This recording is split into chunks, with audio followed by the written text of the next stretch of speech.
2023 wasn't a good year for the Carolina Panthers, but I'm trying to make 2024 a better one for myself. Get started on your resolutions with Factor so you're ready for the new year. Factor's ready-to-eat meal delivery takes the stress out of meal planning and sets you up for success in the new year. Skip the grocery stores, prep work, and cooking fatigue. Instead, get chef-crafted, dietitian-approved meals delivered right to your door.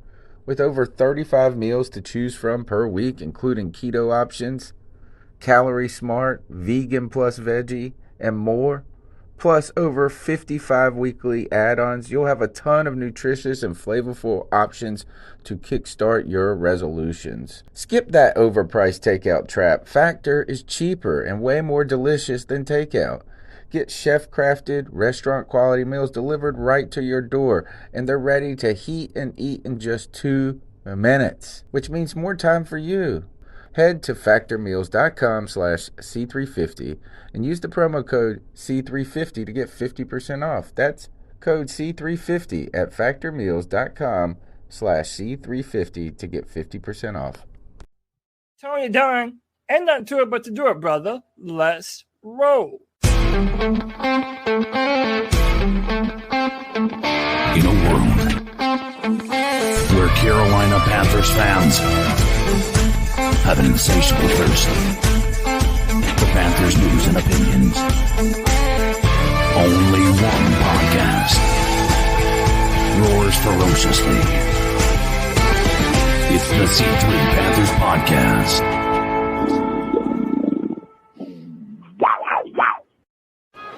You know, between soccer, Fire Matt Rhule, football, Fire Matt Rhule. Welcome in, folks. It is Columbus Day, and you are with a special edition of the C3 Panthers podcast brought to you by the firing of Matt Rhule. Breaking news, folks. The Carolina Panthers have parted ways with Matt Rhule. Just 5 games into his 3rd season, a man who has only won 11 games as a Carolina Panthers head coach, and arguably has become a sign of failure in the Carolinas so much that even David Tepper had to admit he was wrong, guys. Welcome in. I have fretted with the idea of being happy about someone's demise. I know that to me, it's like rooting for someone's failure is difficult for me personally, especially when I want the team to succeed. But it was time for a purge. And the Carolina Panthers, after a loss to the San Francisco 49ers, decided now was the time.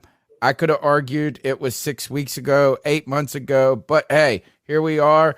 Matt Rhule is no longer the ruler of the Carolina Panthers. I'd like to welcome in my co-host, Cody Lashney, a man who has been waiting for this moment for some time. Tony Dunn, maybe you have a problem with celebrating the demise of another man, but I sure as don't, baby, is out the door. Don't let it hit you on the ass on the way out, bro. Not only is this man due another $40 million this year, but you already know he has his pick of whatever college job he wants to go to. So don't let the door hit you on the ass on the way out. Tony Dunn, today is a day of celebration, of thanks, of hallelujah for Panthers Nation. We finally get to turn the book on this terrible, terrible chapter of bad coaching. Now Steve Wilkes is going to be the interim head coach, and he gets an opportunity to see if he can turn this team around. And look, Tony, you already know we're going to do it with the best Panther fans in all of YouTube. You already know him and love him. Our man Drew is joining us today. And by the way, we are going to open up the show. We're going to let people come in and react a little bit later. Let everybody join in on the celebration. But our man AU, Link, Lynn, Leon Hart, what's up? Joshua Hall, Lance Kubiak, Diesel, Drew, Flying High, and the NFL Kid, Cardiac Cat 13, Skunk 8 Mysteries, Ross Gold, Roosevelt Mongo, Yonellis, Mike Darko, and last but not least, the boy Ten Tizzy. Tony Dunn, it's a wonderful day. Ain't nothing to it but to do it, brother. Let's roll. We're going to be taking calls today, too, at 252-228-5098. We want to hear your thoughts on Carolina's decision to move on from Matt Rhule, which has seemed pretty universal among Panther Nation in many ways, but who the next coach could be, what this means for the organization at this moment. So we appreciate everybody being here. Smash the thumbs up button. Be a part of the show by participating in the chat. And thank you for all those super fans. I see those great green tags there, the ability to put some emojis up there. We like that support. CK in the house. How you doing, my friend? Man, I am doing incredibly well. We have a lot of positive news to take from this. And I've just been sitting here just trying to figure out how to end this letter I've been writing to the 49ers, thanking them for helping us accomplish something that we fans haven't been able to get to take place for the past year and a half or so. I woke up this morning to news from Ian Rappaport talking about how David Tepper is going to be patient because he wants his next coach to also think that he's going to be patient to make this up. And I'm sitting here thinking, David Tepper came in here after a playoff year where we had a pretty impressive year that year in 2017, bought a playoff team, a guy who was the head coach of the year, 2 times in his short tenure here in Carolina in Ron Rivera. He had lost Cam Newton. He didn't have a healthy Cam Newton for his first year, his second year, and he got fired halfway through his second year. He didn't even get a year and a half. And you're talking about patience with Matt Rhule after his choice of quarterbacks failed. Like, it's 2 separate situations, and one was more proven than the other. Patience is out the window when you deal with this type of situation. You were losing your fans. You needed this to happen. And this is the only way moving forward that we were going to be able to live with ourselves being Panthers fans. And as an owner, he made the right decision. Unfortunately, I feel like it maybe came a little bit too late, and we might be losing this locker room. I think that report from Ian Rappaport was just him speaking on the last information he had. Right. Is that not necessarily some insider information? Clearly, if it was, then he was off the mark. Drew, I was going to say is, how are you doing? And I've just been waiting for someone to say better than Matt Rhule, but then you can't say that because he's got $63 million. We don't. Drew, you have the day off, and he is permanently unemployed right now until he's not. Are you happy for this moment? Tony, I am extremely happy. I was waiting for this. I didn't know David Tepper would have the balls to do it, but thank God he did. We got to find something else to talk about now because there's no more talk about firing Matt Rhule. He's gone. Thank God. I know. And on top of that, guys, news is coming out that Baker Mayfield, who left the game in a boot yesterday, is now suffered it's been ruled high ankle sprain, will miss time. PJ Walker is going to get the start. Here's the problem. Maybe we got a more qualified head coach and a better quarterback. Now, let's not go fuck around and win something by accident here. Holy moly. Man, I don't know, but I want to start. I'm going to let you kind of bring some people in. I saw G Baby. Look. The man look at this. The energy.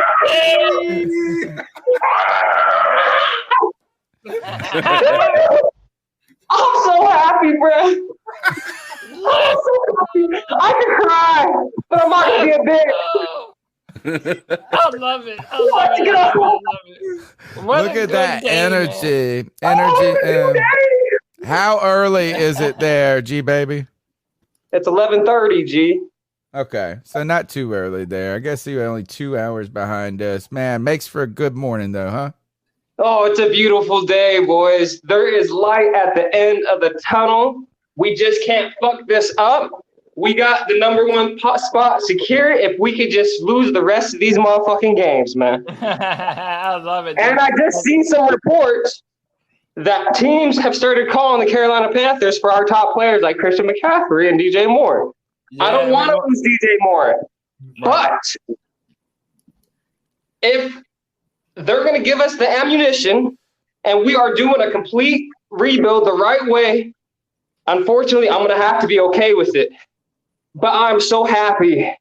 When I saw the news break on Undisputed, watching it live, I almost started crying. I ran to the bathroom. Lisa was getting ready, and I couldn't hold my emotions in, man. Oh, it's a beautiful day, boys.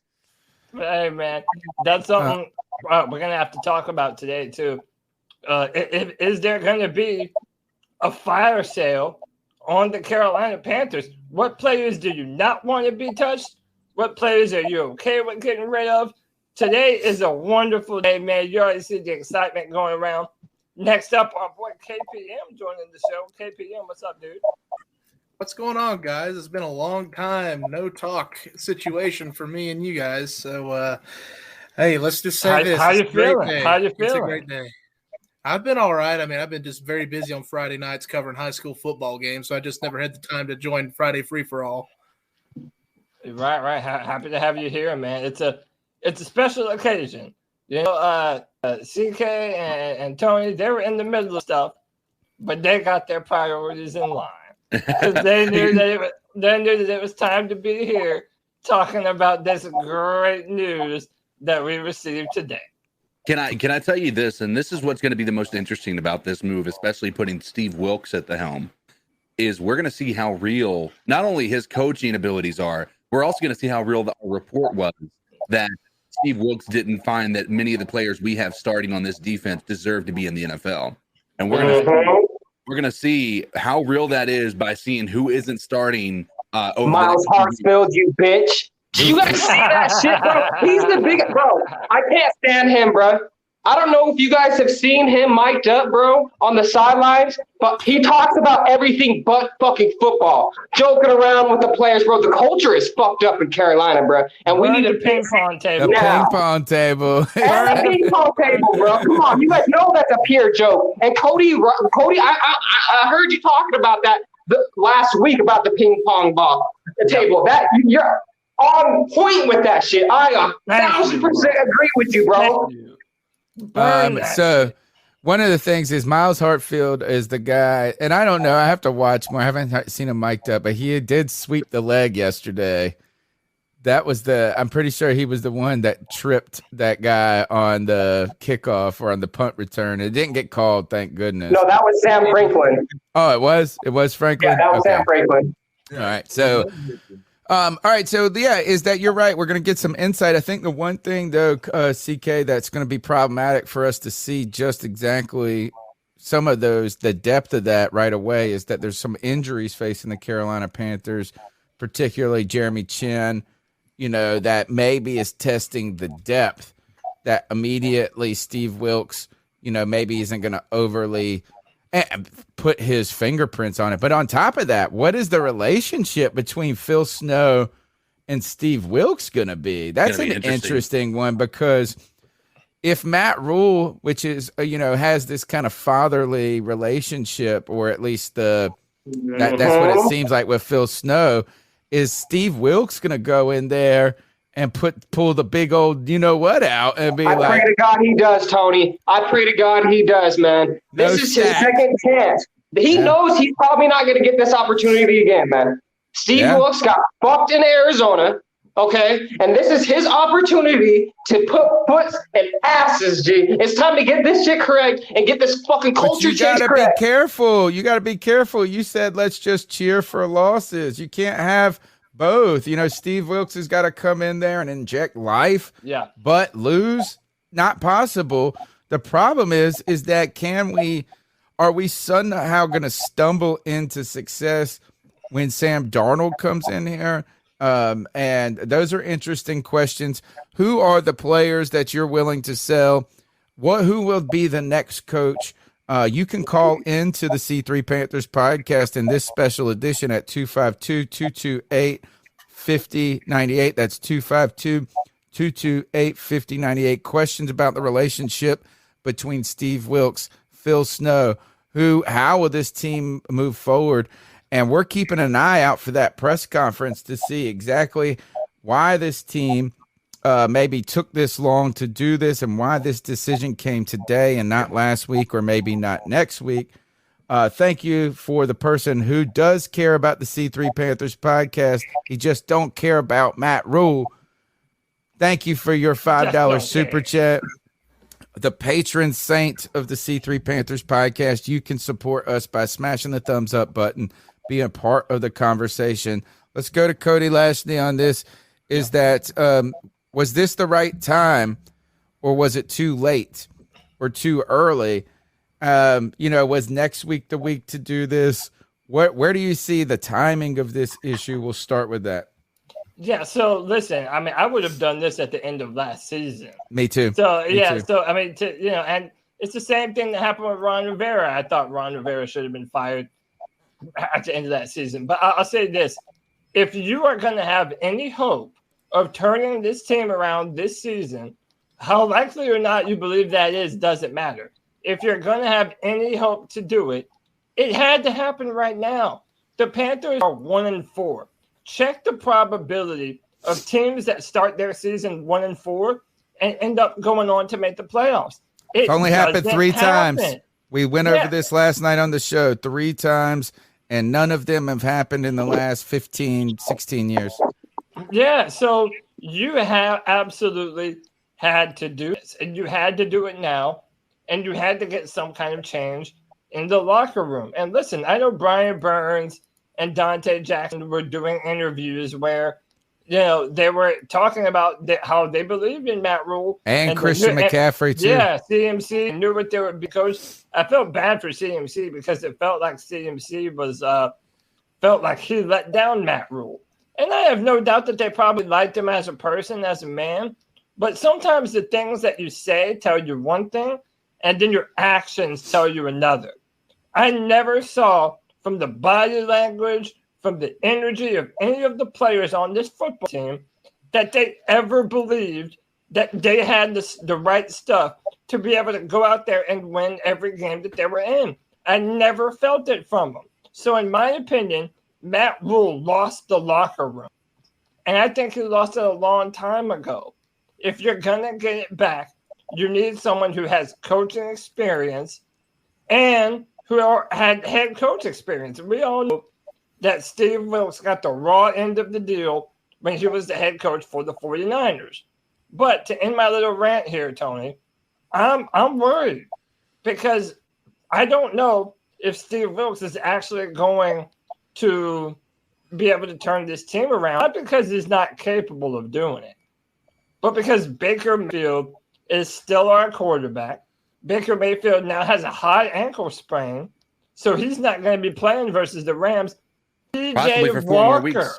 Yeah, that motherfucker's, he's fine, bro. I don't want to hear that shit. He's fine. Is set to start versus the Rams. I don't know. That's not a recipe for success for me. Well, go ahead, CK. I was going to say, I mean, listen, if there's something to be positive about right now, it's this news about Ike Ekwonu and his rating this year, or from this week 5. He was rated 92.1 for week 5. That's the highest rating of any left tackle in the entire NFL all year. So Ike has been getting better and better and better. Ike looked incredible yesterday, and he's continuing to get better. So there's a lot of things to be able to build around from that. I think the scariest thing is considering that Steve Wilkes could inject life into this team, because like we said, is that there's only been 3 teams in history, or I think that's what we came up with last night, that 3 teams have made the playoffs after starting 1-4, and they went like 10-6 by the end of the season and things like this. Is the part is that idea of going on that type of run seems so far-fetched given the fact that Baker Mayfield has been so bad, that Sam Darnold wasn't good when the only reason that we think Sam Darnold is any good now is because he's not Baker, right? Like, I mean, none of the answers, the problem at quarterback still exists. Too? What's that? Do we not see who our offensive coordinator is too? Right, exactly. He does nothing but pass the ball. Yeah, those problems will exist regardless. So I just don't know if the problem would be actually winning just a few games and falling out of that number 1, number 2 spot right away, right? That's what and I hate to say that, but if you're shopping players right now, this is going to be, or that you have to make a decision. And so with Matt Rhule out, the question is, will Scott Fitterer keep his job? Will this be an entire overhaul, including the front office? And you know what? At first, I was okay with that because I'm not on the crew that's like, oh, Fitterer's done everything. He's so great, whatever. And like, he's mid right now, but we don't know if it's him being handcuffed or hamstrung by Matt Rhule and what was going on. We just don't really know who holds the cards and how much sway he's had or how much he's just had to appease Matt Rhule. But I'm at right now of the opinion this is that now that we fired Matt Rhule, this is Scott Fitterer's time to show us what he's made of, to see if he can position us into a place for long-term success. So over the next 6 weeks, 8 weeks to the trade deadline, I'm looking at Scott Fitterer to see how he improves this team, both in our draft positioning going forward, our assets, accumulating assets, as well as creating cap space for the new coach. If he does that well, I say this, let's keep him and his staff in place because you got the scouts in place. You know what I mean? You don't have to scramble to put it all together. And you say, let's let you run the coaching search. Let you hire the coach that you're going to work with. And either he works and you work well with him, or you both get fired in 3 years and we're starting all over. CK, you had something to say about Scott Fitterer, I believe. Yeah, well, if you anybody who's listening last night, my opinion on Scott Fitterer is certainly there's a lot unknown. Right. But when you look at the moves that he's made, you can say directly that he is a part of why we do not look good. Right.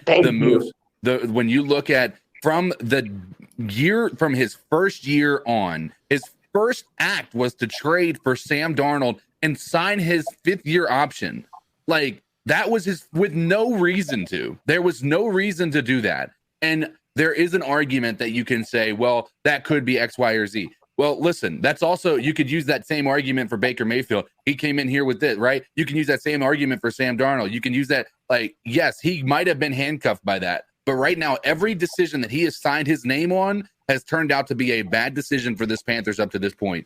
You can talk about Jeremy Chin, which wasn't a part of his first one. That was Marty Herney. This is his first draft. No, he came in at the last second last draft. Yeah, he had all the defensive. Yeah, the entire. No, that was draft. 2 years. No, that was Rhule's first draft, and that was Marty Herney. Right. He's with J.C. Horn. He's with Brady Christensen. But here's the thing: as we continue to look at this, a lot of the players that have failed to make a kind of a spot on this roster have since Fitterer has come in. And you got to wonder, is this the case of, do you really believe the GM went and got players that he didn't think could contribute to his team? A Deontay Foreman, a Terrace Marshall Jr., and maybe Terrace Marshall Jr. was a Joe Brady pick. I don't know. But like at the end of the day, is that there are questions about the unity between Matt Rhule and Scott Fitterer, the unity of vision. And now we get to figure out a little bit. Maybe we get some more insight into if he is appeasing them. Drew, go ahead, and then we're bringing in the additional guests. All right, so just a couple of things. As far as Scott Fitterer, I'm a kind of person, I'm going to sit back and wait and see as far as he's concerned, because we do all know that it was written into Matt Rhule's contract that he had final say on all player personnel decisions. So now I want to see Fitterer do his thing with his guys coming in and seeing what he can get done. But also there's a report out that the New York Giants have called the Panthers in regards to DJ Moore and Terrace Marshall. Wow. Oh. Hey, a complete rebuild means everyone gets fucking fired, bro. I'm sick of handing out second chances, bro. Scott Fitterer also fucking traded for Chenault, a 5th-round pick, and he's on the injury report every fucking week, Tony. A complete rebuild means everyone gets fired, Tony. Everyone, G. Everyone, G. So let me say this though. Let me play devil's advocate and kind of go in the middle, and then I'm going to add some people. So we can only have 10 people at one time. I want everybody to stay. I'm gonna have to filter some people in and out. But I'll say this: like one of the things that I have hypothesized is that Matt Rhule has been the arbiter of all of our quarterback decisions. Him and Phil Snow, they're like Dr. Jekyll and Mr. Hyde over there. They were the ones that said they wanted Matthew Stafford. They were the ones that then wanted Russell Wilson. And by the way, look at Russell Wilson is doing now on his own up there in Denver. And now Sam Darnold and Baker Mayfield. It's like maybe I'm too much on Matt Rhule and not enough on Fitterer. But it just seems to me like when our draft was being controlled by Fitterer, we made a lot of moves that we really liked. We picked up Brady Christensen in the 3rd round. That's going to be a big-time piece for us going forward. I want to see what Scott Fitterer is capable of doing when he's able to hire his own coach. I'm going to go ahead and add some people in and get their opinion. KPM, stay with me. I'm going to put you in the background just for the time being, but I'm going to pull you back in. So Scott, he going to hire Dan Quinn. He going to hire his boy Dan Quinn. No shot. Yes, he will, bro. I'm telling you. All right, so hold on. G-Baby, we got to go to PG-13 mode real quick because we got to welcome in the future of Panther Nation. My boy Connor, can you hear me, dude? Yeah, I can hear you. Can you hear me? Yeah, man. How you feeling about Matt Rhule being fired? Good. I've never been happier. I'm no longer in hell. Are you at school? Well, I homeschool. Okay. I was about to say, if you're really at school, that's awesome. That's commitment. I left school. I've been advocating for David Tepper to have to take you and Noah to school every day until this happened. But so yeah, we got Connor joining the show. We got Tony's illegitimate son, White Chocolate Espresso. What you doing, brother? What's up? How you feeling? You're muted. I'm chilling right before work. So yeah. How you feeling, man? He feels employed. Yeah, he does. He feels employed. How you feeling, dude? I called in yesterday in the show and said, I'm not watching another game until he's fired. And then he got fired. Poor guy. You got to watch the Panthers this Sunday. Yep. Yeah. So next up, you know him and love him. It's our guy, Jay Stubbs, chilling with the awesome sunglasses, looking cool. Can be. Jay Stubbs, how happy are you, bro? Can y'all hear me okay? Yes, sir. I had to put the sunglasses on because looking like the Carolina Panthers' future is now bright. Oh, snap. Oh, snap. I like that. I like that. I will say this. In terms of G-Baby, man, he does have a point about Fitterer now. Like CJ's been he's been very torturable. Although I do think that BS PI last week was just kind of atrocious. But I don't know. I'm at the part now where it's like I agree with Tony when I first came on. He said, "Look, what if Scott Fitterer can turn Christian to a first or a second? What if he can get a third for Robbie? What if he can straight up trade Brian Burns for a first and a third? Like, what if we have 2 or 3 first-round picks in the draft, and we actually have a coach that can come here? We can take a quarterback and then take a defensive end. Hell, we can take 2 defensive ends if we need to. I'm actually not in favor of trading anyone. I don't think. No, you gotta trade people, bro. Especially not Brian. Look at the Giants. Look at the Giants this year. They didn't trade Swift one. The reason why I'm saying trade them is because they have not got their big contract yet. They're very trade. And on top of that, it would make 0 sense, even though I'm not against it, to trade DJ Moore when his contract has not even started yet. Yeah, we're going to draft a quarterback. Why trade weapons away? Yeah, I'm saying, but with Christian, if you can get a first or a second for Christian McCaffrey right now, this is as high as his value is probably ever going to be. Everybody's value is I think we could be a playoff team next year. So real quick, you're offloading contract. Hang on one second. If we have a bunch of salary cap dollars that are being allocated toward players that we're ultimately still not winning with, nobody wants to do it. Nobody wants to say goodbye to these players And I understand the people that don't and the people that think we're only a few picks away. But if you're going to rebuild, the opportunity to not only add money to your salary cap, but to then fill your player or your team with a bunch of young, talented players on rookie contracts, that is how you build a team. Build up a really competitive football bunch of team. young Terrace Marshall. Yeah, but that's just nitpicking the bad ones. Think about what Buffalo did. Buffalo right, ripped so, the Band-Aid off and got rid of a bunch of players. Absolutely. Buffalo is the perfect example for what we're talking about. Let me add my my next gear. And again, we only have to we got 10 at a time, so we can add some more people. But I'm about to next. soon, Yep. No, you're cool. You know this man, love this man. He actually went live earlier. He was the first person that I saw on YouTube reacting to this. It's Big John from Carolina. John, how are you, man? I'm good, man. How you guys doing? Doing good. Oh, it's a good day. It's a great day. Yeah, good day. So look, I don't have long, but I just wanted to say 3 quick things. As a longtime avid listener of this show, I want to formally from the One Carolina Show give G Baby his flowers because he deserves it.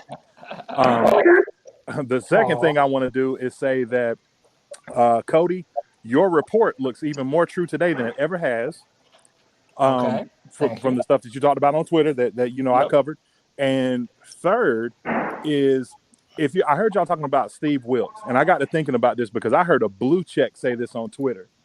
And when you look at what the New York Giants are doing right now, you look at what Philly's doing right now, there's probably only one guy with as bad as quarterback play is. If I'm Steve Wilkes, now speaking from a fan perspective, I'm like you guys. I want us to offload stuff, fire sale. I saw Jay Glazer say that DJ Moore was potentially being shopped to New York, and Terrace Marshall and some other people and Christian McCaffrey, obviously. So from a fire sale perspective as a fan, I look at it and I say, all right, I'm with you guys. Like I want to tank and, rebuild this thing and, from the ground up. But at the same time, if you're Steve Wilkes and this is your only opportunity, as I heard, G Baby mentioned earlier as well, like there's one guy that'll pick up the phone for you to play quarterback.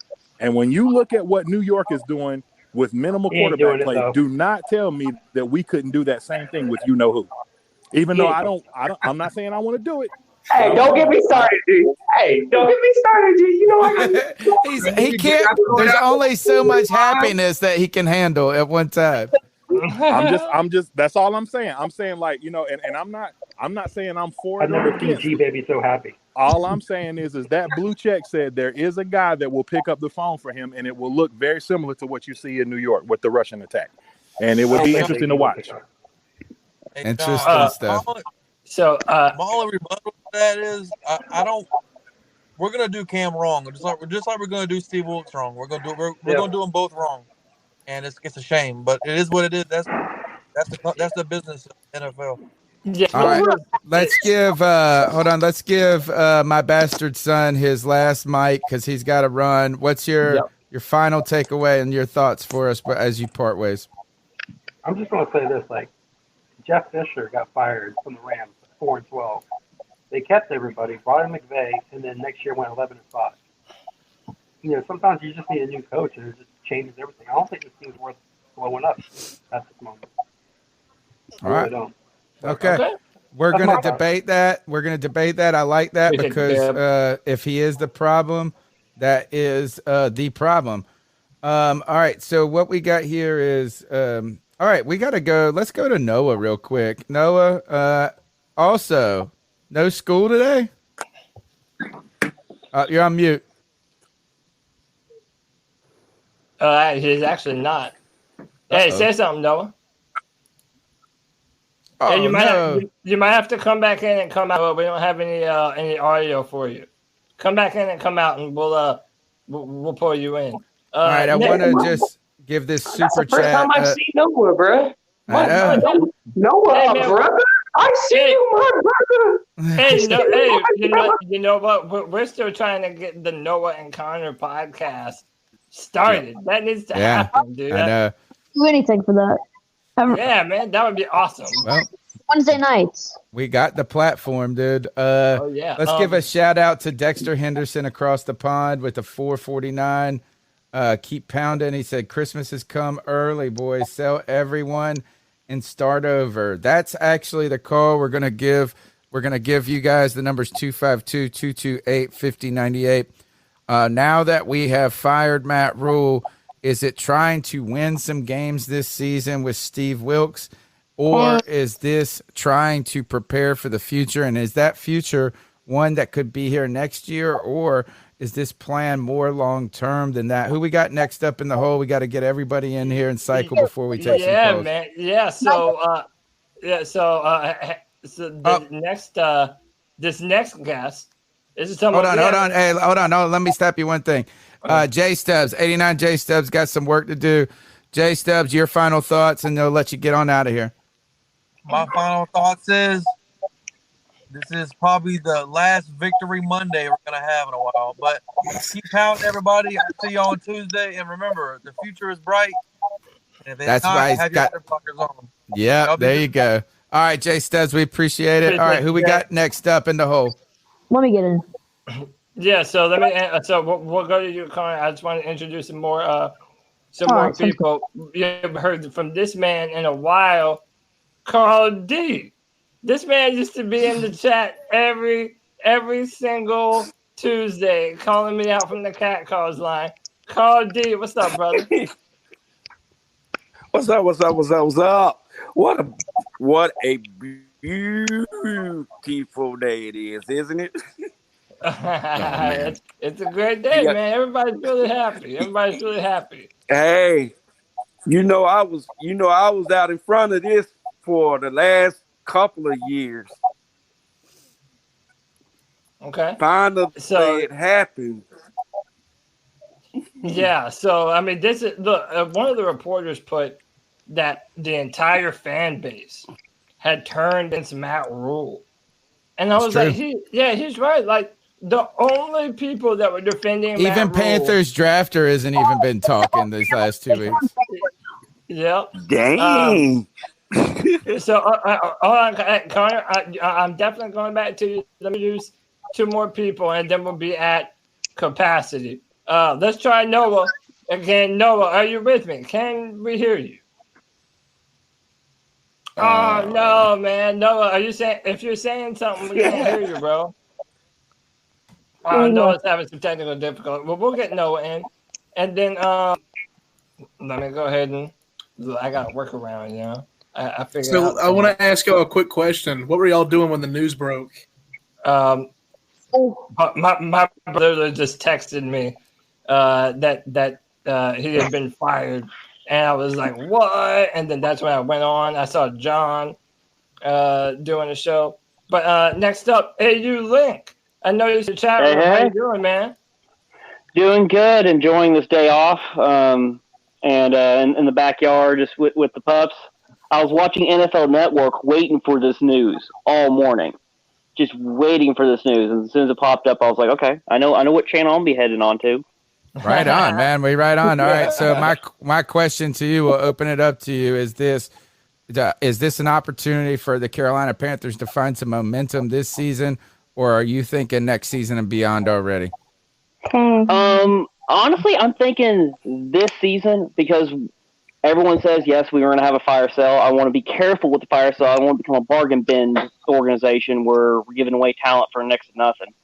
But we have a talent, just sans an OC who's competent and a QB who can, throw a ball farther than 10 feet.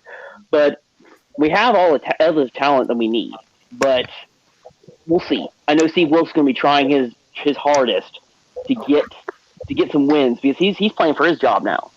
And I liked him when he was our DC. I just don't know if he's the right person for us because we're really wanting someone who's an offensive hotshot. All right, let's go to Connor. Connor, are you trying to catch some momentum this year under Steve Wilkes? Find a fire maybe with Sam Darnold in a week or two? Or are you thinking beyond to the next coach in the next season? Well, I'm already thinking beyond, and here's somebody. So let me list some of my potential coaches. There's somebody here that nobody has talked about, but I really like, and I'm going to give you a hint on who he is.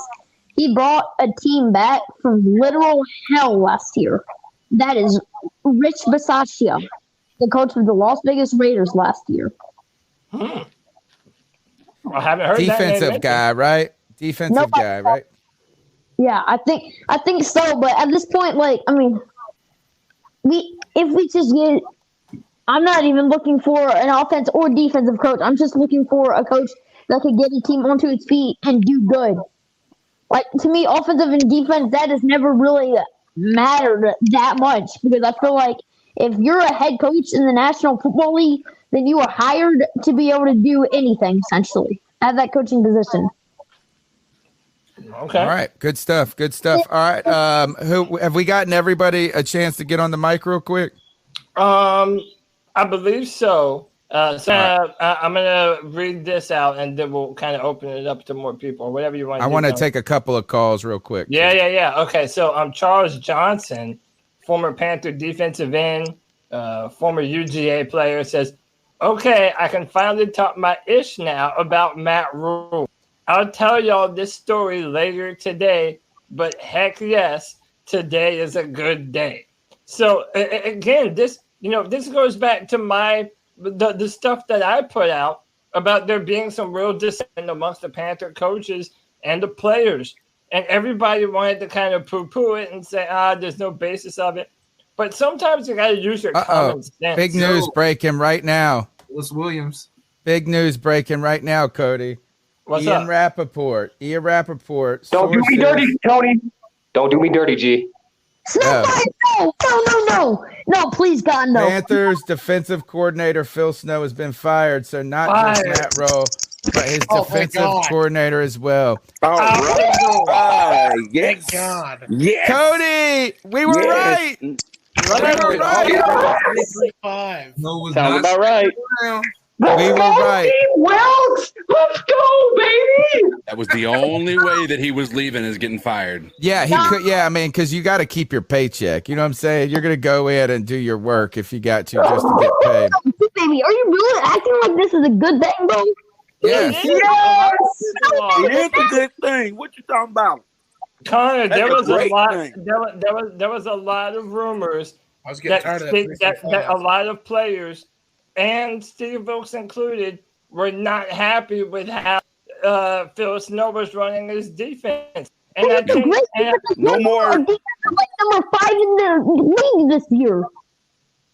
I don't know, man. That was a mirage. That was an illusion. Yeah, I don't know if you guys remember who we played either. We played Jacoby Brissett. Exactly. And, a one-dimensional offense there.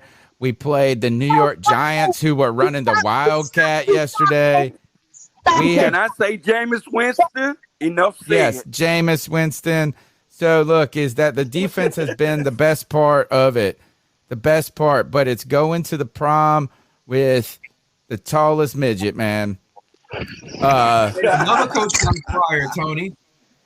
What's that? You got another coach that got fired. Who's that? Assistant special teams coach Ed Foley got fired. Oh, goodness gracious. Oh. Man, dude, Okay. listen, this team has been such bad underachievers. It's time to change. Yes. There is no listen, and I know people are going to disagree, but from a top-down perspective, it is time to rebuild this football team for the future. Who's our defensive coordinator now? Steve Wilkes. Well, my money's on Steve Wilkes. Yeah, Steve Wilkes has been a defensive coordinator for the Panthers in the past. We put together a pretty solid defense with less talent than we have now. Way less talent. Yeah, Way less talent. And then on top of that has been a head coach. And look, this might not even be about just Phil Snow's performance entirely, but about continuity here. We know that Phil Snow is a Matt Rhule guy, and Matt Rhule is a Phil Snow guy. Like, it's just, they come as a package together. So I think that this is not surprising, but more understandable than anything. Yeah. So Tony, what's Sea-Dog at? I mean, I don't like that. And so, Getting a ton of white noise in this podcast today. By the way, if you're not talking, try and mute your microphone when you're not speaking. But Kyle D 159 with the 199 says Wilkes making moves. And by the way, if I can, I know you want to get to the cat calls, Tony, but one of the things that we had reported is that there were real issues between Steve Wilkes and Phil Snow. So I agree with what John said earlier, man. I'm not trying to just pat ourselves on the back here, but every single minute that's by, the information that we had put out seems more and more and more relevant. But do you guys think that Snow got fired because of Wilkes being appointed head coach, or do you think it was already set in stone? I think it was a couple of things personally. Yeah. I think that it's that Steve Wilkes got the job. I think they also asked him if he wanted to stay there, and he probably told them he probably didn't want to. So the firing makes it look like he didn't give up on his guys. Yeah, I 100% agree with that, and I think Phil Snow has been with Matt Rhule literally every place that he's ever been, and they were They're a package deal. They're a couple. They're a couple. They come together, and that I'm telling you is that it would have been badass if Steve Wilkes took the podium and was like, and you know what? Phil Snow, get your shit and get out of here. Oh, that would have been bad to the bone, bro. That would have been bad to the bone. Sheena just shouted you out on Twitter. She says, "Where's Cody Lack?" Nuh-uh. Yep. Uh-oh. You know what? Maybe the four-man rush will actually give you some props now that Sheena likes you. And so let's do these calls. Let's jump into some of them, and then I'm gonna message Sheena. All right. Hey, Tony, skip my call. I called in, but everything I'm talking about now is just going to be in my call, G. All right. Okay, so let's do this. Is the number's 252? Let me play the bump too when you're done. Okay. All right. Go ahead and smash it then. Yep. 252-228-5098. So what are your thoughts on catcalling? Yeah, it's pretty. You shouldn't do that to somebody. And how did that make you feel? Very uncomfortable. So how do you think catcalling makes the person feel? It feels good, like. Who's that cat sitting in the back corner with his face buried in his nose? Who's that kid that can use one?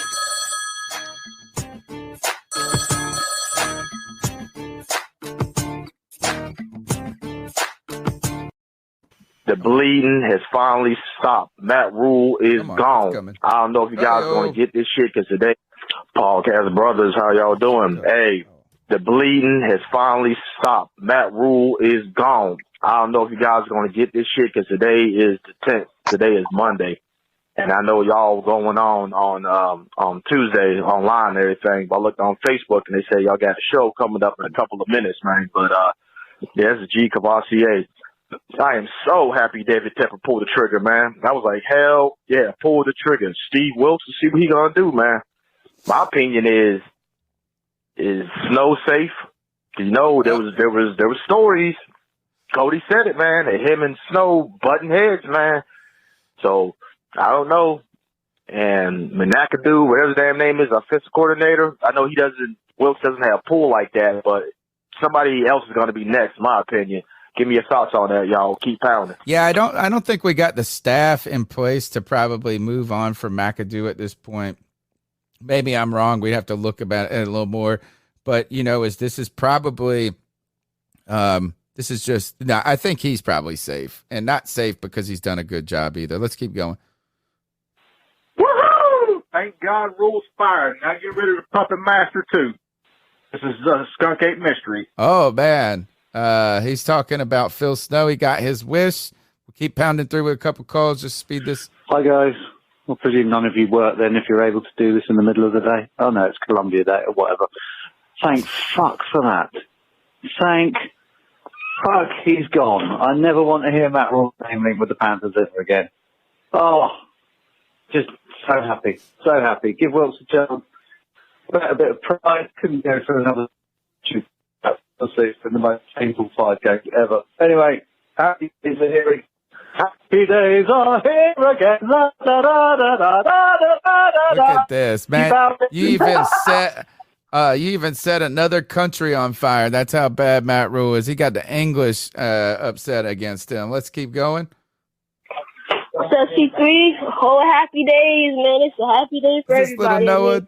Our prayers have been answered. It's been, man, given how good I feel today. I had no Rhule today, and then we hear some good news that Matt Rhule is over. His era is done. I just mean, this is, and I think it's kind of too early to, not too early. I mean, it's too late. It's too late for us to get those years back that we had. Now we're in the division where how I put it, where it's getting much harder. We should have did the rebuild when it was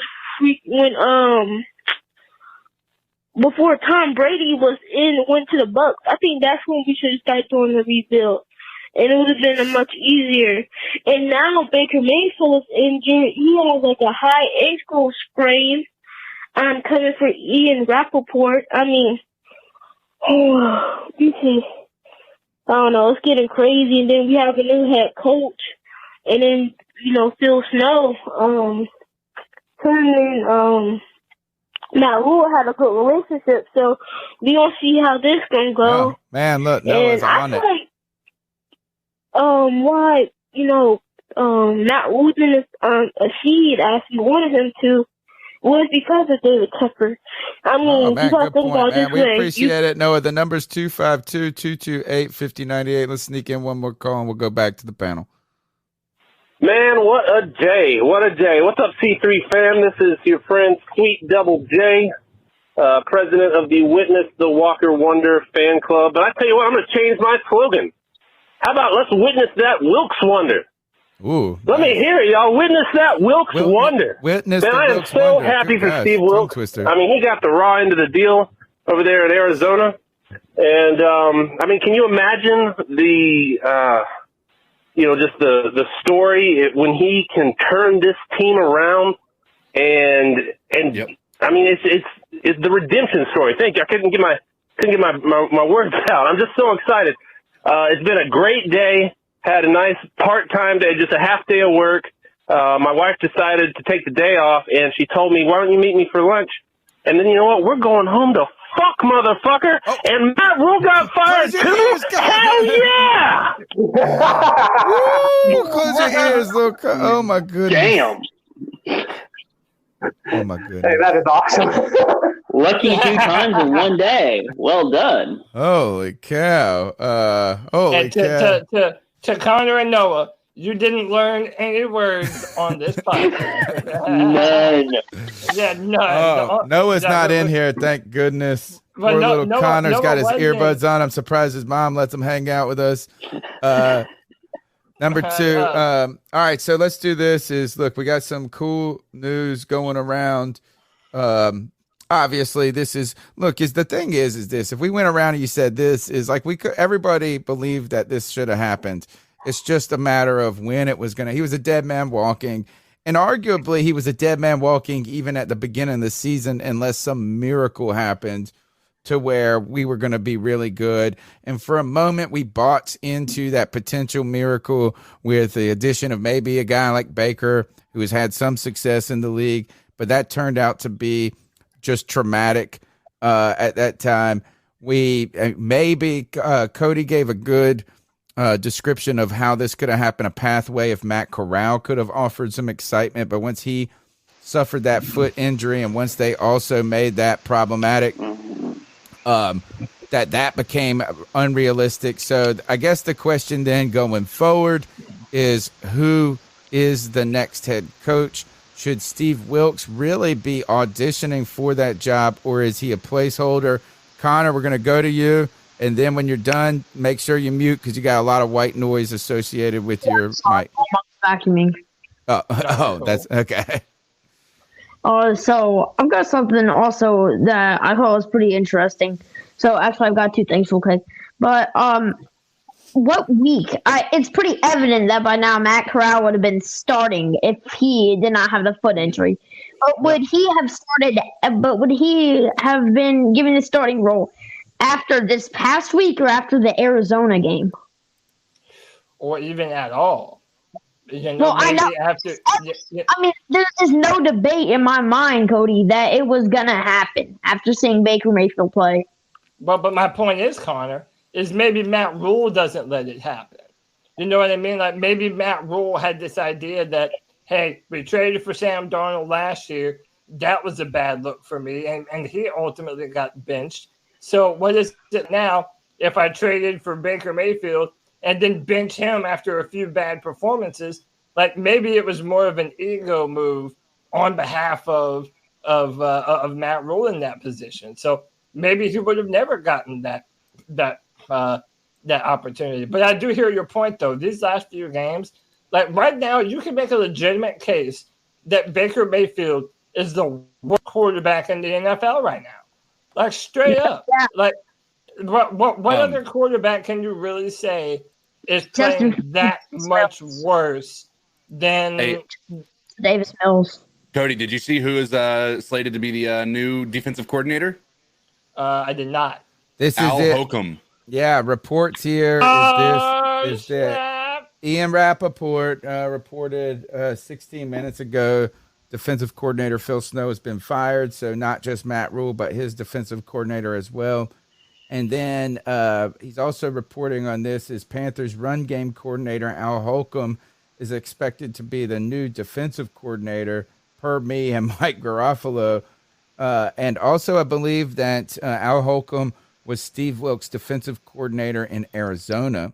Yes. So that relationship was there. What's interesting here is Al Holcomb has been the run game on the defensive side. I was about to say, man, because we got no run game. Sorry. I got one quick thing that I want to say. So, Cody, the people that run the show, I'm sorry, but I'm planning on taking this to court. Oh boy. I blame you guys for giving me optimism to start this season. Oh no. Oh no. Don't blame us, gauntlet drop. No, you should be putting that lawsuit against Matt Rhule, dude. Well, yeah, and I'm also planning on. I'm just waiting He's to got hear. $40 million for you, bro. Go get it. Look, if you have here- experienced the Matt Rhule experience, you may be you may be eligible subject for to financial compensation. Yeah. Let me tell you this, Connor. That's what I was about to say. That is exactly what I was about to say. If you have been a Panthers fan in the era of Matt Rhule, you may be entitled to significant compensation because of the pain and suffering that you I will say this, Connor, if you're going to take me to court, I will take that one, because when my man said he's taking us to court, there was a litany of other things that I thought he could be talking about, and I was like, I'll take that one. Woo! Woo! All right. So we're going to do this. I'm gonna add in some more people. We have enough room. Yeah. And by the way, to anybody monitoring, we are going to be live reacting to Steve Wilkes and his press conference. I ain't got nowhere to be, so I intend to be here as long as in order to do this. We also have more and more things. We also have more and more coming out about Matt Rhule that we're going to get into here. I'm going to read it. But first off, let me welcome some more people to the show. First up, Locksman.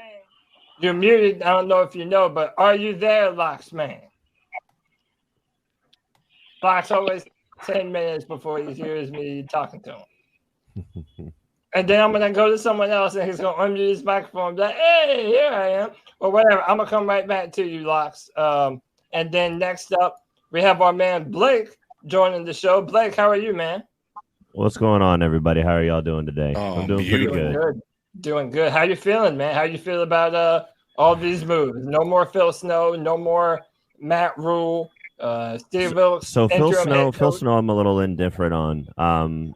Steve Wilkes, I like as the interim head coach. What we've got going on. Phil Snow, I'm a little indifferent on. I know people weren't really a big fan of his college-style defense game, but the defense was playing well. The defense was playing well. They were keeping us in games, so I'm a little indifferent. I knew he was going to be a tack on to Matt Rhule. So I knew it was going to happen eventually. You just win versus was it going to happen? There was definitely no way he was going to be a coach for the Panthers past the season if Rhule was no longer here, which it was going that way anyway. I'm interested to see what Steve Wilkes does. The issue of this season has not been our defense. The issue of this season so far has been the last 3 seasons' issue, being able to score on offense and give our defense time to rest. quarters 1 through 3, last 3 years, we look pretty good on defense, and it's in that fourth quarter we get lit up because everybody's tired. So that's where I'm going to see. Hopefully, we get something improvement off on that side. Hopefully, there were reports on Ben McAdoo having issues with Matt Rhule and the communication between those two. But hopefully, we get something out of that there now that things might be able to be fleshed out more throughout the organization. Oh yeah. Good comments there. Is that you're right? Is that Phil Snow, had this defense playing well enough to win us some games, and it's just been the offense that's been so problematic. But it is the two of them. It's that tandem of Phil Snow and Matt Rhule together that we knew that they came together as a package, a married package, and it looks like they are now leaving as a married package. But this goes back to something that Look, we are, again, the C3 Panthers podcast is a podcast that's the latest news and opinions from the fan perspective. We always want to emphasize that. That's why we started the podcast, was to have a good time and have fun, not to be journalists, right? And but at the same time, when we talk about news, when we follow it as closely, you happen to kind of walk in some of those circles at times. And we were fortunate enough to have some information fall into our lap. We never are people that say we got sources I was like, this is the one time we get to say per source or sources close to the team. We never say that crap. And this was one that Cody, we were very careful on how we released this information, or not released the information, but how we approached it.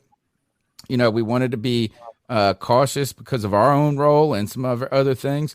And there was a lot of people that just said, no way. No way. Like, people said making it up, fabricating, and things like this. And, like, I'm going to tell you this, is that as we see this move with Phil Snow, some of the things that are now being reported by, or not reported, but Charles Johnson coming out, this is when this news breaks. But look, is that Matt Rhule, it was like the keep pounding thing. Do you remember when that was kind of being like, it was about the brand, and now and then we had to guilt them back into the keep pounding chant. There's been a lot of things that we have tried to sweep under the rug or give the benefit of doubt to this organization. And you just have to wonder how much this smoke was actually fire in the background. And this firing was Matt Rhule being fired today. Cody Lack, what do we got news? We got new stuff to talk about, I'm sure. Oh, so how about this? Everyone's quoting me on Twitter saying, Cody, your news sources are looking better and better by the moment. So check this out from Joe Person. So he talks about Al Holcomb being the new DC for the Carolina Panthers. Now, he prefaced with this, but he said, I'm told Wilkes got along with Snow. Yeah, of course you were, Joe. But there were some philosophical differences. Mm-hmm. Given Wilkes' long defensive background and Snow's ties to Matt Rhule, this move is not at all surprising. It's not all that surprising. No. Again, we had reported this, that a lot of people in the Panthers organization felt like the college-style defense the Panthers had been running, this insistence on a 3-3-5 defense, which to be do think that they kind of got away from. But this we played a lot of 4-3 this year so far. Yeah, we are playing more 4-3, but we were getting burned run the time. Every time we get burned on the run, it is the 3-3-5 stack. Right. Yep. And that was early on in the season. And you know what? This is not just exclusively to the Carolina Panthers. Maybe that philosophy of the 3-3-5 stack is, but as defensive players, people like Brian Burns, this types players, look, the defensive side of the ball has gotten lighter and lighter and moved to fast and athletic. And some of the success on the offensive side of the ball for teams like Detroit Lions goes back to Deuce Staley capitalizing on old school type offensive plans where you batter and bruise them. If you go back to that Dallas game last year against us, just ran all over us, and it wasn't like we didn't know what they were going to do. And so that is like personnel, there's always a correction in life, right? Is like when one thing goes a different, like it's a pendulum, and it's kind of maybe swung a little too far away from valuing run defense. And in college, you're able to get around it in different ways. And everybody plays that fast, up-tempo spread offense where it probably negates the run game altogether in certain ways. So, yeah, philosophy, Cody, isn't that exactly what was what our – I would say our source – I hate saying it like that. It makes us try to sound cooler than we try to be. No, we are. Our source. Our source. We can say according to us. Ha! Right. Yeah. So the biggest thing that I see coming out of all of this is where does the identity go, right? Like we had some sort of something happening with Ben McAdoo, and I think the issue that I see with our offense is they're trying to get the quarterback that we have in place to do things that he is not able to do.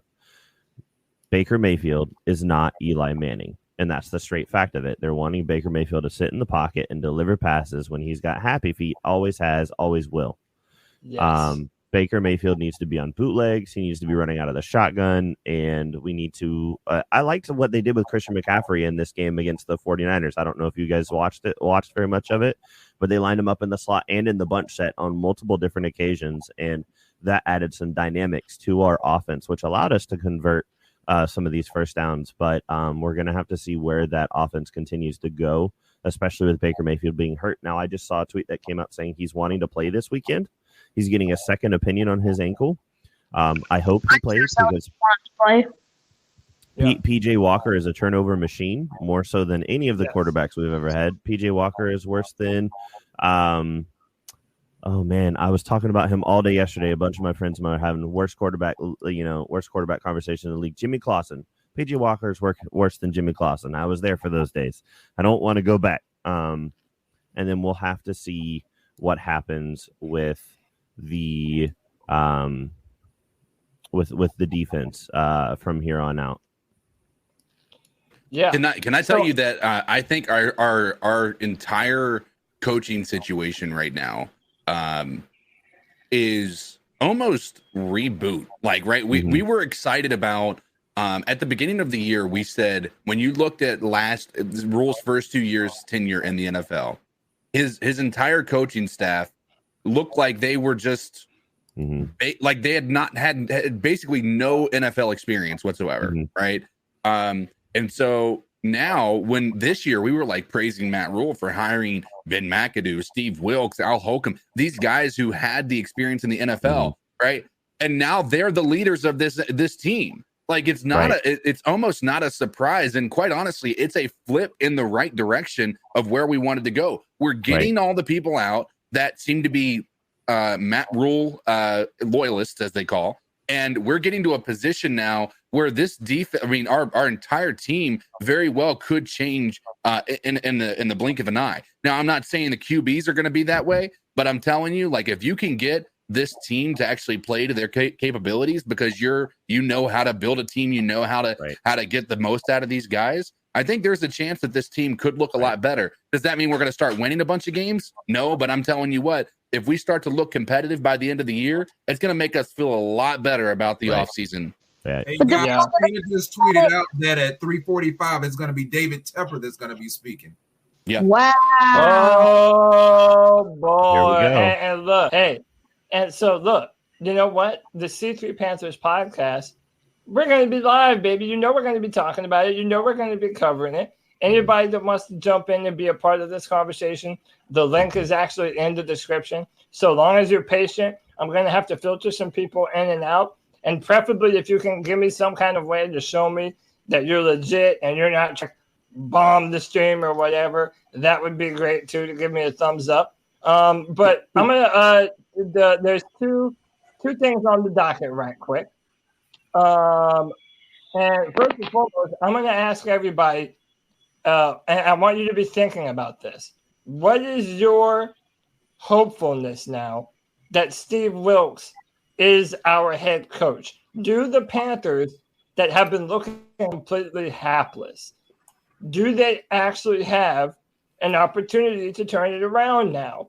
Or no, or are under the idea that, man, this is a lost season. We need to be trying to accrue picks and do what we can to build this team the right way. However, before we do that, there's more important business to get to. And it just hit me. There's 369 nice big-time freak shows here in the chat. And I don't know if you all know, but we have a tradition here when we get a bunch of freaky people watching the C3 podcast, we give you over to the man with the golden pipes, the man, the myth, the legend. CK, talk to him, Big Papa. Well, hello there. You have heard the news. You may be jumping up and down. You may be crying if you're G-Baby in elation. You may be so happy that the Carolina Panthers have finally made a move that they have fired Matt Rhule, Phil Snow, and that assistant special coach guy, whoever he is. But you've come in here to the Carolina Panthers #1 fan-run podcast. And I know I'm making a lot of claims with that #1, but I believe we're #1, and I believe every one of you do as well. You've come in here to see what C3 has to say what's going on, but you haven't hit that like button yet. I have one thing to say to all you absolute freaks. Subscriber shame.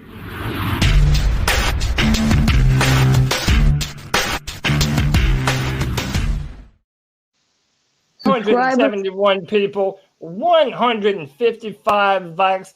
Hit that like, hit that subscribe, hit that notification bell for every single time the C3 Panthers podcast goes live.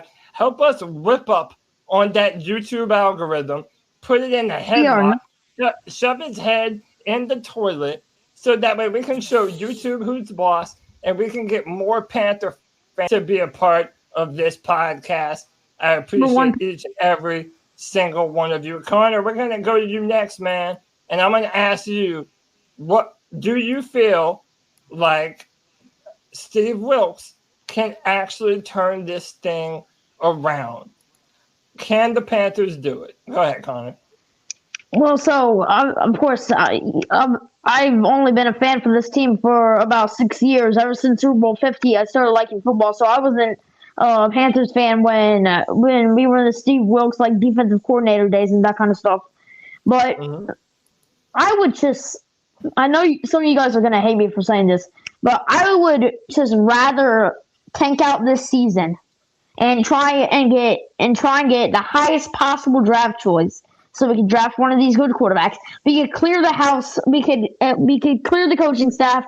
We could get somebody new at head coach, which, in my opinion, should be Sean Payton. It should be maybe Sean Payton or Eric Bieniemy or one of those guys. Maybe Rich Bisaccia, and also defensive coordinator. So I'm not sure what we're going to do at defensive coordinator. That's long term. And there's also one more guy that I was thinking about for offensive coordinator, and he's on the Dallas Cowboys. I don't know what. Yeah, Kellen Moore. I think that the Cowboys have said that they don't want to let him go or anything. I think they just gave him a big contract. But to me, that seems like a pretty good head coach candidate. But to answer your question, I do not think that it is worth it to try and do well this season, because if we do well, the kind of well that we're going to do is going to be probably going to be 6-11 well or 7-10 well, and that well is not worth giving up what we have right now, a top 3 draft pick. Right now we're number 1. Right now we're number 1. Especially if we have an opportunity to be picking number 1, that's. I mean, that's a big deal. To get a 7-10 season, that is really hard for me to pass up the opportunity of, instead of going a 7-10 season and saying, okay, I mean, we came out from the ashes. I would much rather just clear house this offseason. And maybe, I just don't like the idea of trading our stars. Maybe someone that we could trade. Sure, I'd like to trade Robbie Anderson and maybe even CMC. And maybe we trade him to the Bills. And who knows? I mean, maybe we get a serviceable backup running back, which, I mean, we already kind of do have in Deontay Foreman. I don't really like Chuba that much because he fumbles, but I mean, I just think that this season there's nothing really worth it. And I know that sucks because, I mean, the next time that there's really going to be player movement is going to be, February, March? But it's worth the wait. I believe that we should definitely try and tank it, clear house, get a new roster, and go into next year. And I guess go into next year with optimism. Yeah. No, those are great points, Connor. A lot of good points to be made. Especially if CJ Stroud is the person we think he is. Hey, let me add some more people real quick. Timeout. Let me do my statement. Levi's, by the way. I think that he's been shooting up some draft boards. I think it's between him and me. I like Bryce. CJ. I like Bryce Young. Well, yeah. So I want to jump around here. Let me get some. First off, we got Locks man. Locks, are you back? Yeah. My damn phone acting a little crazy right now, but I'm in here.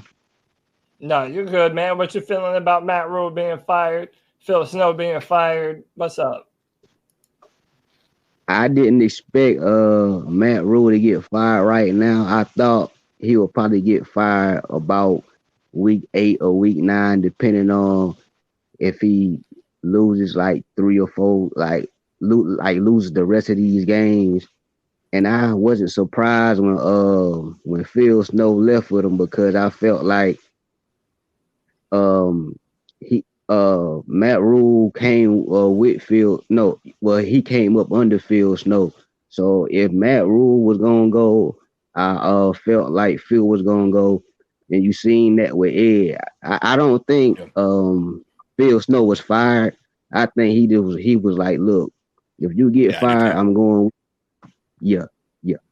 I'm right there with you. I think it was 100% like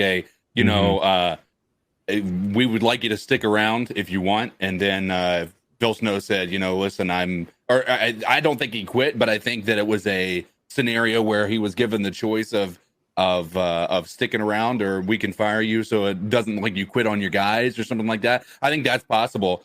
But I don't think that there was ever a scenario that existed where he was going to be just resigning his position. So it had to be him being fired and nothing else. Right. Yeah. I wanna give a alternate position on this Matt Rhule thing though, because it's very clear. All of the press conferences, even the locker room video that we got after the win against the Saints, Matt Rhule had these players had his back.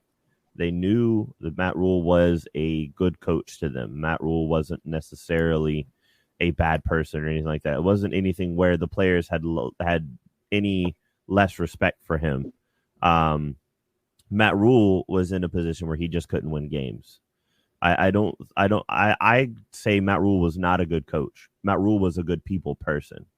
That's where I'm at on this. Matt Rhule was a good people person. He was a CEO head coach. He didn't have one or other specific thing that he's good at, whether it's defense or offense. But you can see time and time again, Christian McCaffrey, DJ Moore, Brian Burns, Robbie Anderson, all these different people on our team. Even in the locker room video that came out after the win against the Saints, Matt Rhule got that game ball.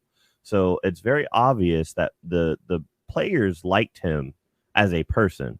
He may not have been a good coach, had a really hard time winning, but this is the right direction for our organization.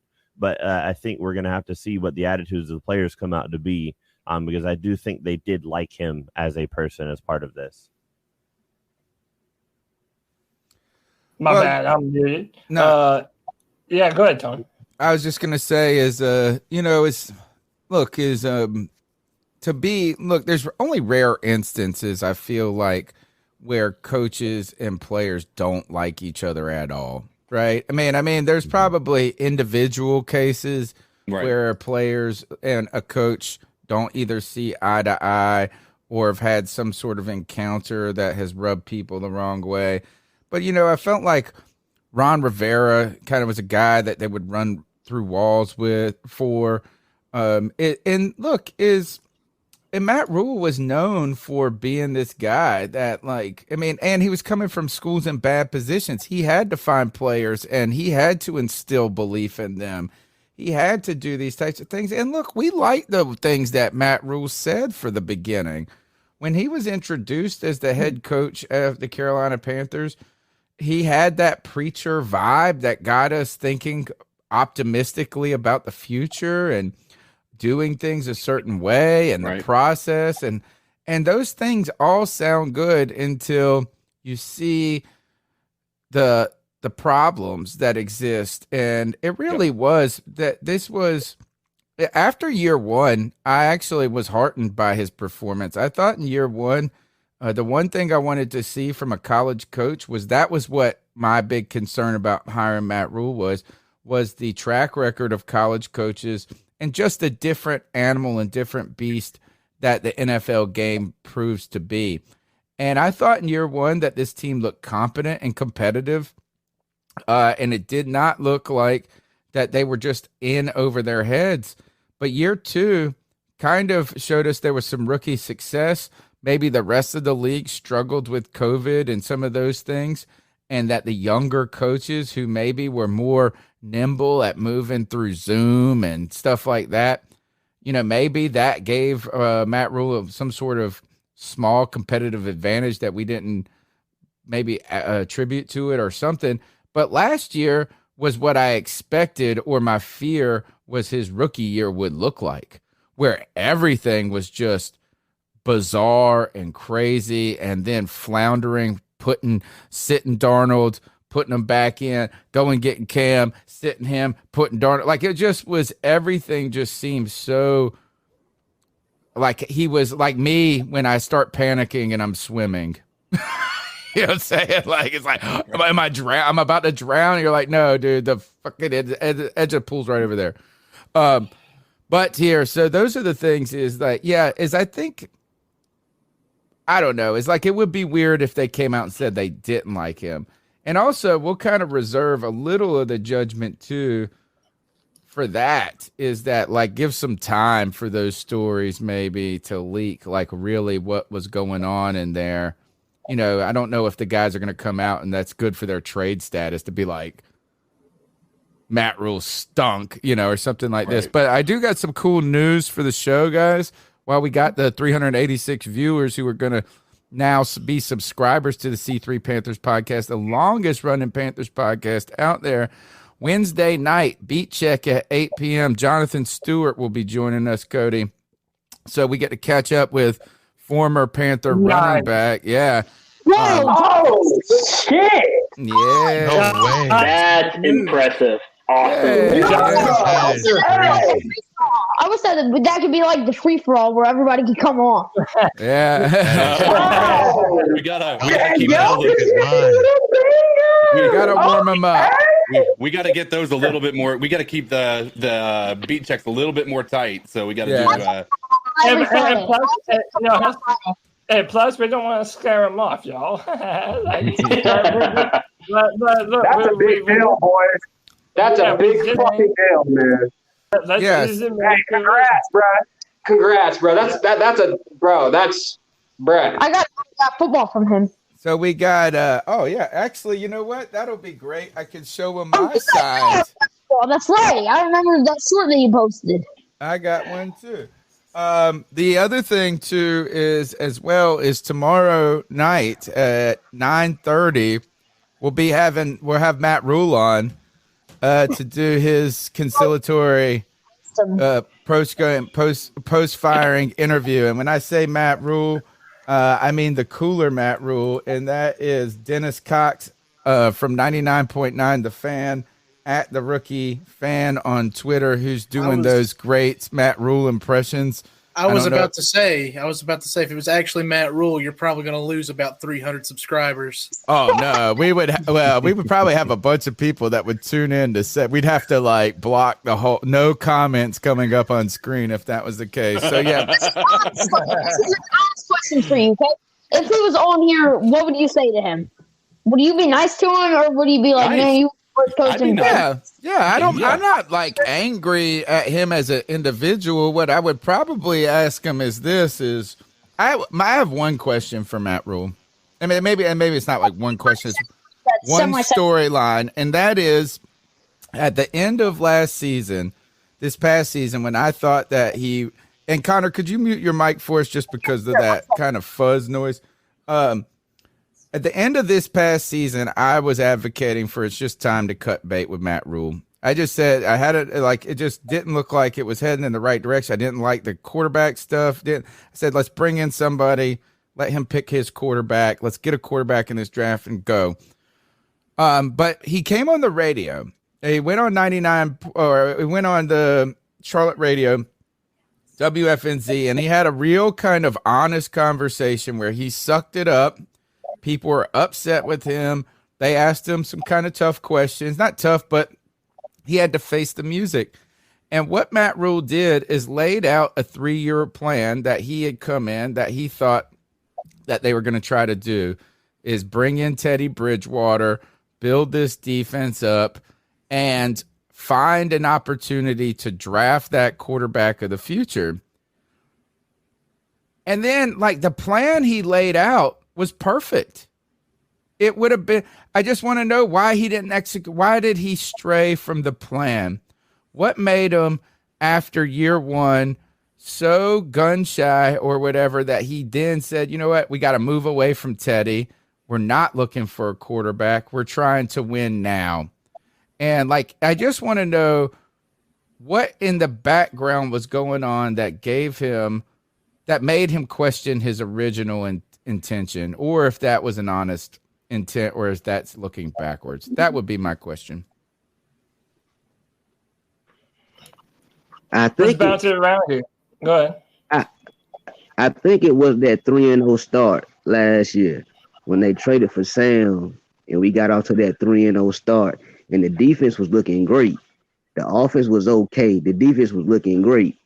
And I think when he got a chance to get, matter of fact, when did we trade for C.J. Henderson? Like in week 4, week 5? That was like that was this. 4. Oh yeah, no, that was last year. Yeah, it was when J.C. Horn went down, week 4 or 5, right around there, because he went down. But here, my one question about that, Locks, is I think that's a good point. Is I understand that last year that 3-0 start made them believe in last year's team.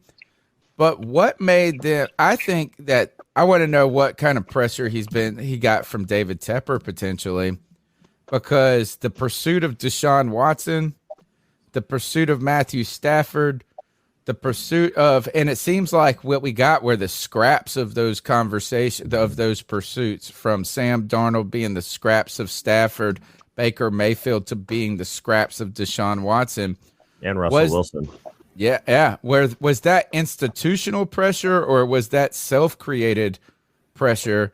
And I almost feel like Matt Rhule said the right things and didn't do the right things. He's like a Dave Gettleman. Dave Gettleman used to always say the right crap and then do the wrong thing. He said, let's do this slowly, but I feel like Matt Rhule wanted to win now and prove everybody that he wasn't going to take a long time. I don't know. Those are my questions for him. I think there were a lot of pressure from fans as well. You know, you want to talk about internal, institutional, but there's a lot of pressure from fans as well, especially towards the end of last season. You know, about midway through last season, I think is whenever we had C.J. Henderson, and then we also had Stephon Gilmore come in at the same time. And everybody's like, oh, well, we can win now. Our defense is just going to put us on their back, and it'll be fine. And then we ended up 5-11, 5 whatever, you know, not a very good record. And, you know, I would say about game 10 is whenever the fire Matt Rhule train kind of started for me. And whenever that starts, especially as a head coach in your second year, you know, with the doubt of being a college coach in the first place, there's that pressure from all three sides that kind of puts him in that box. He doesn't get the opportunity to execute his plan, if you will. Because it does become I need to show that I can do this. It becomes a pride thing at that standpoint, especially for me as a very competitive person. I would assume as a football coach, you're a competitive person. It becomes a pride thing. I need to show I can do this. I need to show that I'm worth my salt. And that's where everything falls apart. I think one other question I would have for him is, have you ever listened to the C3 Panthers podcast? Because that's a great one. They certainly do seem to listen to some of the noise, and feel some of the pressure from the outside. In fact, that was one of the things that maybe also was problematic about this regime is too much listening to the outside. And if you look at last year, you can look at the first 3 or 4 games as a microcosm of that, or at least a lot of evidence. We start out the year, we have a good win or a tough win against the New York Jets. It wasn't easy. It was gritty, but it was a W.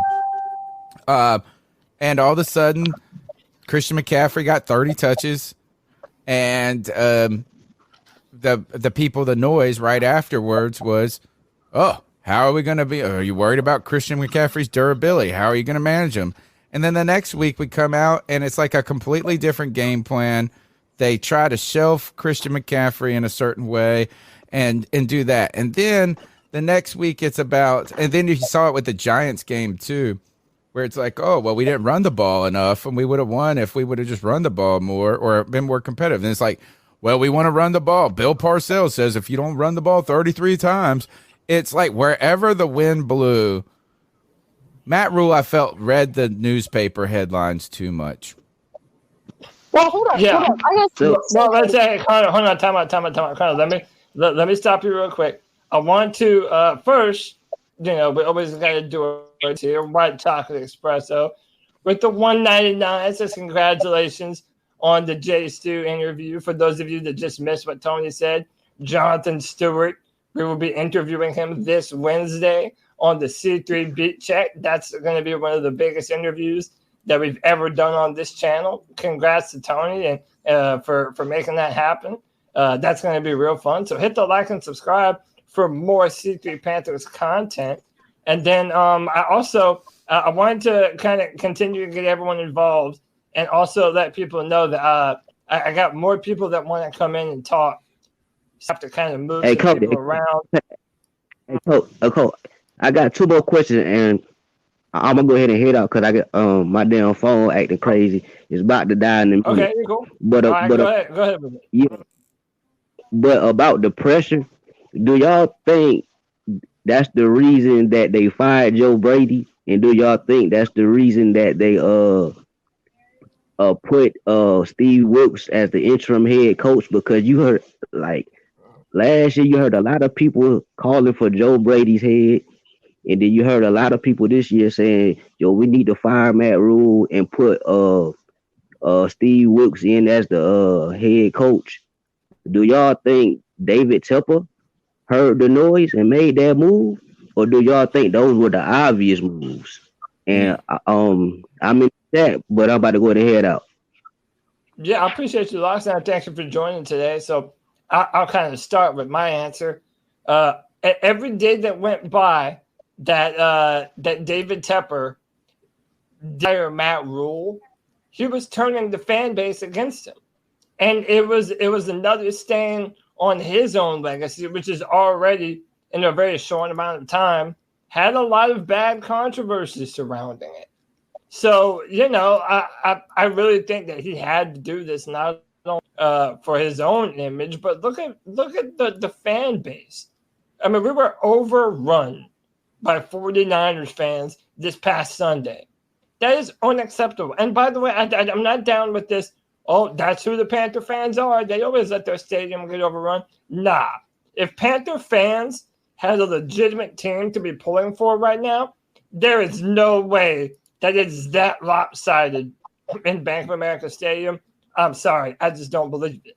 I really don't believe it. You're right on a couple of accounts, but even when we've been good, when you have a team that has a legacy like the 49ers, our entire stadium gets just overrun, even when we're a decent team. Now, if look at Miami with the Bills. Right. If we're a 2015 team, yeah, you're right. People are paying for those tickets and we're willing, we're getting, the Panthers fans are filling that bad boy up. The problem is right now, Bank of America Stadium is an investment opportunity for too many people. It is not a fan opportunity. A lot of people have PSLs that their only goal is to make money, which means that whoever is willing to pay for the tickets gets to get the tickets. Now you have places like the Roaring Riot that actually do a ticket exchange where you actually get face value tickets and everything, and it's verified and all that stuff. But For the most part, that's the majority of our PSL owners, and they're all just investment opportunities. People don't realize that that's something that happens along the all over the place. A good portion of our PSLs are owned by things like SeatGeek and Ticketmaster, right? Yeah. People don't realize that a lot of those tickets that we sell aren't even actual people, but businesses. And so, you got to keep that in mind, because that's why you see that happen. If we were 2015, you're going to have a lot more people willing to pay the price for it. You're still going to have a tremendous amount of these people that are just trying to make money, and that's why you see these stands fill up like the way you do. Yeah. Hey, I want to welcome some new people to the stream. First off, I'm going to go in order that I let them in, so that way everybody kind of gets their opportunity. Matt Corral will shine. I know you've been waiting a minute, man. Are you there? Yo. Y'all can hear me? Yeah, I hear you, man. How you feeling? Feeling good right now. I mean, all this news, man, is just music to my ears. And I just feel like I hope we don't pull the same shit as the last 2 years, because this is a good opportunity where we can actually have a nice team, a decent team. It doesn't even have to be like a Tampa Bay type of team. It can be like a Vikings type of team, As long as we're getting better, that's all I care about. And I feel like we're just going in the right direction. So that's how I feel about it. That's a great point. And real quick, and then I want to move on real quick, and then I'll continue to bounce it around. Are you hopeful about Steve Wilkes and his ability to potentially turn this around this season? Or do you think that we're going to need another offseason of draft and free agent signings? I think we're going to need probably another just because, this is all happening kind of now, out, if that makes sense. Right. I just feel like we need time, but the more we take our time, I feel like the more efficient, it will be. That makes sense. Yeah. So no doubt. Yeah. Yeah. That's a great take. Next, we've had him on before, and by the way, I always have this layout just so I can prevent bombers when I get a bunch of people that I haven't seen before. I have seen this guy before. Malcolm Flex, welcome back to the show, brother. He has been on this show before. What are you thinking, man? How you feeling about Matt Rhule being fired, Phil Snow being fired, Al Holcomb being promoted, the whole 9 yards? What you got to say about it, Malcolm? A new day has come. We've waited for this moment for so long, and it's finally here. It feels really good, but I don't know how to feel, because again, we're probably not getting the season back. Let's be honest. Matt Rhule does, he didn't really do anything other than mess the team up from personnel and a decision standpoint on who to play. It's not like he was a play caller. Not like he made the offense. He's not an X and O's kind of guy. He's not a defensive guy. So you're really going to have to rebuild the whole entire staff, the whole mentality and all of that. And that's not something that you can necessarily just change overnight with the firing of a head coach. It's not like we had Kyle Shanahan and now we got rid of him and now we're moving from the wide zone West Coast to a modern day pro spread or something. There's a lot that's probably going to have to have some changes. The safeties are still injured right now. Our quarterback, our subpar quarterback is injured, and our other subpar quarterbacks are injured.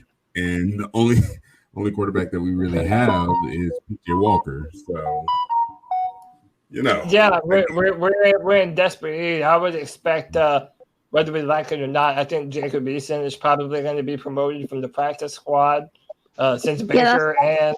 Yeah, I mean that's inevitable pretty much. I mean you're gonna have that behind PJ Walker. That just kind of seems like the next inevitable conclusion. Next up, I want to go to Shay. Shay, what's up? Hey, what's up, man? Shah, man. Salute, man. How y'all doing, man? Shah, what's up, brother? Man. How you doing, man? Happy you could join us. Hey, man, happy, man. First time been on the comments for a minute, man. Basically, man, I'm gonna jump right into it. I feel like I want to go back, y'all. I want to go back to 2020. Sometimes you got to admit that you just messed up. When we already had the coach that should have been hired, Eric Bieniemy, when he said he wanted to work with Cam Newton. Now, we also got to think that that's also everybody's a Carolina fan, so I'm thinking that we all fond of Cam Newton. So I think that was a Matt Rhule decision to release Cam Newton and affected his whole career.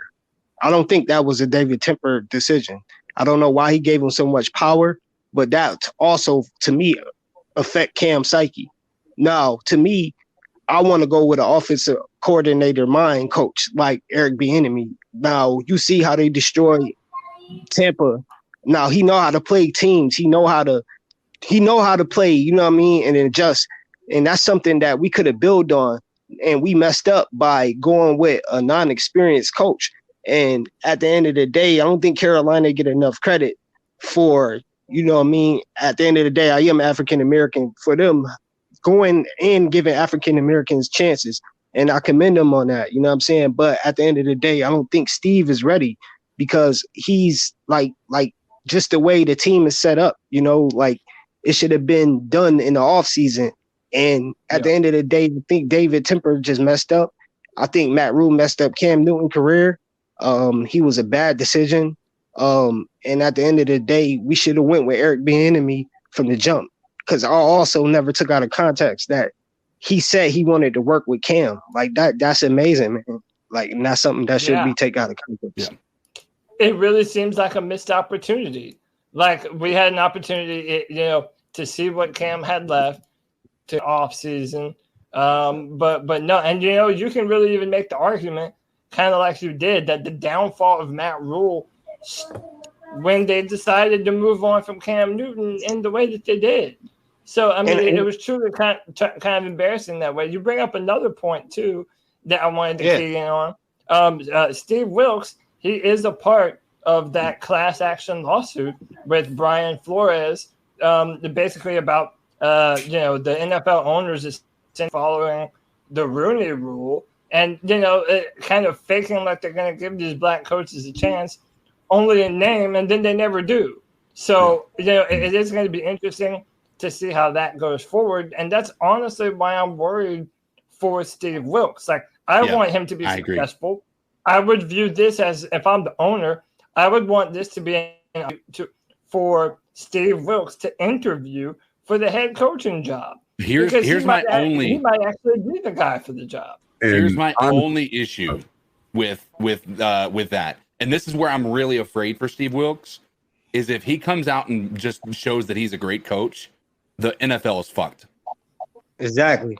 The NFL is fucked. So these storylines that we talk about, that we think that sometimes the NFL has a little bit of things that nudge things a certain way, makes you almost wonder if Steve Wilkes is going to be set up to fail here, so that it makes their case like look better, right? And I'm not saying Steve Wilkes is a part of that. I'm just saying right now he's got a class action lawsuit against the NFL for this shit, and if that, like, it just seems like an opportunity for the NFL to find a way to just completely just shut that narrative up. You know what I mean? Yeah. So it's still McAdoo, correct? So it's Steve Wilkes. Yeah, we still got McAdoo. Okay. Yeah, McAdoo is still here. That's just sort of a sticky situation. But yeah, I think Steve Wilkes right now, he's got extra incentive. But one thing he's got going for him is that he was with the Panthers staff during the heyday, you know, so he had been around 4 years that we had. So. He knows what it means to keep pounding. For some reason, a lot of people want to think that a lot of people say Cam Newton's done, but like I say, I want to go back to 2020 and the whole Matt Rhule experience. Kenny Allen, Teddy Bridgewater, Sam Darnold, Baker Mayfield. Why ain't those guys considered done? That he went through 6 quarterbacks in this whole experiment and failed. Bro, he got more quarterbacks. I don't want to hear. Yeah, I don't like. You can't tell me that Cam is done, because at the end of the day, I don't think he ever for some reason I don't think he liked the Cam. I don't think he never wanted him back when we got him back. I mean, he never wanted, like, to say he gave up on him.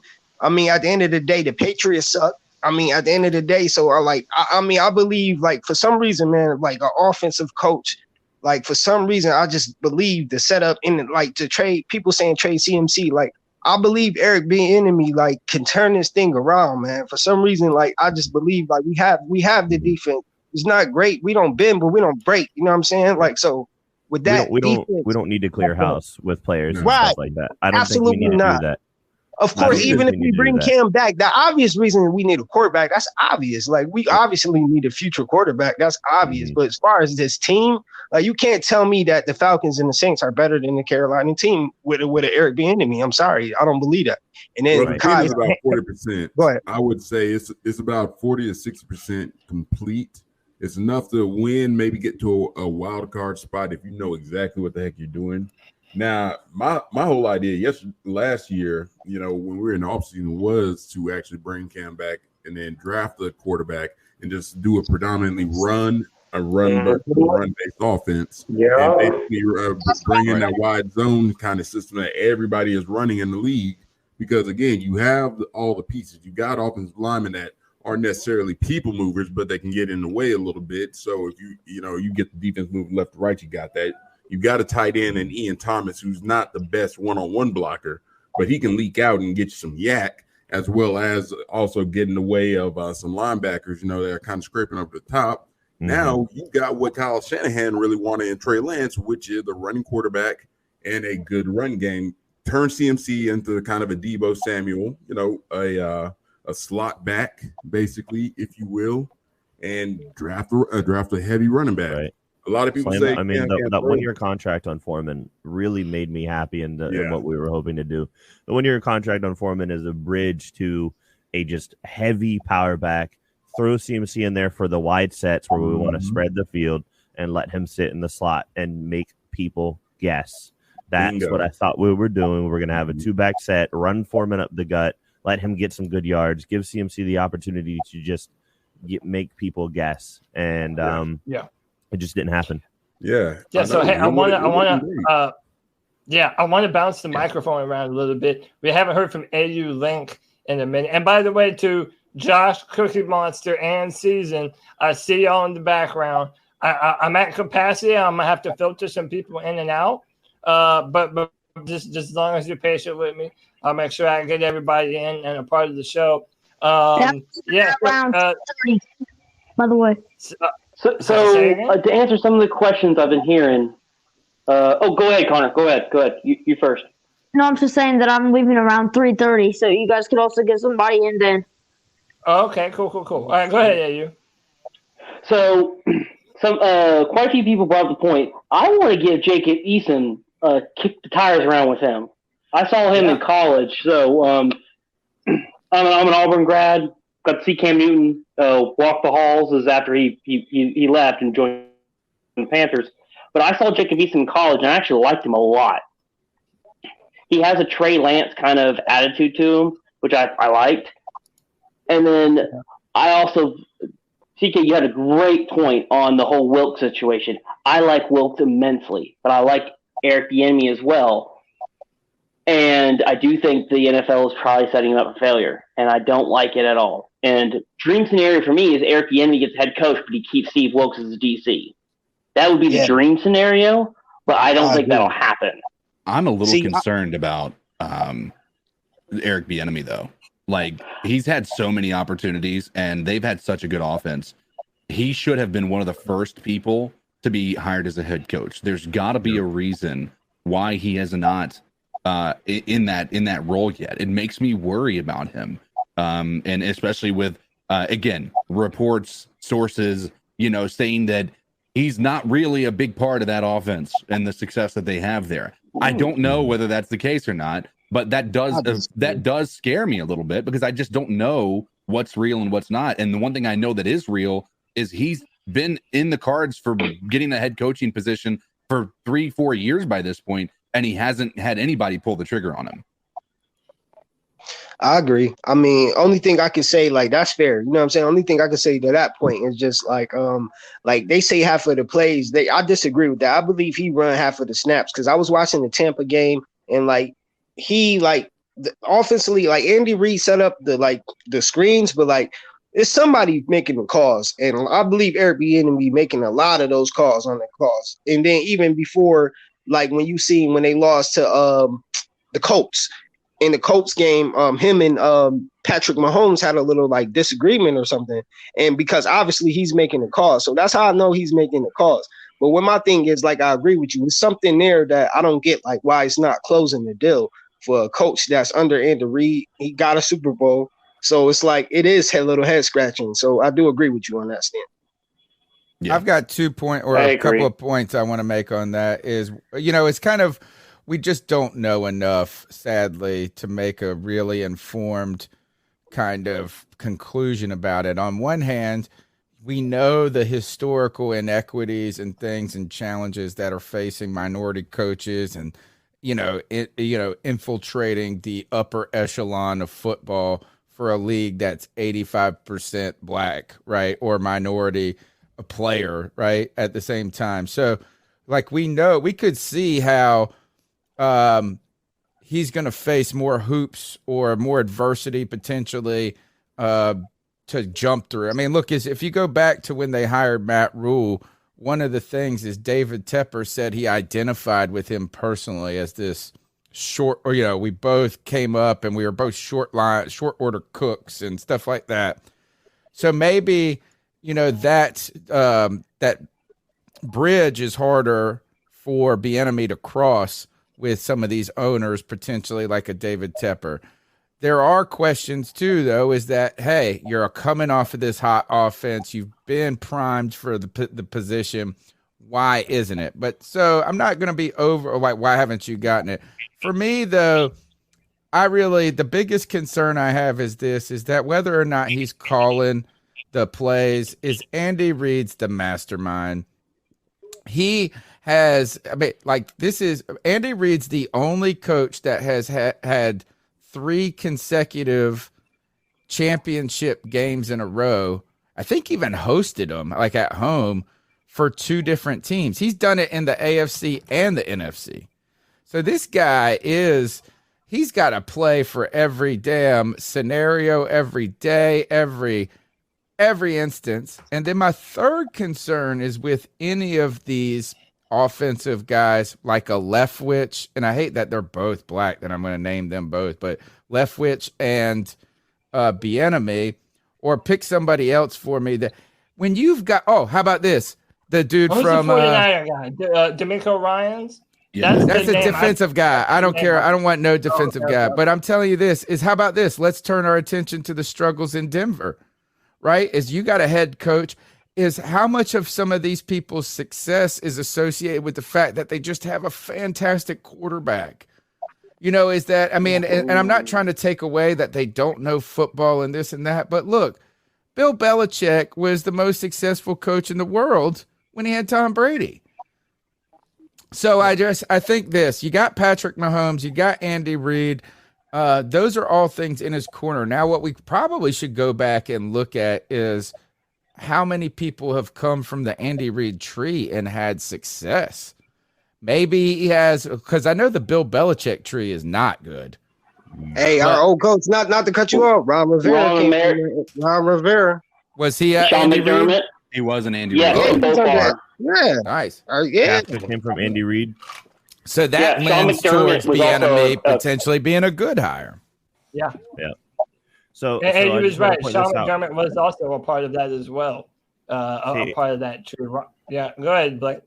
No, I'm sorry. I don't mean to interrupt you. Sean McDermott. No, he was. It's inevitable.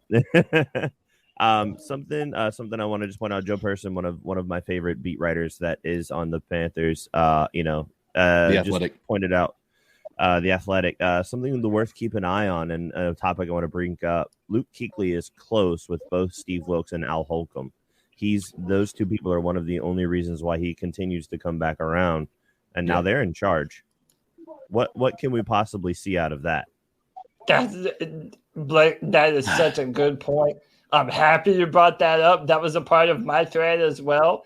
That basically Luke Kuechly only comes around because of the respect that he has for men like Steve Wilkes and Al Holcomb. Look, at the minute Luke Kuechly retired, every fan was like, come be our defensive coordinator, be our linebacker coach. Like, we all wanted that so bad. And that's another thing that is a great point. I feel like now that this has happened, it opens up the possibility to do stuff like that. How now crazy maybe is Christian Luke does want to come back and coach this football team. No. Imagine, and now that you go, CK, imagine Luke Kuechly coaching up Brandon Smith. Woo! I'll do you one better. Imagine Luke having quit playing football because Rhule was hired, and we find that information out, and he is excited about the opportunity to come back and play for the Carolina Panthers. I've been said that shit when that shit happened, G. I'm glad you said that. The timing on it was too perfect. The timing on it was too perfect. He retired. Matt Rhule was toxic. I mean, everything. Who knew what we was getting into, man? He knew ahead of time, man. He said, "I'm gonna get the fuck out of here, man." I mean, I knew Matt Rhule was bad when he thought Kenny Allen was better than Cam Newton. I mean, Kenny Anderson. What was his name? Kenny Allen. What was his name? Kyle Allen. Like that was terrible. Kyle is same. Who cares, bro? I don't even know that. Where is he at now? Like that's what I'm saying, man. He messed up about right now. He's in the Redskins. Terrible, man. So, hey, real quick, Connor. I know you said you had to go soon. I'm gonna let you kind of give your final thoughts real quick. And then I got some people waiting in the background that I want to bring in. All right. So go ahead, man. Tell me, give me your final thoughts. Are you excited? What are your thoughts, man, going forward now? Okay, I'm gonna talk some more about Luke Kuechly. Okay. So first of all, whoever just said that Luke left because Rhule was brought in is an absolute genius. Because and part of me thinks that's what happened. So what if we got this? Okay, so let me bring this to your attention. What if we got Sean McVay as the head coach? We get what if we got Sean McVay as the head coach? What if we got Luke Kuechly as the defensive coordinator? Bryce Young as the quarterback of the future. And then for the offensive coordinator, we have a former. What about for the offensive coordinator? Crazy idea. What about Cam Newton? Whoa, Cam Newton coaching the offense? I don't know, man. But how did Sean McVay come here? He's still coaching. Not going anywhere. I said Peyton. Did I not say Peyton? I could have sworn I said Peyton. No, you said McVay. You're cool. You meant Sean Payton? Yeah. Only thing with that, guys, is like, think about it. Like, I agree with your points, but like, listen, man, like that LA job is a little more attractive. The Chargers don't really look that good. So I'm watching. I will predict Sean Payton go to the Chargers. Brian Flores and Sean Payton are my two main guys, but that's what I'm gonna leave this at. And also Cody. So I'm in the C3 Discord chat, and I see you. I'm all for doing this next generation of Panthers thing. If we can get Noah on here, I'd love to do that. We'll figure out a way to make that happen, bro. That's your Discord. Yeah, okay, yeah. No, I'll definitely hit you up in Discord. We'll get Noah. Dude, I think, hey, put some ones in the chat if you would love to hear a Connor and Noah podcast. If you think that would be fire, man. Hit some ones, bro. I know I would love that. Listening to the future of Panther Nation, talk football. Dude, I absolutely love that. Connor, you're the absolute best, bro. Best, man. You know we love you. Have a great day, man, and enjoy this great news today, man. All right, sounds good, man. Bye, Cody. Bye, guys. Yep, look at all them ones too, bro. I love it. People love that. All right, Connor. Get out of this. Goodbye, guys. Hey, have a great day, Connor. I appreciate you, bro. All right, so next, I'm gonna add some people in here. This man has been waiting patiently. Josh, the Cookie Monster. Josh, what's up, bro? What's up, guys? How's everybody doing? Salute. Doing good, man. How you feeling? Man, I'm excited. This is probably the most excited I've been. I was laid down taking a nap. My fiance walks in. She goes, she has a big old smile on her face. She goes, guess what? They just fucking fired him. And I was talking about it all day yesterday. I was talking to Pro Football Talk was saying yesterday that, sources saying that he could be fired. And I was like, I got a feeling about this one. And sure enough, wound up happening today. I was a little down when I saw Ian Rappaport talking about it this morning and everything. I was like, fuck, it's not going to happen. Yeah, Yeah, where he was talking about him being thing. I had to respond to that on Twitter too, because it was such a, like, I know that he's just basing it off of what he has the last information he was given, which was that he was going to be patient. But, when you see his history, he gave a literal 2-time coach of the year in the NFL, a proven guy who has had mad respect from his former players, gave him a year and a half with injured quarterback play. And you're talking about patience. This dude chose 3 quarterbacks that have yet to prove themselves on a consistent basis, and they still lost on a way too consistent basis. You took on a 3-year contract for a guy, Teddy Bridgewater, that left us reeling for 3 years. This is the first year that we're going to be coming up in 2023 where we're going to be free of quarterback contracts that are going to tie us down for salary cap purposes, and also not like we don't want to be paying people who aren't going to be starting on the field for us. So I think I agree wholeheartedly. I think that that tweet earlier when that came out, I had to respond to it because it just made no sense to me. I'm starting to wonder. I think because everybody's portrayed this image from Tepper as being like a really prideful, type of individual, and he's stubborn, like arrogant. You don't want to be wrong, right? And I think the reason why he waited to pull the plug on Matt Rhule so long was because he gave them an unproven collegiate coach a shot in the NFL. He paid the guy how much was it guaranteed? Was it like 62 million? 62 million fully guaranteed, and you wait this long and everything, not to be patient, but because your ego is so much in the way, you don't want to be proven wrong. Fuck it, I'm gonna hold this out.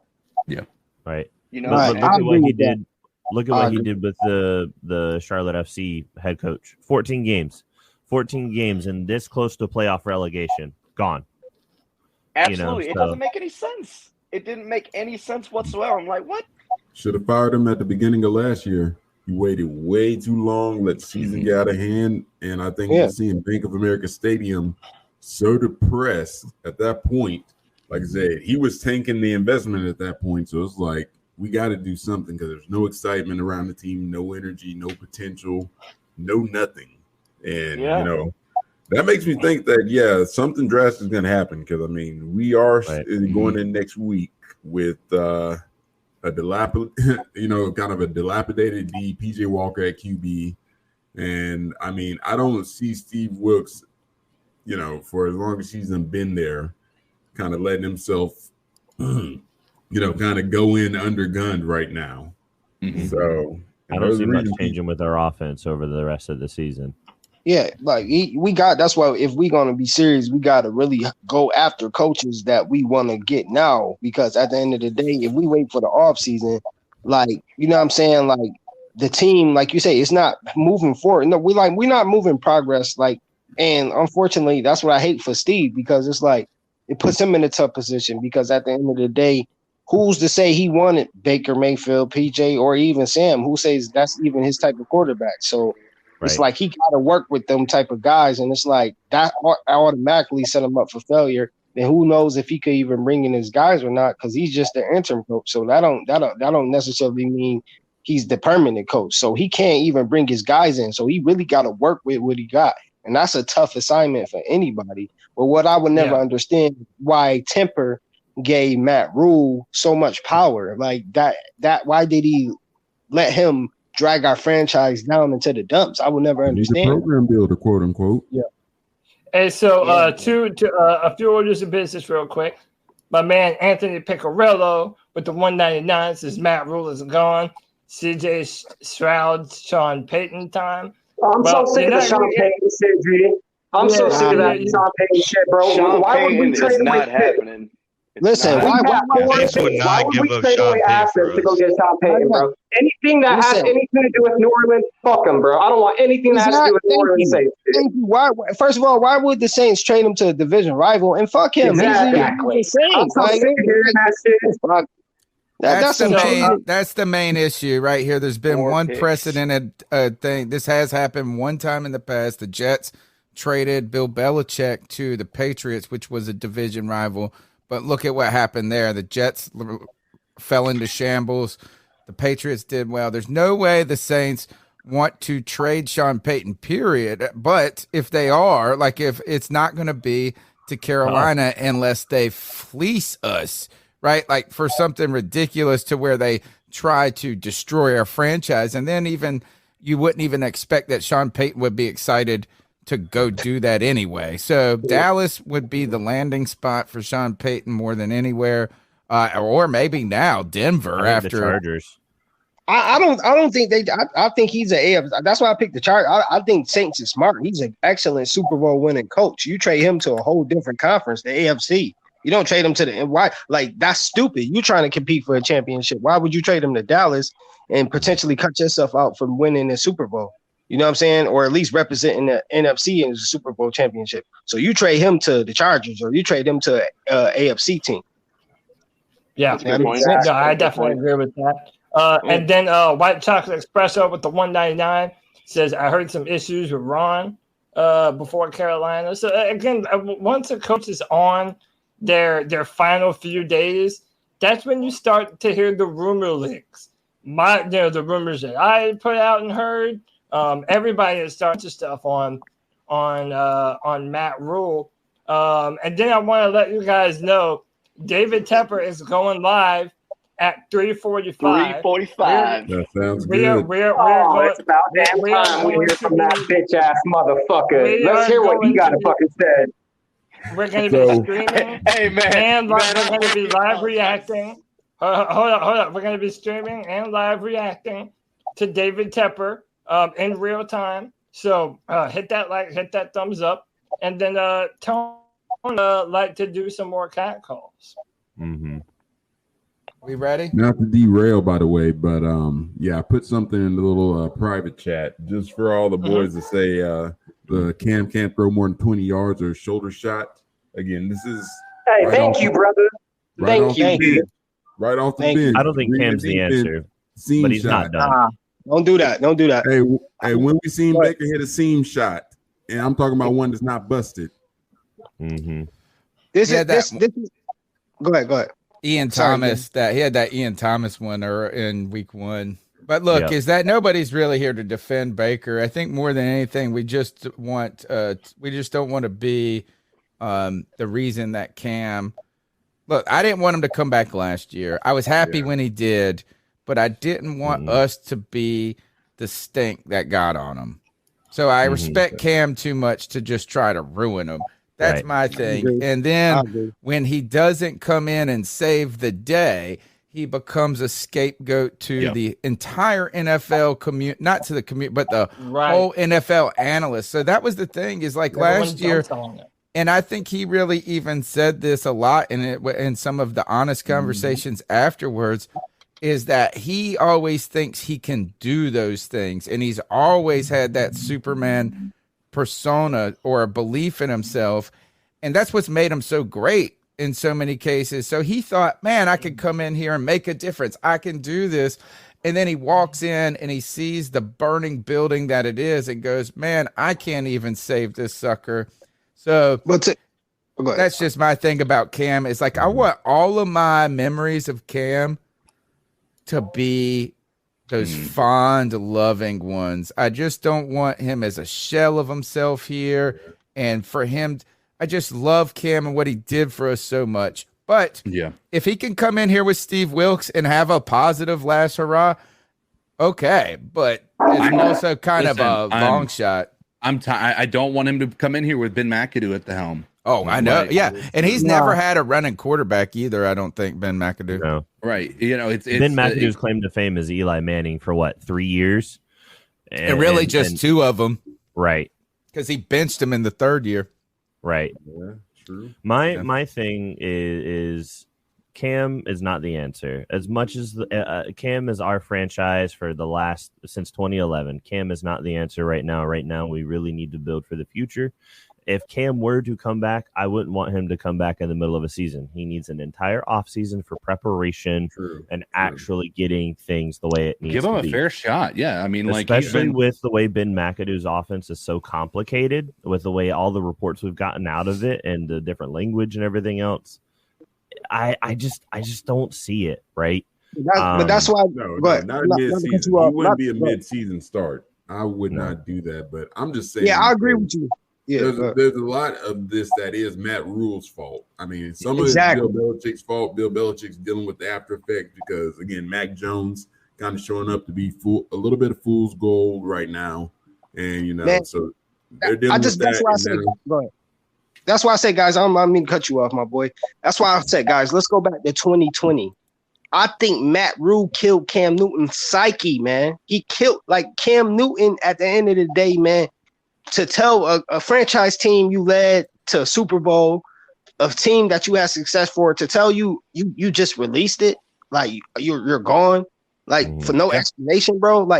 That's the confidence wise, bro. I don't care who you is, bro. That's gonna hurt you, bro. Look at Von Miller when he got traded from Denver. He was crying, bro, and he went to a Super Bowl championship team and won the Super Bowl. And he was crying. You remember?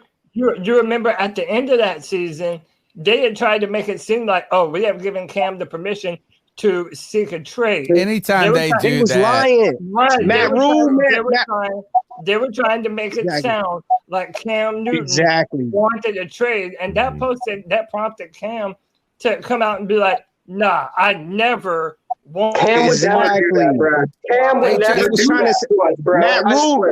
That's why Matt Rhule sabotaged. That's why you got to go. That's why I said, guys, let's go back to 2020. Matt Rhule sabotaged our quarterback. He sabotaged him because at the end of the day, that was a great point. Cam Newton came back and clapped back and said, "Hey, man, I got drafted here. Why would I ask for a trade? What are you what? What are you talking? I just got in trying to at least show I'm healthy." That's what Cam Newton said. Remember when he got traded to New England? He said, "I just wanted to show that I can play a full season."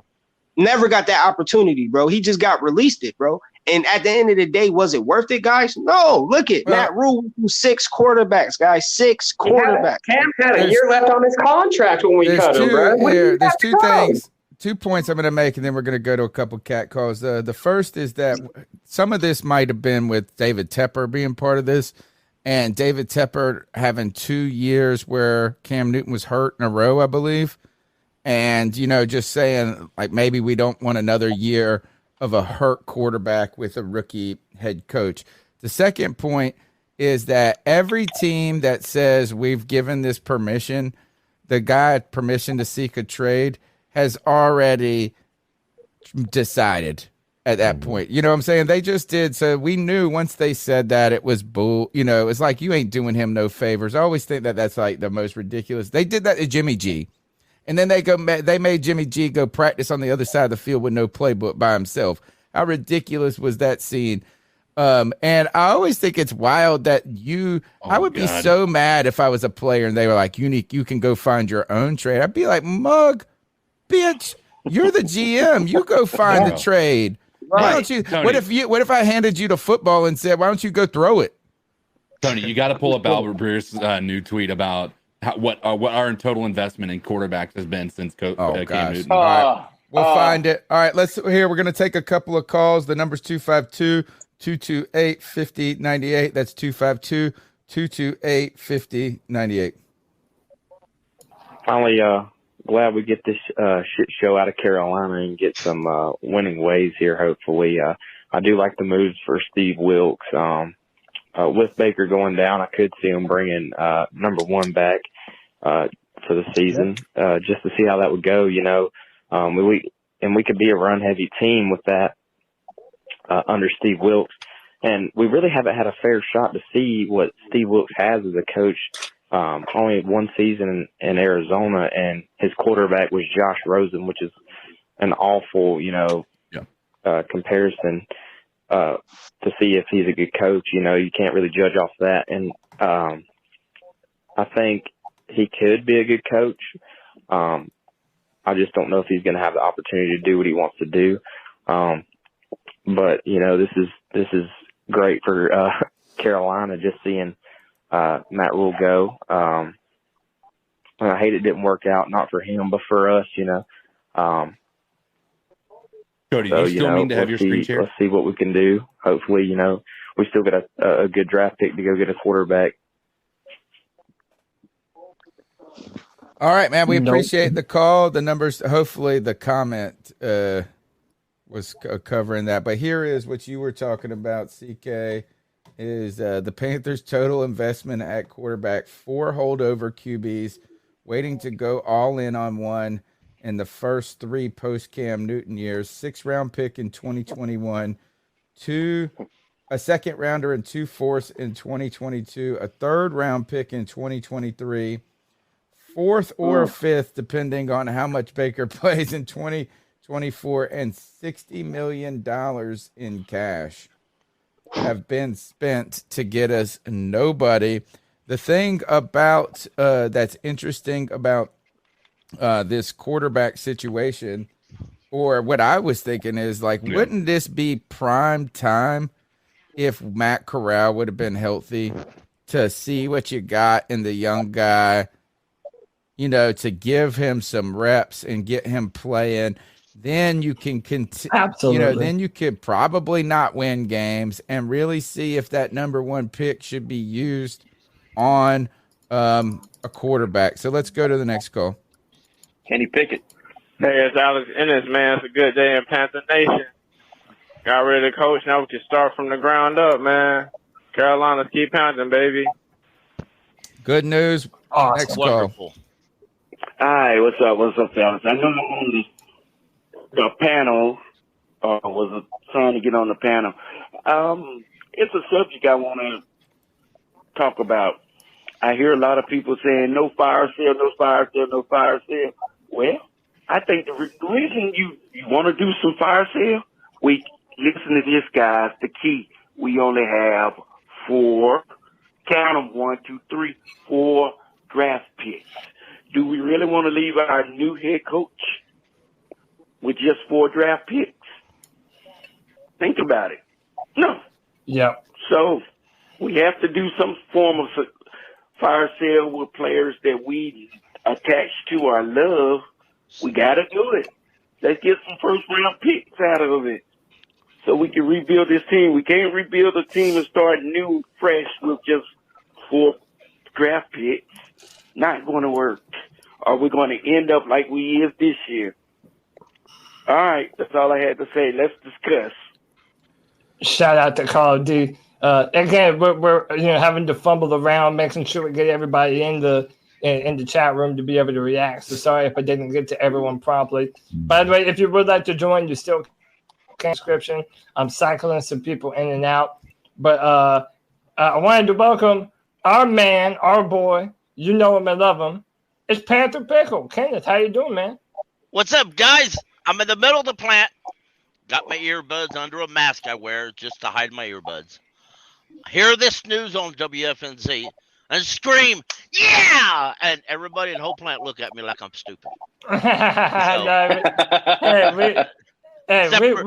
We know you're not stupid, and we would expect nothing less from you. Well, the one Cowboy fan looked at me and said, I understand. He also said we could have his defensive coordinator, but I said that's not probably the direction we'll go. Yeah. Not the direction. I don't think we want that. No. No. Hey, Cody. So, go ahead. One of the guy, the last call, one of the things he said as far as getting rid of some of the players and everything. I just kind of wanted feedback on what you guys thought about this. A lot of people have been saying as far as trading some big names, fan favorites, all this kind of stuff. And I thought about one trade in particular, Khalil Mack, when he was traded. I believe he was on his rookie deal when he was still with the Bears and everything. They pulled 3 first-round picks or something like that for that trade. So, do you think Burns maybe could pull some of that? I mean, I don't know if he's got the cachet that a Khalil Mack had at that moment, but that I think is here's the thing: is that anytime we start talking about trading players, people get upset because they're the good players on our team. Yeah. They're the only ones people want to trade for. Don't worry, no one's picking up the phone and calling for Sam Franklin after they saw him sweep the leg yesterday. So it is people like Christian McCaffrey. It is, or actually, I think Brian Burns is one of the most tradable names. And the reason I'm saying that is because you don't get the money contract. If you sign DJ, you got to pay him his contract, or at least the Panthers might have to pay him the guaranteed part, to be honest. I'm not sure. I think that might be how it works. You don't trade away the guaranteed money, which you got to keep. It's just like how much is left on the contract, but they're going to have to assume the salary part of that. So it is a guy like Brian Burns who's still on the rookie deal, who has a 5th-year option in the hole, I believe, and a team that could potentially negotiate a long-term deal with him. That is the most attractive piece. It's either a piece that's going to be somebody that makes your team better now and can make them better next year, and that's the Brian Burns one, or it's Christian McCaffrey, where it's like, hey, we're willing to pay the money because we just want the short-term injection of good. So I think this is that Brian Burns is probably the most shoppable name on the team, honestly. And I don't know if he commands as much as a Khalil Mack, because I think Khalil Mack was an all-pro. Brian Burns just made his first Pro Bowl last year. And he's never crested 10 sacks. He's been a good player, a very good player. He's been our best and consistent defensive player, but not great by league standards just yet. Yeah. But if you could get a first for him from a team that's doubt. Not. And really the question comes down to this. Do you plan to sign him long term? If you plan to sign him long term, then we don't have to worry about it. But if you're honestly not going to have the money to do it, and you're unsure if you are going to do it, that's the time to trade him. If you really believe you're going to get a deal done, then okay, we'll talk about it. And then the last point about Brian Burns or somebody like this is that you could want to sign them, but they have to want to sign with you as well. Right. Julius Peppers, we offered Julius Peppers, and Carolina fans hated him for the moment. But, man, really, was he that wrong at this point? A guy that said, look, I gave you a good years. You tried to pay me big money, but I'm looking at this team, and it's in shambles. I'm going to get out of here. I got to go try something new. We tried to give him the most money in the world, and he still didn't want to play here. So will Brian Burns want to invest his prime years on a team that's in potentially a rebuild mode? I don't know. So those are all questions that we have to know more about. But I think who are the most shoppable names on this team right now? Brian Burns, right? Jeremy Chin. He's hurt right now, but yes, I mean, I don't think that'll matter. I don't think that'll talk. I know. With the way Chin's been playing and showing Honey Badger caliber safety play and the versatility that he has. We still got time on his deal, though. Oh, maybe only 2 years, though. Only 2 years because he was a second round pick. Yeah. Christian McCaffrey and a lot of Robbie Anderson, Terrace Marshall. A lot of people asking about Terrace Marshall. You also got to. I'm sorry. You also got to think if you're talking to a team, they're drafting with 15th overall, for example, and they need a defensive end. Are they going to get Brian Burns, who, depending on the system they run, exactly? And let's be honest, he knows a lot, but is he 100% better to pay him the money he wants? So instead of drafting a rookie who's going to be on a rookie deal for 4 or 5 years. I think Steve Wilkes runs a 4-3 too. Yeah. A lot of people. And Brian Burns ain't no 4-3 defensive end, man. So I don't see him staying. I really don't. Well, he's too light in the ass. If you want to trade Brian Burns, you probably ship him off to like Pittsburgh, where they lost T.J. Watt, and Exactly. they can put him on the side of him. I think the issue that we see with production out of Brian Burns, though, is a lot of times when you have a big defensive end like a Julius Peppers or a T.J. Watt, you've got pressure somewhere else, right? Did you guys see the piece from Joe Person or not? Yeah, Joe Person and Greg Olson about Luke Kuechly. He's making the top four playoff run, right? The coaching. I did. Joe Person put out on Twitter that there's a large possibility now with Steve Wilkes and Al Holcomb that Luke Kuechly might come back into the building. And dude, I would love that so much. Yep. And hey, by the way, for those of you who are wondering, we are indeed showing the press conference. They are live. So as soon as they always take like 15 minutes. Yeah, so they're the worst, dude. They are the worst about this. Like, why can't they just get a better timeline? It's like David Tedbury trying to show his face right now. He won't take as long as he but wants. they do this all the time. It's like, hey, and then they don't come on for 20 minutes. Just say, look, it's going to be at 10:30 and make it at 10:30. Oh, by the way, I'm just now reading because I've been at work all day that there was an assistant special team coach was fired as well. What's up with him being fired? Just a Rhule buddy? Is that? Yeah, he was with Rhule. Yeah. With Rhule. Yeah, I didn't even recognize the dude's name. Yeah. Ed Foley. I thought, wow, okay. On that Joe Person tweet that we were just talking about, guys, I don't know if you saw it, Cody, but Greg Olson was on there like, back off. We're going through a run in Pop Warner right now. We're in playoffs. He was. He's like, back off. He's unavailable. Which this is pretty wild about that is former member of the C3 Panthers podcast, Mel Mayock, also Matt Rhule lover. He is coaching that in that same league, and his team beat Greg Olson and Luke Kuechly's team. Oh no! Right? It's he was like, I mean, he's so nice. He didn't even like gloat about it. But I did see that. But I thought of that as like, man, they had a tough start, but they're pulling it together. We need that type of tenacity with the Panthers, though. Mm-hmm. Oh yeah. All right. How about this? Is Cody? We got time to take one more call, real quick. Let's do it. Let's do it. Hey, I'm a Carolina transplant living in Tennessee, and I have been embarrassed wearing my jersey around town here. And I am just so glad I don't have to become a Titans fan now that Matt Rhule's gone. Keep pounding. Right on. I wonder where he lives at Tennessee. I don't know why. I don't know who. It's really no difference between Baker Mayfield and Ryan Tannehill. So. Yeah. No, here's my thing. I've been Tannehill's better than Baker.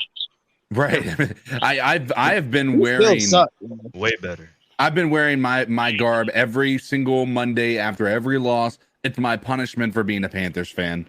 Right. At this point in time, like I'm going out there and I'm putting that jersey on because I know what it was like in 2015 when people called all of us that were diehard Panthers fans just bandwagoners, right? And I'm not about to be that person who's going to be supporting this team only when we're good and not being there when we're bad, right? That's when you look at the cultures out there, fan bases, the best fan bases have those fans that show up no matter whether you're good or bad. You're going to talk some shit. You're going to boo some shit. You're going to maybe tweet a few things that might be a bit disrespectful to people. But at the end of the day, you're there supporting these guys. And that's what my entire approach is. So I respect you in Tennessee for wearing your jersey, even in the midst of a bad year. Can I throw out one wild idea about coach and quarterback? How about this is we don't go rookie quarterback. We make a strong play for Lamar Jackson and Greg Roman, the offensive coordinator for the Ravens. Bring them over together. Nah. No, I'm How not can all y'all for not that. be excited about that? People got excited about Deshaun Watson. Cleveland just gave away the whole franchise for Deshaun Watson. We can have Lamar I Jackson said that and was a bad idea to begin No, with. we're not getting. Because They are not Lamar, getting rid of him. No, I'll tell you why. I'll tell you why I don't like it. With the style of offense that Lamar likes to run, and I don't disrespect that style. Cam did it. It's just all run. I like that. Don't get me wrong. But if he wants a 7-year guaranteed contract like he does, you can't give a guy who runs that style offense a 7 years fully guaranteed deal. I mean, that's an insanity idea because there's too right now he's good. You take 4 years from now, that dude might be crippled and still getting all that money. I mean, I see the way you're looking. I see the way you're looking at it, but also you got to look at our the punks that's in our division, the Atlanta Falcons. If they run in the read option with a Mario, I don't even know how to say his name, Mariota, then I mean I will take a Lamar Jackson over a Mariota, but I don't think Lamar Jackson's coming here. I think he would rather go to the Dolphins than us. I mean, you also got to remember he's from Florida, and you got to also know. Even in that hypothetical, that's not happening until at least 2 years because Baltimore for sure is going to franchise tag him. That's what I'm saying. At least 2 years. You're getting a franchise tag on him. And by the way, Sheena just Deshaun Watson 2.0. Yeah, go ahead, CK. Sheena just made. I'm laughing hysterically over here. Sheena just made a tweet about if you read the article, it looks like the firing of Phil Snow was the decision of Steve Wilkes.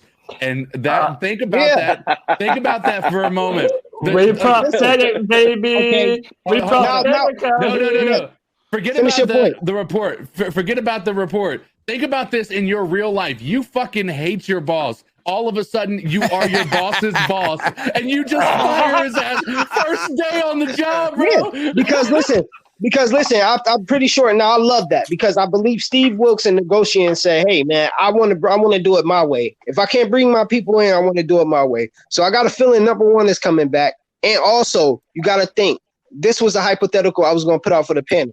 Baker Mayfield ain't damn hurt. They done with him. It's just so hypothetically he in the boot. He ain't hurt. That was his last game. That was his last game in the Carolina jersey. That's all. I think the deal with go ahead. I heard on NFL radio. I don't know what I heard there that Baker is actually getting a second opinion on his knee. Yep. And he said that he thinks he can play Monday. Now, y'all catch us out. I looked it up. We're kind of free. All we got, we're paying Baker anyway what we're going to owe him. If Baker pisses the office off, they could just outright cut him and walk away. Basically, yep. Yeah. I think that's what it's leading to. I think that's what it's leading to. Because think about it. PJ is not going to be the starter. So that's going to force them to say we need a quarterback. Who is the free agent? Our all-time leading quarterback. So we looking like we might sign Cam Newton back. Right. Now my thing is what was Steve going to do with him? That's the thing. Yeah. You know what I'm saying? Here, I don't know about that. Here's what I want to see happen. And, it may not help us in draft day, but we'll worry about draft day come draft day. But here's what I want to see happen. I want to see all these folks canned and all these folks cut or traded. So we go in against the Rams, and since they got already looking ugly anyway, I want to beat the bejesus off of them just so we can just got the press. All right, press conference. Hey, turn it up, D. Yeah, all right. Times in a very public way. Had a conversation with the coach this morning. Smack the shit out of his bald head, bro. I then had a conversation with Steve Wilkes and named him interim coach and had that conversation. And with that, I'll take questions. We'll start with Darren. Dave, you talked before about wanting to build a long-term sustainable winner. Ultimately, why did you choose to make this decision today as opposed to at any point previously like this offseason? Look, great question. Numerous reasons why you make a decision like that. Ultimately, I felt this was a time. Now was a time. Good job. Dave, Matt has expressed at various times as that's as loud as we can turn it, y'all. Trying to find the quarterback. trying to find a franchise quarterback. It appears that search is still ongoing. How much of that responsibility do you bear? Look, ultimately, I'm the head of the organization, and ultimately, I always bear responsibility. I'm not the person that makes those decisions. I'm brought into those decisions. Listen, we will find, and we may have that person right now, but I believe we will have that person eventually. Going forward, to find the next head coach, assuming that you'll leave that, will Scott be part of that? Will Drum be part of that? What will that process be? Listen, we're far away from that right now. Right now, we have a lot of season left. I'd rather talk about the season left. Right now, Steve Wilkes is a coach. Mr. Tepper, speaking of this season, what does the rest of this season look like as an evaluation period for Steve? And do you see him as a candidate potentially for the big job next season? There's a lot of season left, and we'll see how the season goes. Ultimately, he's in a position to be in consideration for that position. I had a talk with Steve. No promises were made, but obviously, if he does an incredible job, he has to be in consideration for that. Dave, how much did what happened yesterday matter to you in terms of your timing, the fire Matt Rhule chance, the fact that there were so many 49ers fans here, and the 22-point loss? Listen, as I said, there's numerous reasons why you make a decision. There might have been a little bit of loss of intensity on the field yesterday. I would say that's probably evident versus the first 4 games. Listen, I have great respect for the fans, and I do hear the fans. But ultimately, that can't be a reason why you make a change like this. But again, there's numerous reasons why you make a change like this. Why can't it? And Dave, back in, I think, end of April, you said this could take 5, maybe 6 years to get turned around. What's happened in between there to make you feel like that Matt couldn't be the guy to turn it around? Look, again, a lot of time has, passed here. We have the record we have. And, again, there's different reasons that go into that. I think that there has been progress of some sort, but look, we're just not getting over the hump. And we got to get over the hump. With Steve Wilkes specifically, why was he named interim head coach? Look, it's good to have somebody internally that's familiar with the team and, with the people in the building, so to speak. Steve is a leader of men. He has experience as a head coach. And I thought he's the best candidate, in the building for that role. We'll go to Phil. What's your message to fans? You mentioned the fans. Do you have a message for them who may feel like this thing maybe wasn't moving in the right direction? Yeah. What's your message? I'm sorry, I didn't hear you. Do you have a message to the fans who maybe felt that the franchise wasn't moving in the right direction after this move? Look, football is a funny business. Things take time, and as a former fan, I don't want to hear that. I want an answer. I want to win today, and I don't care about anything else. And I understand that, and I want to win too. But I do think we have made some progress, and we will make future progress. I think it's pretty reported out there that defense is, has some respect for the defense. It's probably a top half of the league defense or better. I think the offensive line is probably the best offensive line we've had since I've been here. Can get better, but I think that's probably fair to say. So I do think those are kind of foundation pieces. I think we have a lot further to go, and I think eventually we'll get over the hump. What insight do you have on the firing of Phil Snow? Tomorrow, I think you'll have a chance to talk to Steve Wilkes. I did talk to Steve before, that. He told me, he was going to think about these, few different positions. And and that's obviously been reported out there. You should talk to Steve Wilkes tomorrow. Just like we said, fired his Given the boss. state of the roster and the upcoming strength of schedule, what are your realistic expectations when it comes to Steve Wilkes? You expect him to get your team over the hump with this remaining season left? Look, I think we always have an expectation to win and trying to find a way to win. And, that's never changing. Steve is familiar with the team. I have confidence in him, and we'll see. I hate how they get irritated by these questions. Like, man, like, what else are we supposed to ask you? Was this for you? I mean, you've been in Pittsburgh. You've seen that they've had a lot of patience with head coaches, and one of the things that you preach was, being patient, taking time to develop. How hard did that make this decision, being that he was only here a little over 2 years? I think, it's a funny thing, that thing called patience. If you ask the average fan out there, they think I was ridiculously patient on both these situations here.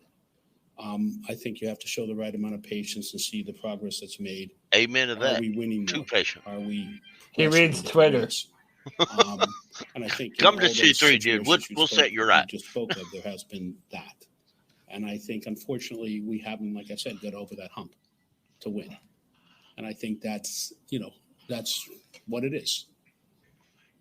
Dave, can you address the vast amount of empty seats that have been there the last few weeks, maybe half full?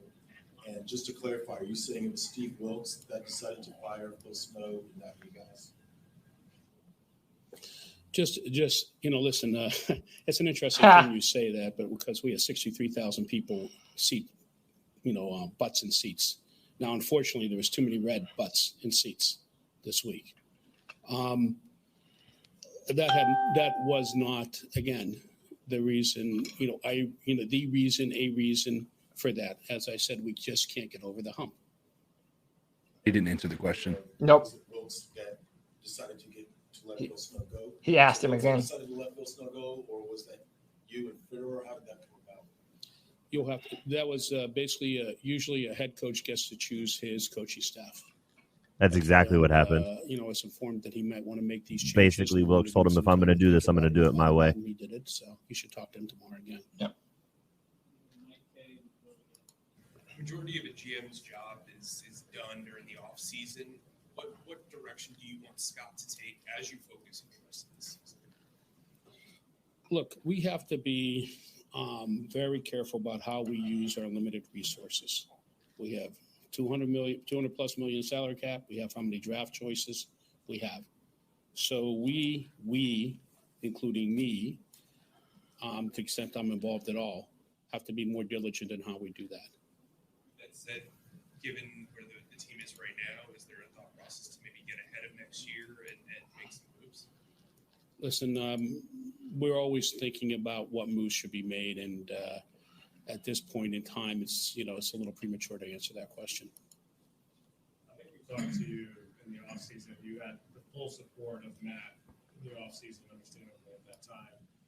What did you see in him at that point that did not happen in the regular season that you thought that he could get the job done to give him another year? I thought flexibility in the staff and trying to upgrade the coaching staff at that point in time and having that sort of flexibility to see how that all worked out. Again, I think there's been some improvements. There's always some improvements, but not enough. And we're obviously not getting over the hump. So, that's the bottom line.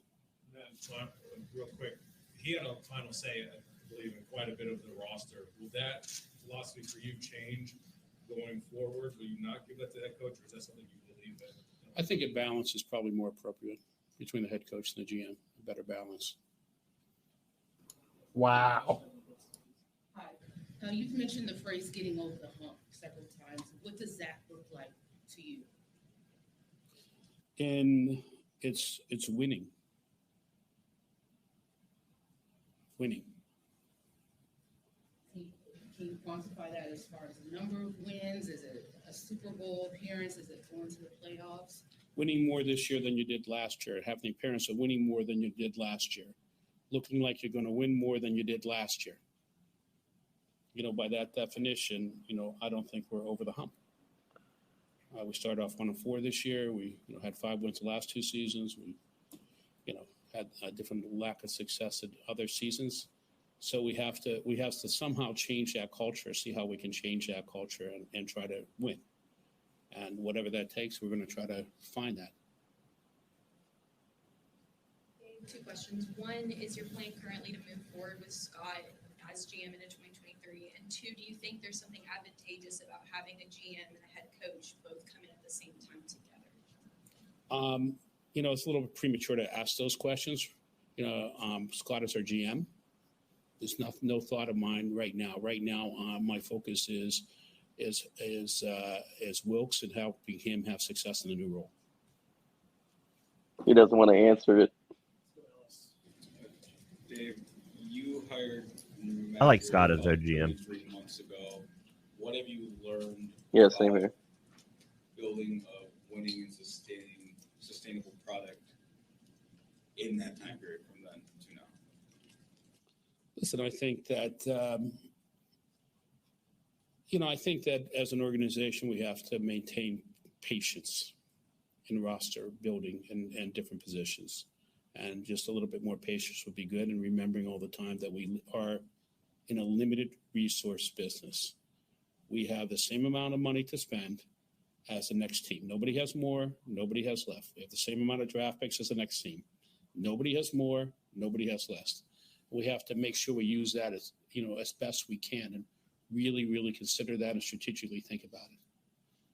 Joe, how do you kind of reconcile the patience message, though, when you see other teams around the league having success earlier with newish coaches and getting to the playoffs? It's funny. I get asked, you just asked that question of being too patient, and somebody said you're not patient enough. And I said, it's like you're damned if you do, and you're damned if you don't. And that's kind of, where I am. You have to show enough patience to see how things work out. And then ultimately, are you winning enough? I mean, that's the bottom line here is the bottom line. Unfortunately, that's the way it is. Fans care about your winning, and quite frankly, that's why we're all here. We're not in here to do anything but try to win games. And if we're not winning games, is there something else that matters? And look, I mean, you have to be patient enough to see what develops and how it develops to give things enough time. And that was, you're saying, did you give it too much time? Other person just asked, did you give it enough time? Nobody asked I that. think it's a balancing act. And I try to, balance it both ways. That's what he's asking. You do a 7-year contract again. Oh, good question, Joe. I don't really want to talk about contracts, but listen, it's probably in a lot of things in this game, it probably make more sense to be more conforming in some ways. On the other hand, look, it's about taking chances and taking risks sometimes in life. Sometimes things work out. Sometimes you learn from those risks. So if you don't take chances, don't take risks, you don't win usually. Okay. So I'm not gonna, any individual risk we take in the field, depending if it's smart risks and not smart risks. So, and you learn. So look, I mean, just in general, and I'll say this is, 4 years in this business, 2 years during COVID.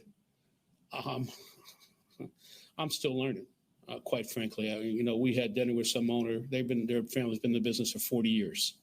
Okay. I'm going to be humble enough to say that it's a big difference from being in a seat of a fan or being up here, and you're trying to balance. You just gave the question about patience both ways. You try to balance it and try to learn. Taking shots at fans. And hopefully we're smart enough to do that. Do you think that Matt's transition from college where he had success to pro had anything to do with his struggles to win? And would you consider a college coach to be your next head coach still? Look, again, it's premature to answer that question. I'd like to see what Steve Wilkes does, just quite frankly. I'm not going to generally roll that out. On the other hand, there is a history of successful coaches in the NFL. You can go look it up. Every fan can go look it up and see what it is. I'm aware of what that is, and I have to be cognizant and pay attention to that. That's good, Darren. Dave, you mentioned your expectations for the rest of this season. If the season ended right now, this team would pick first overall in next year's draft, and that's where quarterbacks are taken. How do you balance the present versus the future in terms of what you want to see from this team? I'm trying to understand your question exactly. Again. Oh my God. Win now or be in position to draft a quarterback high in next year's draft? Okay, if that's your question. Listen, there's no way that every day you can't go in with a winning attitude. And there's no other way to be. You have to try to win all the time. You have to try to win for the players. You have to try to win for the fans. And yes, I understand what it is, about draft picks and getting quarterbacks and stuff like that. And I understand the importance of quarterbacks in this league. But you have to try to win always. Oh, do you, Report, sir? Darren Gant has been fired. I got you. Dave, what'd you learn from the last coaching search that you could take into this one? You mentioned education and kind of learning as you go. Look, I think that there's some things different we would do in the process in general, as far as consultants and such like that in that search. But again, it's premature to ask that question. So, He doesn't know anything. That's the issue.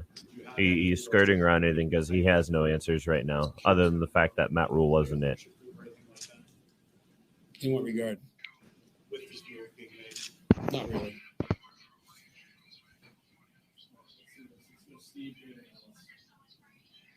Dave, obviously there's a trade deadline coming up.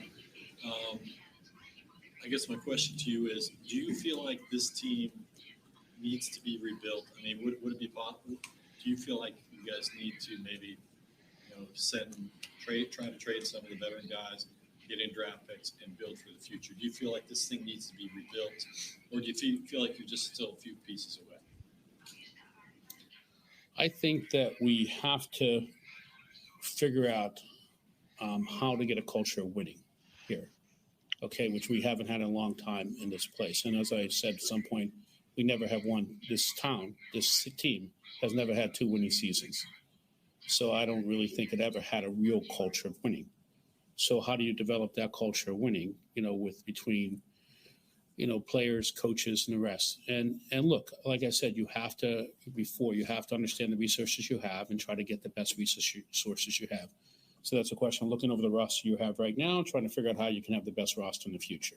The areas of strength, some areas of weaknesses. There are a lot of good areas of strength on this roster right now. And I think that they're better than they were a few years ago, but we have to. I agree with that statement. Hate to repeat myself again, have to get over the hump and have to figure out how to learn how to win all the time. You said when you bought this team, though, you had to change the culture. And now in 3 years, you got 2 different head coaches. You got to fire in the season. And then beyond that, a soccer coach you had to fire. So what is the culture right now? Get him, David. Your organization and your group as a whole. Normally, I don't like David Newton, but he's asking some really good questions. We have a pretty good culture in some respects in the building. I think we have to be confident in ourselves. I think we have to realize we have a lot of good players on this roster, a lot of good players that we can win with, and they have to have confidence in themselves to know that they can do that. And it's accountability. Listen, I'm accountable. I'm accountable to the fans. Everybody's accountable. You guys are accountable in your own jobs. The players are accountable. You sound pretty irritated right now, actually. Everybody has to be held accountable. Oh, I would be. And realize there's no place. He sounds like a dickhead. Okay? There's no place in this sport. Everybody knows He's getting what's asked going questions he doesn't Everybody want to sees how answer, and everybody's it's playing, irritating everybody has him. to know that and play to their best, their Poor best ability. billionaire. We have to just, do better instilling that and instilling the to winning. We'll get there. Mr. Tepper, since you took over, this team has had 4 head coaches, 1 you inherited, 2 interims now, 2 general managers, 1 you inherited, 3 team presidents, $800 million practice facility that sits dormant. I am wondering, what is the reason for the turnover and lack of follow-up that has been shown under your ownership? Yeah, that's a good question. Can you be more specific about what was you're the asking? question? I Because didn't you hear asked it. A lot of questions there. So I listed 4 head coaches, 2 general managers. Okay, you're talking about you're asking about the head coach, and I addressed that, the head coach and the interim head coaches, okay? And then your next question is what? There's been 3 team presidents, 2 general managers, and an $800 million practice facility that sits dormant. I am wondering what is the reason or the largest cause for the turnover in leadership positions and the lack of follow through in terms of Rock Hill. I think that as I just went through the coaches before. I think as far as presidents, there's been different various reasons that we've moved on from different people, and that's respect. And in this organization, just as an aside, away from football, and there's 4 years, 2 COVID years, we brought in, besides football, we brought in a soccer team that is setting records, okay, and bringing 34,000 and revitalizing. This is the NFL. We're not talking about soccer right now. Music back, not back to Charlotte. There never was music in Charlotte, with concerts. We brought we reopened restaurants because of what we've done here. So if you look at what's really going on on the field by this organization, there's been no lack of progress in these 4 years, 2 COVID years. Okay, so you want to look at the results? Okay, it's a results-oriented business. We've won and we've won. You're not the only one who went through COVID. We're not, we're doing better on the football field. In the future. Thank you for saving us, David Tepper. You and the CDC saved us. We're not worthy. Couldn't have made it without him, right? What was his reaction when you had that conversation with him? Listen, Steve loves this area, loves Charlotte. So if you're somebody who loves this area, loves Charlotte, of course you're going to be a little bit excited. Obviously, a question for Steve, though. So you should ask Steve the question tomorrow. Are they practicing today? Do they normally practice on Mondays? Question, but No, I think they're off today. And decide to do this? Did you know last night? I just wonder what your own decision process was here. Well, we need to know more, Dave. I read your column, okay? You know better, okay? Every day, this is an everyday thinking about things, how we can be better, what should we do, when is the right time, when's not the right time. And I said, what a fucking dick. Go into it. Bruh. What an asshole, man. Bitch. Once it gets reached, it just so happened we got to the tip. No shit, he just told Scott Fowler, you know better. Like he's a fucking mom or something. This is the guy that supposedly drinks beer with the fans? Poor billionaire, my new favorite oxymoron. You want me to read? I can actually, I shouldn't say that, but I actually read your columns and I can go back to your columns and regurgitate them. So you can read your own columns, okay? For that Damn, answer. he is fucking mad. Wow. Look, he said, "Oh, look, he just quit it. He just quit it." Oh, and that's just walk off. What a fucking poor pussy. billionaire. Bald bitch. Bald bitch. Wow. Tepper is This is a multi-millionaire. This is what they do. Don't I know? David Tepper is going to have fucking Charlotte rioting over him right there. Like he's just basically said, "I saved this city." Like he's sitting there. He's basically saying he's using COVID. He's like sitting there thinking like, well, in the middle of COVID, we've brought an MLS team here and we've broken records. What are you? So every like, state what? had different jurisdictions of how they could handle Whoa, certain things. competition. Oh, shit. What are we doing For here? example, Oh, why we Patriots? got another Whoa. podcast up here? I removed it. Shut up. Meta. I'm Shut about up. to react to the reaction of the reaction. Dude, hey, what a punk, huh? Dude. You're being asked legitimate questions by legitimate reporters. Joe Person, whether you love him or hate him, is one of the most respected Panthers beat reporters and one of the most tenured That was Scott Fowler. Panthers beat reporters. That was Scott Fowler. Dude, the fact that you're gonna go off on this man for asking you an honest question, dude, that is absolute bullshit. And Guys, this man doesn't know how to take it talk to easy people. on. Take it easy on. He doesn't Cody. want to. just He had a doesn't want to fire fucking soulmate. own up. He doesn't want to own up and admit he fucked up and was wrong. And he's just irritated with the question because it's just something you can't. Well, but you know what? I'm sick and tired of people that have all the fucking all the shit in the world wanting us to feel the most sorry for them. You know, I mean, like this is the whole thing: is that you're a freaking billionaire. Suck it up, dude. Owner in the NFL. You had a bad day. You made your mistake that you were wrong.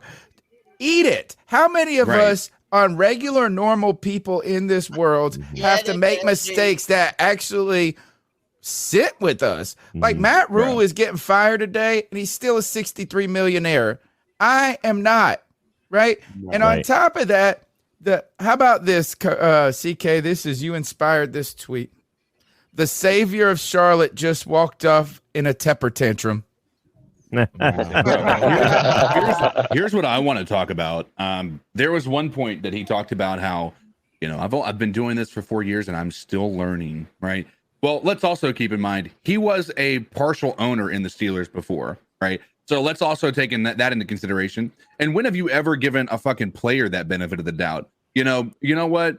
He's only been in the league 4 years. He's still learning. Right? Yeah. No, they cut people after 2 years. Like he doesn't give it. Like he's fired presidents of the team within a matter of a year or two. He fired the head coach of the MLS after 1 year. Not even that, and he's still learning. He's still learning. It's the fact that he pulled the COVID card too. Oh, I know. And like, we saved Charlotte. Do you know how many restaurants we saved? Oh, shut up, man. Like. This is the whole thing is like, hey, first of all, yeah, Charlotte might have, I mean, that's the think about rural America. Come to Greenville. We don't have that, number one. And so 2, I don't feel sorry for billionaires. 3, what do you think? What's the name of his his new investment company? God, I should know the name of it. But like, do you think if his VP or whatever guy of investment, his hedge fund manager that was losing money for 2 years, 3 years, they would let him, we're just figuring it out? Yeah, no. Not if you're him, Regine. It's a temper tantrum. He sounds like a rich politician. That's what it sounds like. That was a real... Running in circles. It's just a rich man who got caught in his own lies, and he don't, I believe some of that he don't know the answer for. Right. I believe a lot of that he really doesn't know the answer for. Or he didn't. He knows the answer. He just don't want to say it. The answer is 2 letters. Yeah. Me. Yeah. That was the answer to that one question when they asked that list of stuff and they said, who at the end of the day, why did this happen? The answer is me. Right. That's the problem. It's embarrassing. How about this? David Tepper. You absolutely right in the chat. 10 Tizzy right there. Hey. David Tepper has never embarrassed himself more as an owner than he did right then. I'm telling you, man. Like with Baker Mayfield, I expect Baker Mayfield to act like a punk because he's always been a punk. But for David Tepper, now after the basement comment earlier this season, which by the way, Dave, all of us basement fans were right on the fucking money about our assessment of this fucking team that you own. But then on top of that, to go out and to attack our read your own column. Read your own column. Well, how about this? He's doing his job. What is your job? Because apparently you're not too good at yours either, David. It's embarrassing, man. He embarrassed himself today. That's what you call as for an owner, that's what you call bad looks. Like bad looks as a coach, as a owner. And as a part of this team, and this interview really showed, Yeah. And what this tells us, dude, is this reminds us one other thing, is that the rich and powerful are used to not being questioned, to not being used to being challenged, and used to getting their way. And this is the best. I like this tweet a lot it's at SamIam3187. He said, Tepper about to buy the Charlotte Observer just to fire Scott Fowler. This is, you know what? Tepper has been like this since the second year. He came out and had his rock star year where he was so happy he bought the team, but he's gotten snippy several times. He doesn't like to be challenged, and he doesn't like to be wrong. Oh, not surprising for someone who always gets their way. But he saved True Charlotte. colors. He saved Charlotte, though. And he's Savior. He's going to save Charlotte again when he moves the team to somewhere else. Hey, real quick, hold on, real quick. Blake has to join us. I wanted to thank you for joining us today and hanging out. Blake has to head out. Blake, your final comments before you head out, man. Yeah, I think Tepper's got some introspective looking to do after that. You know, coming in with for a big portion of that, he was being really humble. There's a lot of work to be done. I think we as fans, now that there's a change in regime, need to be more patient. We got what we've been asking for a season and a half now. Now it's time to be patient and let the process go through while still expecting the most out of our organization. We cannot just bash Steve Wilkes and we need to give an opportunity to the people to turn around the, for lack of a better word, shit show that has been happening for the last season and a half. And that's where we need to be. Yeah. Well, Blake, I appreciate you for being on today, man. Hope to see you again. By the way, everyone, this is what we do every Friday at 7 p.m. on the Friday Free-for-All. So if you enjoyed this format and being able to come and give your opinions and hang out, that's what we do, man. C3 Panthers podcast every Friday at 7 on the Friday Free-for-All. Blake, I appreciate you, brother. Have a great day, man. You guys have a good one. Yep. And before we go forward, I wanted to introduce my man from the he's a Friday Free-for-All faithful. My man Season as Yo, what's up? What's up, man? How you feeling? I mean, I'm feeling good about the news, and just to kind of hop into Tepper talk, like, I mean, you guys hit on the head. Like, you can just tell he's not good with the media. You know, he stumbles on his words a lot. You could tell he just dreaded to be out there facing the media after being wrong, because that's really what it boils down to. He didn't like being wrong, and so he's really had to humble himself. And look, I think all we can hope for with him is that he does humble himself, because the same story happened with the Browns, with their owner. He was always involved. He was always, in the media or whatever. But as soon as he took the step back and he really let the football people start making the decisions over there, that's when the Browns really took off.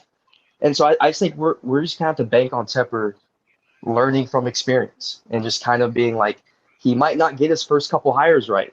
That's just usually how it happens in the NFL. Like, he's just going to have to learn, because like he said in the thing, he went from being a fan just like us to being an owner, and I think it's easy for us to say like, oh, hey, I would do this, this, and this, or it's not that hard. And I think at the end of the day, when you got millions of people who are fans of your team and you got millions of other eyes watching you, and it's not that easy. So, I mean, like, I'll give him some chances. I'll be patient with him, because at the end of the day, we can't get rid of him. You know what I'm saying? So it's like, I'm a little more lenient towards him, because it's just, there's nothing we can do about him. So it's like, there's no point in me getting pissed over every single little tiny Tepper move that he makes, because it's just like, it is what it is, So I think, yeah, go ahead, Pickle. I'm sorry. According to David Newton, who posted this 3 minutes ago, the Panthers have a new owner. Panthers owner Dave Gettleman. This is totally on brand. This is on brand. Y'all go easy.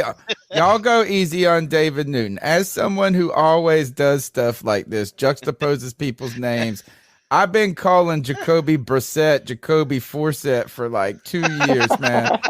Like, I do this all the time. I know who I'm talking about. He's trying to pump this out. But this is totally on brand for David Newton. And I know it's easy for y'all to take shots at my man David Newton. Nothing but love, money. Nothing but love, buddy. But he straight will go into these press conferences and ask the question that usually people don't want to ask.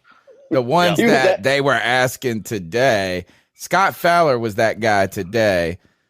Oh, man. And I've never seen – that was such a bad look. Such a bad look. That was the worst I've ever heard him. He just spiraled out of control. Once he started getting irritated, it just got what did you think was going to happen? Like, did anybody help pump you up some or like prep you for this crap? Yeah, Did something happen towards the end? That's all the first half of it. Yeah, I mean, let's be real. He don't give press conferences for this reason. You know, he don't talk to media too much or anything like that for this reason. And to be honest with you, people keep wanting to know all about Rock Hill and all the little details. Media fans, y'all need to understand, David Tepper ain't going to tell you. He don't consider it your business, and he ain't going to say. So you might as well just give that rock up. Man, David Tepper was prepped for this press conference by Amber Heard's press agency. David Tepper is where I see Baker Mayfield becoming in, like, let's say 20 to 30 years. Like, this is like a glimpse into Baker Mayfield's future and how he handles press. Oh my God, it's horrible. Do you guys think that possible if hypothetically, of course, if Fitterer gets fired, if other GMs or coaches are going to see how that transitioned right there as far as that, because this is going to be talked about most likely, and then maybe look even less desirable to go to, like working under that? I don't know. That's a good question. That's a good question. Are you asking if David Tepper made this a less desirable position just now? Exactly. I think he's. I think if the only thing that I think has really happened is there has now been a precedent for the amount of money the next coach should make. Yeah, it's like, how about this? I'm about to fleece this motherfucker. Right. I thought about that too. Also before this whole thing came up or whatever like that. I wonder if the next coach that comes in, they're going to use the amount that Matt Rhule's paid and go off of that and try to fleece it even more. They're going to try to run the books up. If I'm David Tepper, I'm telling them they can go elsewhere. I think it's incompetently stupid to pay a coach a 7-year contract. I don't give a damn who the coach he definitely made things harder. Listen, but you don't paint yourself with a good image when you do shit like that. I will say this: the fact that he did give Matt Rhule as long as he did, maybe that might help with whatever head coach he gets next. But also, maybe this has colored his expectations the other way now, in that he doesn't want to give the next head coach such a long leash to be able to hang themselves. We're going to have to see going forward. I think I got my man Anthony Piccarello here. Anthony, what's up, bro?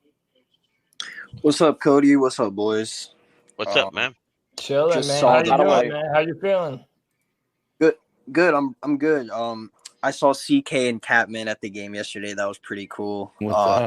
Tough watch, but yeah, I just listened to this press conference. I mean, we all knew Tepper wasn't gonna like admit that he was wrong about the hiring, but I mean, he's right. We were Matt Rhule didn't get us over the hump. I didn't like when he brought up the soccer team randomly. That was a little That was a little confusing how he was like, well, during COVID, I was managing to, buy this soccer team, but that has nothing to do with the football team. So, but I mean, Rhule, it was a matter of, when he was going to get fired. I do like how Phil Snow got fired because everything Cody put out there, like almost a month ago, it all came true today. It's really awesome to see that. But I mean, yeah, I don't really have anything else to say except I was wrong about Baker fucking Mayfield. He's fucking trash. But there is one common denominator. I think quarterbacks under Matt Rhule were here to die. So I'm just happy he's gone and looking forward to the future. Yeah, man. And listen, one trait that I appreciate in people is being able to admit when you're wrong, when you get better information. Being right or wrong, man. Like I'm not blaming anybody for ever being excited about Baker Mayfield. There was good reason to believe that Sam might not have uncovered the best version of himself that he might have had with the Jets. There's no reason to that maybe Baker wouldn't do the same thing. It all comes down to evaluation. And, at the end of the day, we all want a winning quarterback. And I feel like right now we're at least on the path to get that. That got to get out of here. Malcolm and Josh. We'll go to Malcolm first. Malcolm, I appreciate you being in here with us, bro. Tell them, give us your final thoughts and tell people where they can find you. All right, guys. Well, it's probably going to get a little bit rocky here because from the looks of it, David Tepper is, how do I say, a bit of a putz, man, like, honestly. So, sorry about I cut out, but I did want to add, I was optimistic about Baker because, Well, Anthony, hang on. I'm gonna come right back to you. Malcolm and Josh are getting ready to go. I'm letting them do their exit, and then I'm gonna come right back to you, and I want to hear what you got to say about Baker. Go ahead, Malcolm. Yeah, but just look me up currently on Twitter at Mal_Flexutaro. That is my new Twitter name. So give me a look-see, and maybe I'll be back on again. If things get bad enough. So other than that, guys, y'all take it easy. Appreciate you, Malcolm. And then Josh, we definitely appreciate you having you on, man. Again, hope to see you more often on the free for all. What are your final thoughts for the show? Anything you want to say before you head out? Well, first off, it was good talking with you guys and everything. It's my first time actually being on you guys' actual show, so it was pretty cool. Man, I don't know. I'm excited to have Matt Rhule gone. I'm excited to build for the future and everything. It's unfortunate and everything. Our owner has to act like basically have a temper tantrum. I like that. That was pretty funny. But you guys can find me on Twitter. It's at JoshM1837. I tune into you guys' show all the time. I appreciate you guys. You guys, as they come in, like, comment, share, subscribe, as you guys always say, man. So just everybody keep pounding, man, and we'll see how this turns out. Keep pounding, Josh. You're the man. Thanks for coming on. And yeah, man, we do this every Friday, every single Friday at 7 p.m. Man, we're trying to grow C3 Panther Nation, and I certainly appreciate each and every single one of you that hit the like and subscribe, and everybody that comes on the show and participates in this content. It is definitely appreciated. Josh, we appreciate you, brother. Have a great day, man. I want to take a moment. Guys have a good one, man. Yeah, I appreciate it, man. Have a good day. I'm going to take a moment to this. I'm cracking a beer for this day right here. Hey. This is first. Here is to a new day. A cheers. Cheers to a new regime. Here is me pouring one out for my homie. Nah. That not Matt. I ain't pouring that. Give me that beer back, homie. And second, boy, David Tepper. If you want to have a beer, I feel like you need a beer too. Yeah, he probably does. Boy, I just put up. I feel like I'm slaying Twitter right now, but it's just so overwhelmed that no one's gonna see it. I'm not gonna be able to cut through the noise. I was on that. I've been using that Tepper tantrum for a while now. I like that. I came up with the new oxymoron I had never thought of. Poor billionaire. Love that. Poor billionaire. Oh, it's such a great oxymoron. And then the last one is the gosh, that poor. Oh, I did the Tom Brady. This is David Tepper in his limo right now. Checking Twitter. Looks like Tom Brady on that damn Surface tablet. And dude, can we say we know definitively now that Matt Rhule is checking Twitter? Because it's like, oh, some people say I waited too long. No, David Tepper, you mean? Yeah. Oh, no. It's so clear they read their own headlines, dude. And if they don't listen to us, he ain't going to listen to us now. And look, we obviously know that he's reading all the articles written about him by Scott Fowler and Joe Person. Like, man, I just he felt like he had to go out of his way to embarrass himself. And by the way, even all the underhanded comments You know, like that you're going to have reporters that are taking jabs at you for how bad this organization has been run. But then they're not jabs, though. They're not jabs. They're the truth. They're legit. Truth. But he takes them as jabs, and the reason why is because then he's like, well, Charlotte never had live music until your boy David Tepper came around. He keeps on doing all this stuff like, oh, look at what I've done with the stadium. Look at what I've done with the soccer team. Well, first and foremost, you bought an NFL team to try and win Super Bowls, and you're not very good at doing that. So maybe instead of getting pissed off at beat reporters and fans that are viewing or that are making their discontent known, maybe you should continue to try and be better and maybe take a public speaking class or something, because when it comes to talking to people, you're really fucking bad at it, bro. He's Panther very Pickle, emotional. can we get you to turn your TV down a hair? I think it's there. Somebody's got some background noise. I think it's Panther. But anyway. You would think for a guy who's all about business that he wouldn't be as emotional as he is when he's talking to the press. Like, you could here's my question. Why do the players have to bite their tongue and not show emotion, but you as the fucking owner can come out here and act like a complete asshole and talk to these reporters who literally keep your team relevant by writing articles about them? This is the point, man, is that the rich, spoiled people. This is rich and spoiled. He's not used to being people telling him how they really feel. He's used to everybody tiptoeing around the fucking tulips for him. Right. And at the end of the day, this is a disaster. These press conferences, we ain't going out there to celebrate David Tepper. You got to go out there and take your medicine. It's just part of it. You should have been ready for that. You should have been more composed. And this was bad. This was a bad look for him. And I'm to the point I am starting to get like this. Look, my family's Yankees, like my mom's family. They came down, but I was born here. I'm a Southerner. I can't deny. You know, my mom's from Queens, but I'm from Winterville, North Carolina. After Matt Rhule and now David Tepper, I'm done with the carpetbaggers. I hope our next coach is a Southerner. And I know that sounds weird to say, but like one more Matt Rhule. I'm from New Jersey. I'm from New York. I know football. Like what we don't, I'm sorry. This whole like, and look, some people are saying, look, the South were too polite. No, what I want is some humble pie, man.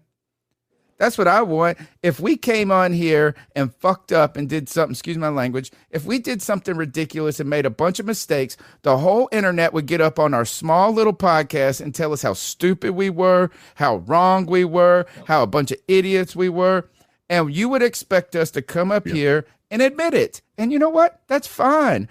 We're the little guy and we got to do that. This guy is too big to admit he's wrong. Too big to have a moment of humble pie. The egg is on your face, dude. It didn't work out. The 7-year contract, that's my point. That's why it's a good question. You know what David Tepper's going to say is you know what? We'll definitely think about the longevity of contracts going forward. Or he can just honestly say, I made a mistake. I thought that this was the right move and it didn't work out. It's that simple. Right? We respect people more. Americans are very good with apologies, and people that just come through and say, you know what, it's just every time people dip around the apology and then it comes out later that they should, we just own up to it. Like that, you know what? It's like Bill Clinton should have just said, I inhaled and I came on that girl's dress. It's just easier. We would have been fine with it. We would have been fine with it. Hey, so Panther Pickle is reporting this from Jason Lachenfort. Pickle, you want to come in and read what you posted? If you're still there, Kenneth? Yeah. All right. Go ahead. Yeah. Jason Lachenfort reported that the Panthers will have to eat salary cap space to move guys like CMC and Robbie. Basically, a lot of dead money.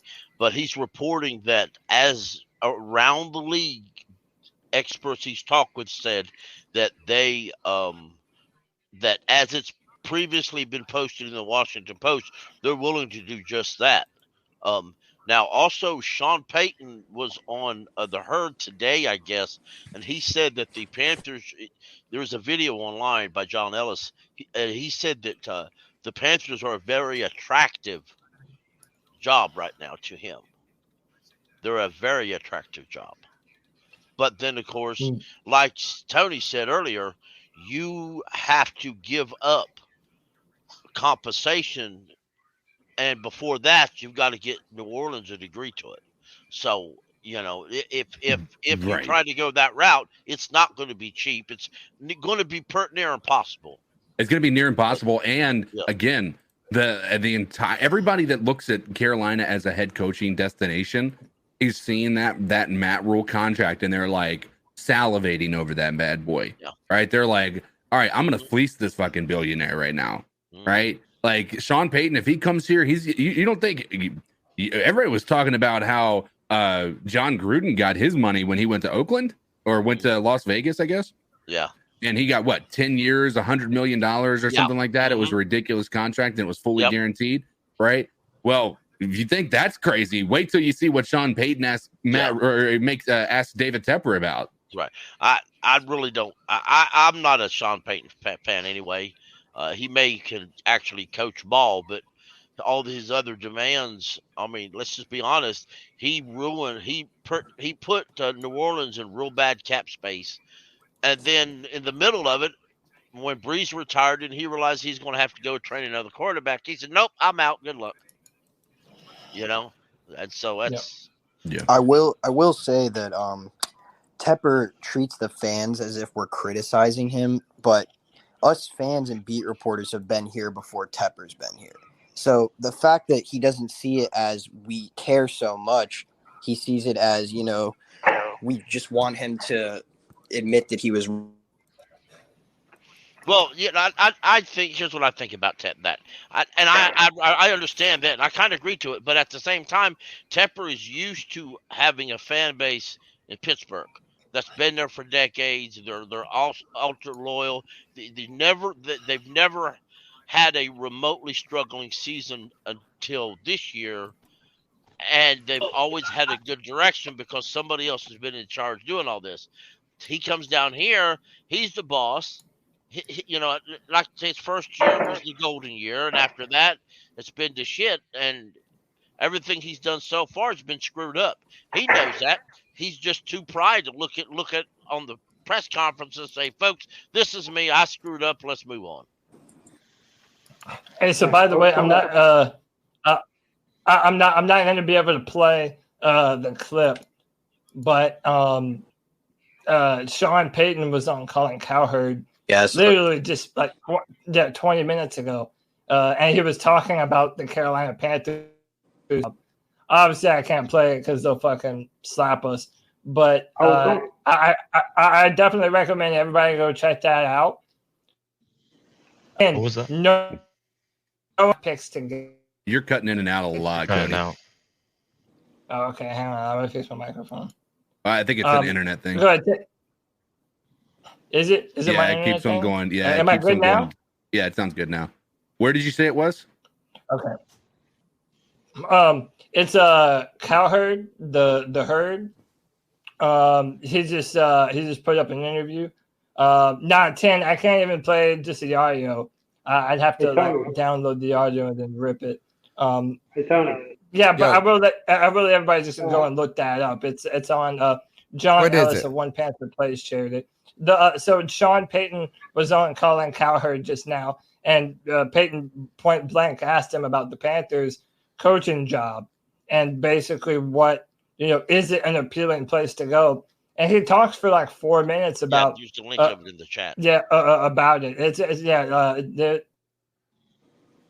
you want to go and check it out. Yeah, we'll get dinged for that. Hey, Tony. Yeah, I'm not gonna. I wasn't gonna play it. Go ahead, Kevin. Tony, can you hit me with the G Baby Bra? Yeah. Come on. Bruh. What was that press conference? Bruh. That was embarrassing. Like, Scott Federer should have been out there. Because that was just... Bruh. No kidding. Just offer a statement. Just offer a state. I would have just rather had a written statement at this point. That's what Jerry Richardson would have done. Pepper didn't buy an NFL team. He bought a stadium. From all the things he just said, all the concerts we got, the soccer field, nobody cares. We're talking about football here. Why do you bring up concerts and music? To go off what Cody was saying about the Sean Payton thing, he actually talks about how it is an appealing coaching job to coach the Carolina Panthers. Yeah. Like, we do have talent on this team. So I think a good I think coach and GM won't necessarily look at it as Tepper's corrupt, more so just they know that Matt Rhule was a bad coach. But I could be completely wrong. He sure does. He kind of disses college coaches and says that he'll never be a college coach because there's too much tie wearing. But to be honest, in my language, he says there's too much tie wearing and ass kissing and having to smooch with parents and be a foster parent to every kid who walks through the fucking door. And pretty much what it is. Right, and Pickle, you know what else he mentioned is that the difference schematically from the college game to the pro game. And then he goes on to mention all the things that we have been struggling with. Red zone, third down, all of literally every single issue that has been plaguing the Panthers, he brings it up in the span of like a minute. Yep. So it goes to show there is a very real difference between being a college head coach and an NFL head coach. And, you know, David Tepper really set us behind the curve by hiring Matt Rhule. And now these past 3 years, it's been hell for the fans. That man's head was red. He was red. Now I ask, why didn't Ben McAdoo get fired? Like, why did they? They don't have that. I think probably just not enough people to replace him. No, there's no offensive people on this staff. No, the closest offensive coordinator you have on this staff, I looked it up before this. The closest offensive coordinator you have is Nixon, the running backs coach, who did it for Matt Rhule last year. That's the closest guy you got. Well, I don't think Tepper had any involvement to fire Snow. I think it was all Steve Wilkes wanted Phil Snow out of here. And it would make sense for Phil Snow. You know, Cody, that your source you had months or so ago, he a pretty good guy, you know? Oh, he's a damn good guy. Let me tell you, that man is spot on. Yeah. 1,000%. You tell him I love him. Have you talked to that dude on Twitter who constantly gives you shit for it? Oh, dude, that guy blocked me forever ago. Yeah, people that don't like what I got to say on Twitter, they just block me.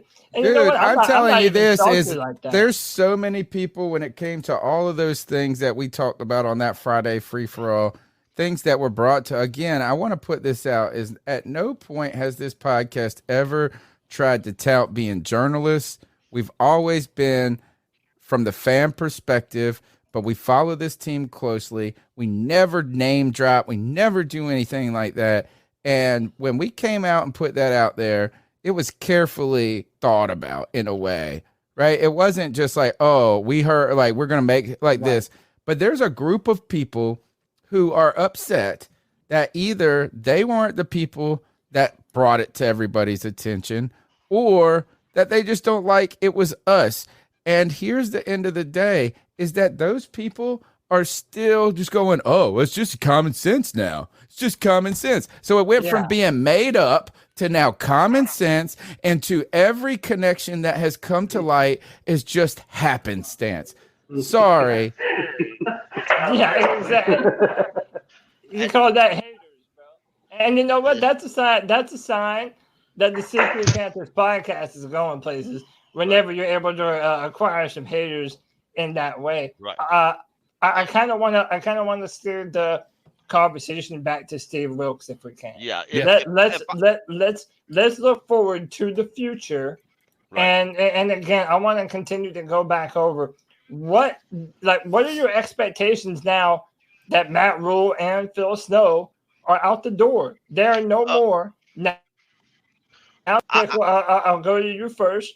What is your feel for this team going forward, seeing that our next game is on the road to the defending Super Bowl champion LA Rams?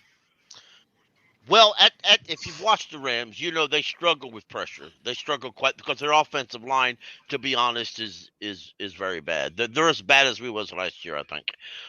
And I believe that when Steve Wilkes was defensive coordinator before, he loved to blitz. He blitzed the bejesus out of everybody. I think a lot of these players are really going to come in hard today to prove that, hey, we're good players. Because as players do, they get it in their head, and now they're kind of feel they have to fight for their job. So you're going to see a lot of people out there fighting hard. I believe Steve is going to call a very aggressive defensive game. And Matthew Stafford is still a statue in the pocket. I think McAdoo is going to call a really good game because he'll actually, granted, it's PJ Walker, and who knows who's backup. His backup may be Eason, or it may be somebody they're trying to bring in. Who knows? What possibility I was looking at. If you trade McCaffrey per se to the Bills, who there's like 3 or 4 people reporting the Bills are trying to talk Carolina into trading McCaffrey to them. Case Keenum is their backup quarterback. Say you ask the second and your backup quarterback. No. Not kind of saying I want Issa or Case Keenum, just expressing that issue. Nonetheless, what I'm trying to say is McAdoo will likely call a better game because even in the games he's called before, a majority of his plays was good. The execution just wasn't there. I will say that McAdoo cannot be calling an 80% pass game with PJ Walker, or it's really that interception the whole game. Charity picks. I think that's the difference where you'll see an NFL coach. NFL coaches are, as you know, folks who knew John Fox would say, every other play he would say we need to run that ball more. Steve Wilkes likely won't let McAdoo just run roughshod over the play calling. He'll be on the headset saying, all right, let's see some more runs out there. Where Matt Rhule just won't talk at all about it. Well, whatever you think's right. It'll be very interesting to see. It'll be very interesting to see what changes Steve Wilkes does implement. Right. Because, like it or not, this offense has seemed absolutely lost under the leadership of Matt Rhule. It'll be made it in a relatively short order of time. Hey, I wanted to go to my guy Corral Rashine over here. Are you optimistic about the future of this team going forward? Do you think that Steve Wilkes can provide the necessary jolt to maybe potentially save the rest of our season, or are we still looking like we're shooting for a top 3 pick in the draft? My opinion, I think we're still looking for the top 3 pick in the draft because we did make these coaching changements, but we still have the same problems at the quarterback position. Ben McAdoo, having 80% of his calls, passing plays, but we're going up a team against the Rams with Jalen Ramsey, and stuff like that. I just feel like Steve Wilkes is a short-term person, and I just think I think he's just like a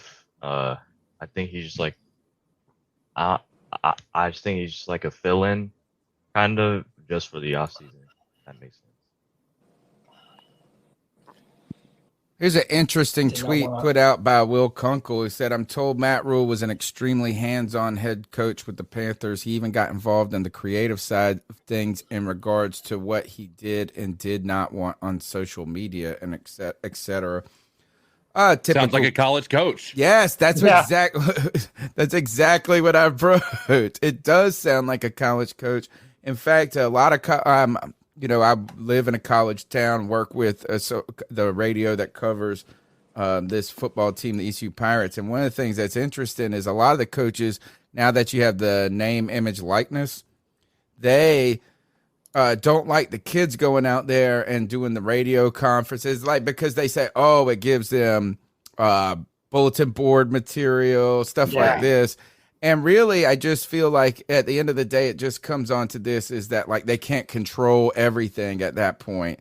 And that's what they're ultimately upset about. Like they're not upset when they're doing commercials for the local gas station. They're not upset when they're, like getting paid for these things. So the difference here, like you can look at, and even you can even say that Bill Belichick does probably that same thing. He probably doesn't want certain things on social media. He probably controls a lot of the media, but he has a fucking reason to be able to say that.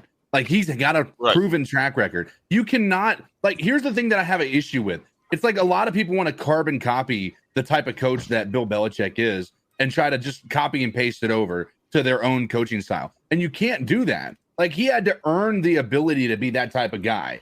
And that's what I think is lost here. And that's where I think Matt Rhule might have failed, right? He tried to say that maybe, let's be real. He approached his job like a college coach. Like that was really what he approached it as. And so you can't do that coming to the NFL and expect to be able to change the way that everybody does work. You can't expect the players to change over immediately to the way you want things to be done because you're a college coach and you were successful in college. Like it just doesn't work that way. You have to, it's prove it season for coaches too if you've never been a head coach in the NFL. Absolutely. Hey, Cody, hold that. Yeah, hold it. Wait, say again? I got to bounce out of here, so I was just going to give my final thoughts. And Yeah. Go ahead, man. Appreciate C3. Y'all are the best, man. This is like literally the only source of Panthers content I listen to now, man. I just appreciate you, brother. But I'm glad Matt Rhule's gone. I hope we can. I really hope that I don't think wins are going to be a big possibility with PJ Walker necessarily, but I think that Steve Wilkes will definitely make this team fight. And I think we'll see a difference in that no matter who we're playing. Going back to what Cody said, I mean, it's funny how Steve Wilkes fired Phil Snow because maybe the defense isn't playing up to that potential that they have. So I think there's a lot of different things and changes that we could see over these next weeks. But yeah, I'm glad Rhule's gone, and I'm glad we don't have to sit here every week and count down the weeks till he is gone. So yeah, appreciate y'all. Y'all are the best. But yeah, I'll be there on Friday. Wonderful. Yeah, Anthony, you're the man, brother. We appreciate you, man. And yes, sir, for sure. Yeah, I was just gonna say, hey, man, dude, I appreciate everybody coming on. And Anthony, I'll see you Friday, man. Yes, sir. I wonder if there's going to be any depth chart or roster changes because of Wilkes runs. Wilkes used to run a different defense than what Snow run. For example, Snow or Wilkes had Luke and Thomas Davis. He run a lot of linebackers in zone coverage, and our linebackers, I don't think any of them know how to run zone. Well, you know what, Pickle? I can't prove this, but I bet you we're going to see less of the people that we had heard Steve Wilkes didn't like. Guys like Hartsfield. I think these guys are probably not going to get a lot of playing time. Thank goodness. I don't think that they're very good. And then on top of that, I'm hoping. Now, maybe this is just me being an optimist or putting my own wants and needs out there, but I so hope that this means that Brandon Smith is going to see much more time on this Panthers linebacker core as a starter, man. Even if you want to start him at outside linebacker and then maybe kind of rotate him into that Mike, I think it would be a fantastic Mike linebacker. He seems to be very intelligent. I would love to put him at that position. I'm really hoping that Steve Wilkes is finally going to make some of the changes that us Panther fans have been clamoring for. Right. Tony, why don't you say you said cat calls? Yeah, let's go. Yep. Let's check out. We got a couple of calls. There's 3 calls in the hole. If you want to get your voice in on the C3 Panthers special broadcast, man, we've been covering this now 3 hours and 45 minutes. Lots still to be taught. Man, I'm feeling good. I think that David Tepper, I felt like, we were going to kind of be just spinning our wheels talking about what do we do now. But David Tepper really injected some life into the party here. The number's 252-228-5098. give us a call. Maybe you can have a temper tantrum while you're at it. What's going on, C3 podcast? This is Ben Farmer. Hey, rejoice, Panther fans. Today is the day. It's been long overdue. You know, hey, we can only look forward. You know, it may take a few years for us to bounce back, and depending on, you know, what we have to do to pick up more draft picks. But, hey, the future is always bright. We got rid of Rhule. The COVID excuse is over. Man, drafting a long snapper, I think that was one of the most bogus things that he did during his tenure. Man, bragging about how he could get a college job to the players and personnel behind the scenes. And we definitely can't forget that Jay-Z quote. But what really did him in this year, I think, you know, if we look back at training camp, that quarterback battle between Baker Mayfield and Sam Darnold, knowing that we was going to start Baker the whole time, that threw off a lot of chemistry with the offense. So I know he would love to take that back if he had the opportunity. And behind the scenes, coaching controversy between, you know, him, Ben McAdoo, Phil Snow, that whole trio, you know, it all led to his demise, man. But I'm not going to feel bad for him, man. The guy robbed us of $60 million. We still going to be paying him, you know, along with our new head coach. So he'll find a job in college. Auburn looks like one of the top guys top teams that's thirsty for him right now. So he can go down there and actually coach kids because he can't do it at a league full of grown men. But, hey, keep pounding, guys. And C3, I appreciate you guys for what you do. Peace. Fantastic call, man. Good call, man. I want to say this is, like, he didn't rob us. He maybe robbed David Tepper, but David Tepper also gave him a check. That's his, you know, David Tepper got caught up in the moment. Marty Herney over there smashing meatballs. Him and that dude that kind of looks and acts like him from the same area of the country, talks like him, both short order cooks at some point in their life, right? Getting along, rubbing elbows. Yeah, man, he made a mistake, but after today, man, and the way Tepper was whining and crying and throwing his temper tantrum, I say this is I hope Matt Rhule takes a year off. I hope he doesn't take a job and he just makes Tepper pay him. Pulls sometimes old Steve Logan, bro. Pull the old Steve Logan who did this to East Carolina when we had a good college we had a good coach, and then the AD and him have problems. The AD shipped him off after they had just signed a contract extension, and Steve Logan turned down jobs just so he could cash that $5 million free dollars on purpose. That's what I would do if I was Matt Rhule. I'd take a year off and survey the landscape. Maybe Auburn's the job to take.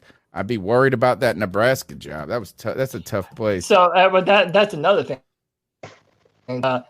Everybody knows I love House of the Dragon. It's like my favorite show going right now. And if you've been watching it, David Tepper very much has Viserys energy. And I mean, not David Tepper, pardon me, Matt Rhule. And that Matt Rhule, I'm sure he had great intentions. And I'm sure he thought he was doing good things. But at the end of the day, when it comes down to brass tacks, he just didn't have the necessary leadership to actually make the tough decisions and to actually do what's right for the football team. And then we already mentioned, you know, doing the farce competitions at quarterback and left tackle, even though they already knew from day one who they intended to start at those spots. To me, it's ridiculous, man. Let me read this dono, and then I'll welcome our guests. I think the biggest change under Wilkes will be the use of Jeremy Chin when he returns. Also, What about Ken Dorsey as potential head coach? That's Jacob Cagle with the $4.99. Jake, we appreciate you, brother. And so, but before I answer that, you know, I would love Ken Dorsey. We'll talk about that in a minute, but I want to welcome friend of the C3 podcast back, our buddy John. John, how you doing, man? And what did you make of that David Tepper press conference? I'm good, man. You know, when I saw that, I had to tap back in with you guys because I was like, man, this is wild. Especially like towards the end, how him and Scott Fowler were kind of, you know, well, it wasn't really him and Scott Fowler going back and forth. It was more Tepper and, you know, Tony's new hashtag Pepper Tantrum or whatever that seems to be floating around Twitter. But like, man, I don't know about you guys, like, because I want to touch a couple of topics.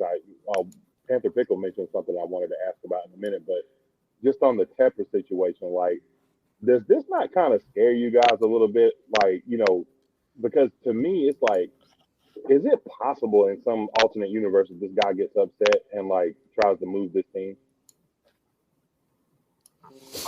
So I spoke about this a little bit last night, John. Is that I don't know where you moved them. Like now that Los Angeles, and by the way, everybody mute your microphone if you got some background noises. But basically, I've been, I don't know what market is more attractive than Charlotte. Like I honestly don't. There's no more, there's no more Los Angeles. I mean, maybe you're talking about Austin, Texas, but then you're talking about adding a third football team to Texas. And look, I think the NFL wants to be in Charlotte. This is still one of the fastest growing cities in the Southeast. It's a banking hub. This city continues to grow every single year. I don't know where David Tepper would even move this team, even if you wanted to throw a temper tantrum. So, I mean, unless somebody can put forth a better name that it might be moved to, I kind of think David Tepper just has right. And if he doesn't, he's going to continue to have a bad time from all the fans that are demanding more. And on top of that, this man just brought an MLS team to Charlotte.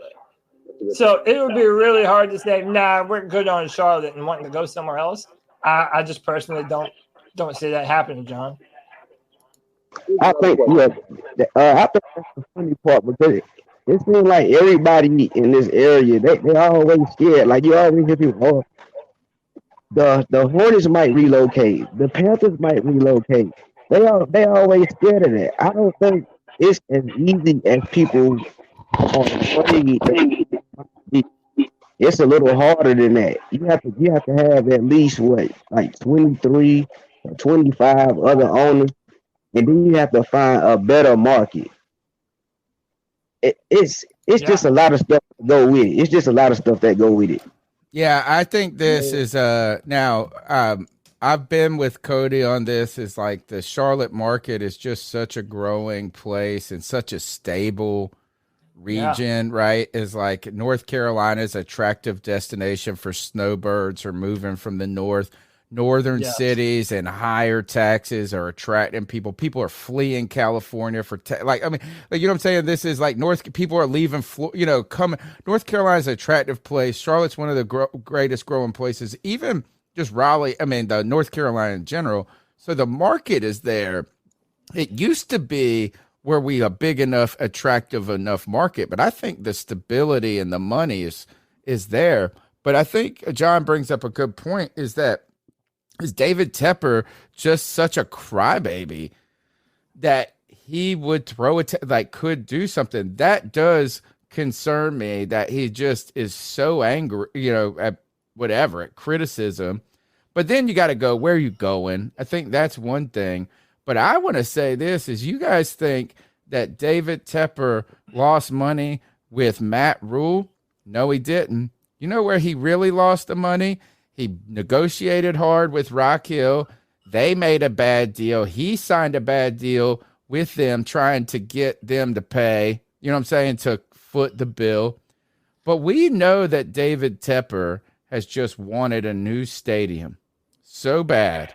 Yeah. And he has come out and said, look, all the research is there. We give you guys so much economic stimulus.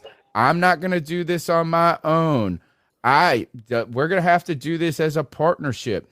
He has been very hard pushing for Charlotte, or the region, Mecklenburg County, however they divvy it up, to foot a large part of this bill. You're looking to the Buffalo, who just paid a crap ton, which all the researchers said they've overpaid from the taxpayer position to build that $1 stadium. I wonder if the real monetary loss for David Tepper comes on the heels of the Rock Hill debacle, now with this press conference where Charlotte voters don't have any sympathy or desire to contribute to this dude. Oh, see, that's what I'm saying, Tony. Like, when you talk about that situation with Rock Hill, that's something I didn't even really think about or add in.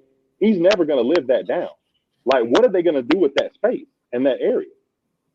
Like, it's going to be an eyesore there. It's going to be, taxpayer money lost for a very long time until that. Because I think at one point they talked about building some kind of pavilion there or something like that. But, like, even then, like, what's the timeline on something like that? Because right now it's just it's just there.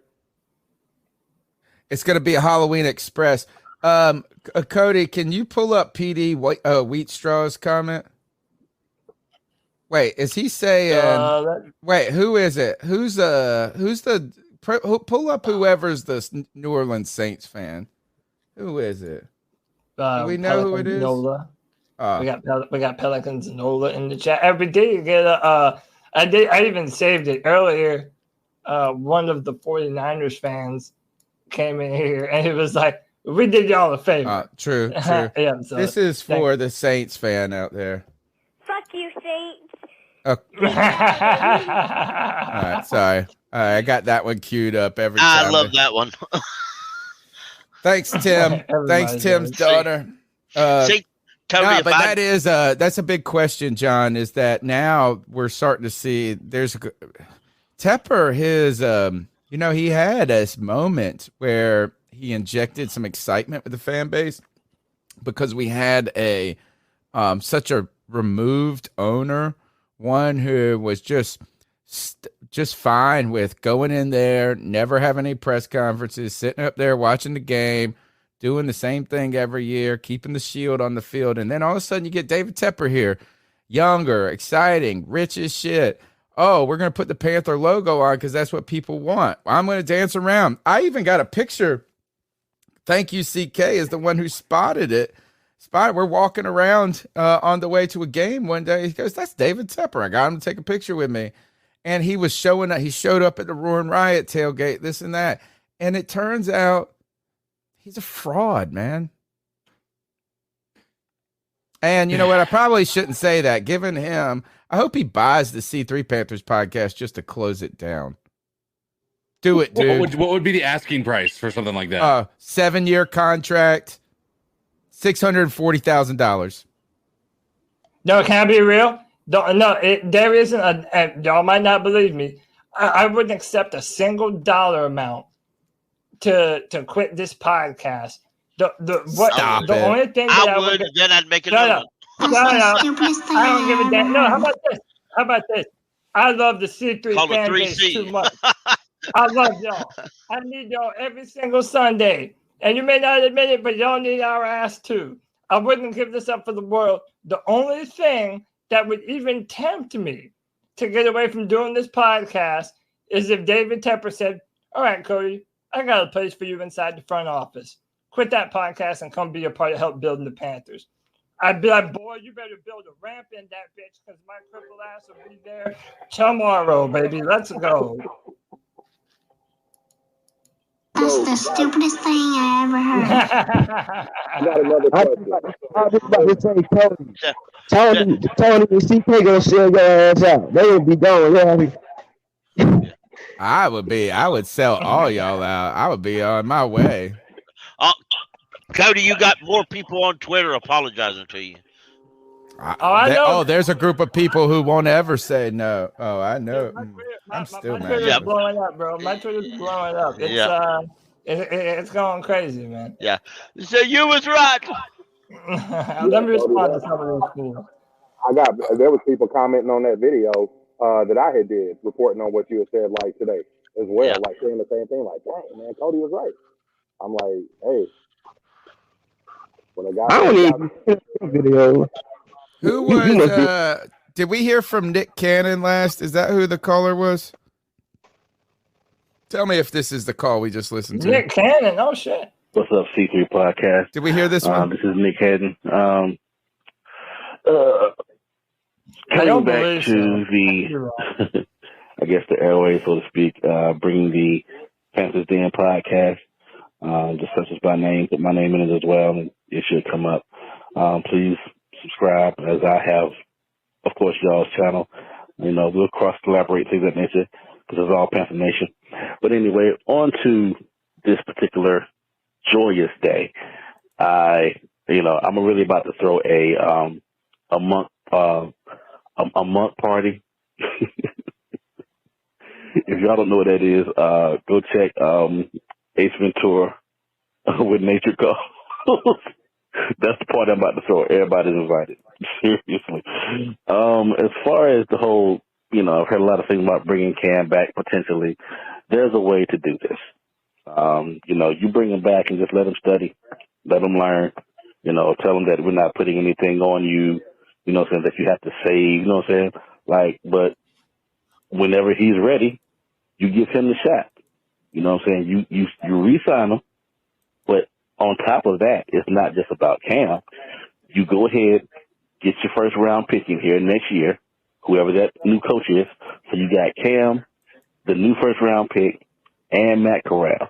Let them battle it out.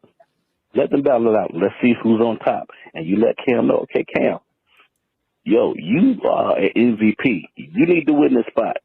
If you don't win the spot, it's over for you. And if you win this spot, then you need to keep this spot and take it somewhere. Or again, it's over for you.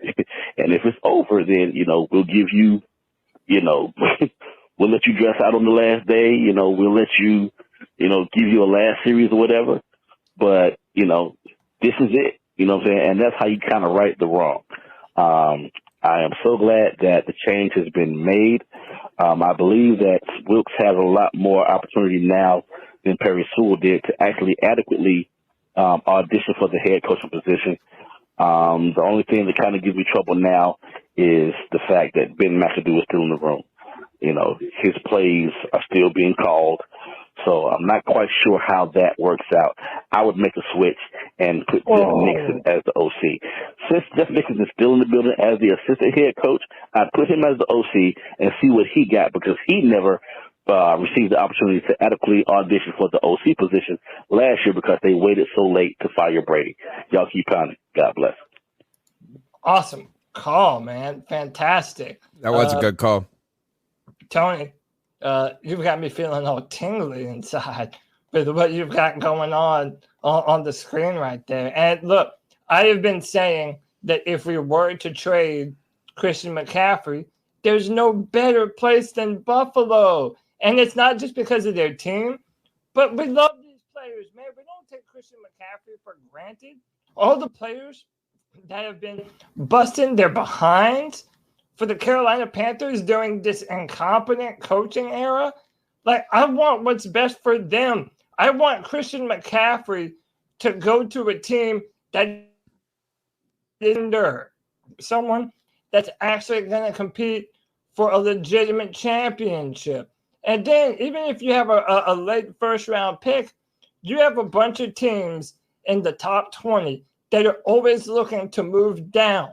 So let's say you're picking at anywhere between 29 and 32 with an extra first-round pick. That's further ammunition for you to be able to move up and grab players that you want, or even to be able to trade back and add more assets to the team, man.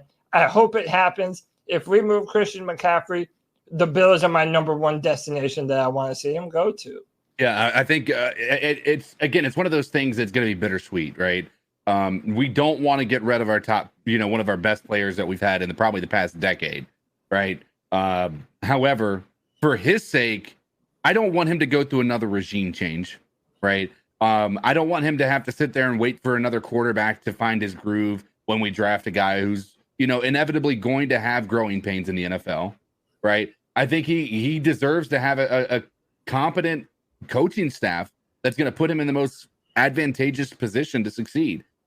I hate to say that, but if you love him, let him go, right?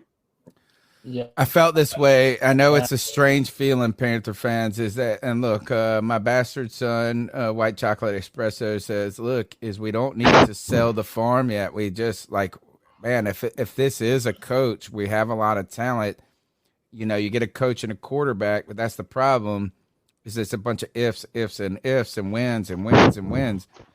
I tell you this, is Christian McCaffrey right now kind of reminds me of what Steve Smith was in 2012, 2009, 2010 with us, is that you're just watching a guy who has so much talent be on a team where they're good enough to where they're your best player and all of this, but they're languishing. I always wanted, it was so bad. I wanted us to trade Steve Smith to the Colts in 2009. He would have been a first ballot Hall of Famer with Peyton Manning when they were all killing it then. Yeah. You know what I'm saying? 08, 09, 2010. Peyton Manning was slaying it right then, right before the neck. Oh, my goodness. Christian McCaffrey. Look, the Bills have everything but one thing. A running game. They have never been able to figure it out. Never. They have this stable of nobodies that never do anything, and it's all Josh Allen. Look, Christian McCaffrey. Look, they're probably already the odds-on favorite to win the Super Bowl right now. Yeah. I mean, they really are. Oh, yeah. It's them. It's the Chiefs, maybe. Who else is it? Them, the Chiefs, and the Eagles right now. Eagles Eagles are like those are the teams right now. And Christian McCaffrey puts them to a team that, like, if they don't win the Super Bowl, it's like a lost moment. Would be great. It'd be great. And I know that everybody is Cody. What was the person that said? Was it Lock and Four? Whoever said we're gonna have dead cap if we trade these guys away? It's true. The guaranteed money we get stuck with. So if we pull up their what we have to do is pull up their contracts and look at how much guaranteed money is on it. DJ Moore would probably hurt us the most because he's got a lot of guarantee. You know, he hasn't even started his contract. Right. Christian McCaffrey is in year 2 or 3 of his contract, so it's probably getting to a balance point. Robbie Anderson, I would say I don't think that's kind of a wash. So if you're probably not losing a ton of money there, I think DJ would cost the most. So I don't know. If you love him, right? More than Brian? More than who? Brian would warrant a first round. No, I'm saying that he would cost us in dead cap the most. You know what I'm saying? Like, they won't garner the most. Right, but that's because he's going to have all the guaranteed money that has to go. When you trade them, you don't get to escalate that guaranteed money. You got to go ahead and just pay it all right then instead of divvying up over the life of the contract. So there would have to be some sort of compensation that factors that in, you know, and that probably would make the draft pick higher. So all cool stuff. Cody, what are you over there grinning about so much? You've been over there just chirping into your... Oh, yeah, dude, I'm taking my victory laps. Twitter is all filled with people like, damn, I should have listened to your ass. Like, I should have listened. Cody was right. And by the way, these are all people that go after my ass all the time, that take issue with everything I say on Twitter. All right, we're going to go to the next call. The number's 252-228-5098. Is it fire sale time? Does Steve Wilkes have an actual chance? And what do you think about David Tepper's press conference? Has your opinion changed, been reaffirmed? Man, bad look today, in my opinion, for David Tepper. Let's go to the next call. Tepper is man, disappointing, bro. It's like he ain't taking no accountability. He talking to the media and the press like, you know, we don't even matter. You know, it's crazy. Like, Tepper it's unacceptable, man. It really is. It's a terrible look, and it just always reminds me, Cody, as I've done this podcast so long ago for now, we're going into our 10th season. I'm somebody, I don't know anything. I'm a fan. I got the eye test, man. That's what I do. I'm like, I don't know, but I tell you that guy ain't good. I don't know why, but I could tell you Matt Khalil sucks. I don't need to tell you it's a kick step. I don't need to tell you he don't do well with swimming. It's just look at him. He sucks. Oh, yeah. I understand this is what I've learned, and this isn't just from doing the podcast. This is just me getting older and maybe wiser, is that too often we just say because someone is in a position of power and influence that they must be qualified. And Right. it truly turns out that this is not the case. We have a lot of jerks, a lot of unqualified people that are always in positions of power. And I will tell you this, you know who cries the hardest? People with money and power. They whine, bitch, moan, and complain louder than anybody. And I got to tell you, today was a poor billionaire. Poor David Billionaire Tepper, man. I don't feel... Eat that money, man. I hear you. I hear you. And, irritated, you know man. Irritated. There is a part of me, Tony, that hopes that Matt Rhule does do him like that. Yeah. And just makes him pay every penny. Like, nah, should just be a good. college analyst, dude, good, for free. Mr. Scrooge. You're good, Mr. Scrooge. Go swim in your sea of golden coins. You'll be fine. And then, by the way, CK actually shared this with us. Oh, is this about the winning thing? The winning culture? So this David Tepper mentioned in his comments that since we've never had back-to-back winning seasons, we've never had a culture of winning. And then Jonathan Jones rightly points out that the 2013 to 2016 Panthers won 3 consecutive NFC South titles and had the 6th highest winning percentage in the NFL. That David Tepper views himself as this Pittsburgh guy who comes from a real franchise in the Pittsburgh Steelers, and he's going to come down south and save our lowly carpetbagger. It's a carpetbagger, dude.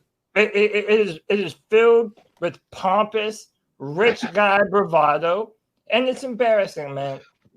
In all honesty, though, that when we run those 3 division titles, the middle of them, correct, Tony? If I'm not correct, we were 7-9. Technically, we didn't have. We were 7-8-1. We were 7-8-1. But technically, we didn't have a winning season. We just won the division title because the rest of the division sucked. But here's the thing. But I mean, here's one thing to consider, though, is that we may not, in his mind, have had a winning culture. Right. But we sure, with multiple NFC championships, 2 Super Bowl appearances, multiple division championships, we didn't have a losing culture. Right. No. And we got a losing culture right now. That's the thing, is there's an argument. Yep. We were unhappy with the mediocrity. Right. We were unhappy with not putting together multiple winning seasons. We wanted more of a winning culture, but I know one thing we didn't want. This losing ass culture. Right. I heard on WFNZ today that after yesterday's loss, Rhule now beat Stanford. Not Stanford. Anyway, he is the worst coach in the Panthers' history, officially and statistically. What's that coach we had, that offensive coordinator that stunk? I don't remember. Stanford. Can't remember his name. So, Seifert. Anyway. Yeah, Seifert. That's what it is. Yeah. Matt Rhule was officially worse than him after yesterday's loss. But I also read on Pro Football Talk just a minute ago, made sense. So Tepper didn't say the draft was important because he don't want to admit that tanking is a good thing. After what happened to the Dolphins. So well, here you could also be fined for that. You can't exactly. recommend. I mean, so that's fine. Yeah. It's fine. Yeah. But you know what he would say is that like he should have just said, if we had the number 1 pick, I mean, of course you have to consider a quarterback, and move on and not be all offended by the question and irritated and aggravated by it. Yeah. And the one other thing I did have to, was hold on. All right, go ahead, Panther Picker. I think David Tepper, to be honest, is so used to people kissing his ass when they talk to him. He ain't used to people telling him something he don't want to hear. He ain't used to NFL media, especially here in Charlotte, because that's been through all this losing time. And he's just that. He's so used to people kissing his ass. He runs up across a group of people that ain't going to kiss his ass. Is that not the weakest Pittsburgh mentality to have? Right. Like if you're supposed to be this guy who's supposed to have this thick skin because you come from a hard-nosed background, worked your way up. Worked your way up. Yeah. Like, and you get offended by a question about, your decision making, which has led directly to a losing, like one of the most losingest, like as far as like when you look at the history of the Panthers, this is probably one of the longest streaks of inadequacies as far as a team is considered. Like, and it's so irritating to think about. Right. When all those losing seasons we had in the past, the 1-5 and all that, as a fan, you really knew why. You knew there would be an end, and you knew that there were more than likely good times coming in the end. Under Rhule, you just lost because you lost. I mean, we knew when we lost the lockout, we knew we were going to have the number 1 pick. We knew why we lost the lockout. Everybody knew that it was to save money for the lockout. It's just it was actually, you know what? That was Jerry Richardson being the puppet master at that point, right? Yes. Right. As he paid those guys in 2009, and everybody got pissed. Right. And he knew the lockout was coming. That's why he gave him that money. He said, "Stick with me, bro. I got y'all's back, but I got to screw the rest of the players first." And then he made Peyton Manning look silly with that chart. He's like, "What did it make him read that chart and all that?" But David Tepper right now is public enemy number 1, in my opinion. Right. The only guy not going anywhere. Right. Is public enemy number 1. And that's the thing. Look at the Washington Commander owners with Dan Snyder. You can hate and dislike your owner of your team all you want. They ain't going nowhere because they already signed the check. Right. Exactly. Because that's why I put in our chat. I put up a poll. If you haven't already voted in it, do you trust David Tepper to make the right call on whoever our next coaching hire is going to be? Because I feel like right now, faith in David Tepper, even after doing this move today, it's still at an all-time low. Right. Oh yeah, I don't. I found it interesting too when they asked him about was you going to make that hire or Scott Fitterer. He didn't answer it. I don't think it is. That's why I said I believe he's going to have a hand in it. He may accept Scott's recommendations a lot more than maybe he accepted Rhule, but he ain't going to let Scott just have at it. Yeah, go ahead. He should, but he ain't going to. Yeah. He did say something about a consulting firm. He said he didn't use one the first time he hired the coach, and he said, I don't know if he said he was going to hire a consulting firm. He did mention that he would consider. Yeah, it's like he fielded that idea. I don't think he hired one the first time. No, I don't think he did the first time. I tell you, I do want to be clear on this. I want to be clear on this, Mr. Tepper. As majority owner of the C3 Panthers podcast, if you do want to buy us, don't listen to Cody Lashney. Come on, baby. Come on. Let's hear some numbers. Let's talk some real business, sweetie. I'll take back all that. You want a yes, man? Let's talk numbers, baby. Let's talk numbers. Yeah. But what I do think would be awesome, CK is the only person that supports me on this, is that teams want to own more of the conversation. That's why they put their YouTube crap up. Guess what? They turn the ads on YouTube. They're taking that revenue for ads on YouTube. They ain't passing that money up. Right. If you guys really want to expand your footprint into the best part of your constituency, you should be considering buying up podcasts like ours and then giving them a certain amount of latitude to keep and doing what they're doing, where they don't have to be a bunch of bitch asses like probably Bill Voth has to be. How uncomfortable is Darren Gant right now? Like, I don't even know what to write. Yeah, you look back or you think back way back when Darren Gant and Bill Voth were doing their own thing. Yeah. And I remember a time when Twitter first started, everybody that thought about the Panthers followed Darren Gant. He was the only one that was on there regularly and told you the truth. He didn't bullshit you. Yeah. And now he's joined he got fired from Pro Football Talk, and I mean, or downsized or whatever, probably because he wasn't clickbaity enough. Exactly. But all right, let's go to the next call. The 1980s TV show Dallas had J.R. Ewing. The New York Yankees had George Steinbrenner. And the WWE has Vince McMahon. Could David Tepper be the big-time corrupt scumbag, greedy asshole SOB that the fans love to hate? Maybe he will inject some energy. Because obviously I don't see this guy ever getting back into the good favor of the fans or anyone really. But will he at least gin up some energy into the fan base? What are your thoughts? Thank you, gentlemen. Bye-bye. I think that's the call of the day so far. That's the question of the hour as well. Yeah. Is he the villain? Now, is he the villain we cheer for or we root against? David Tepper needs to come out in that song "No Chance" that Vince McMahon comes out on with the smashing glass and all that when he comes out press conference. You know that's what I would do. Like? I wish he was like Dana White, the president of the UFC, because Dana White, he cusses a lot, but that's not even the point. It's not because of that. It's because he always tells you the truth of what's going on, and he does a lot of the things that need to be said.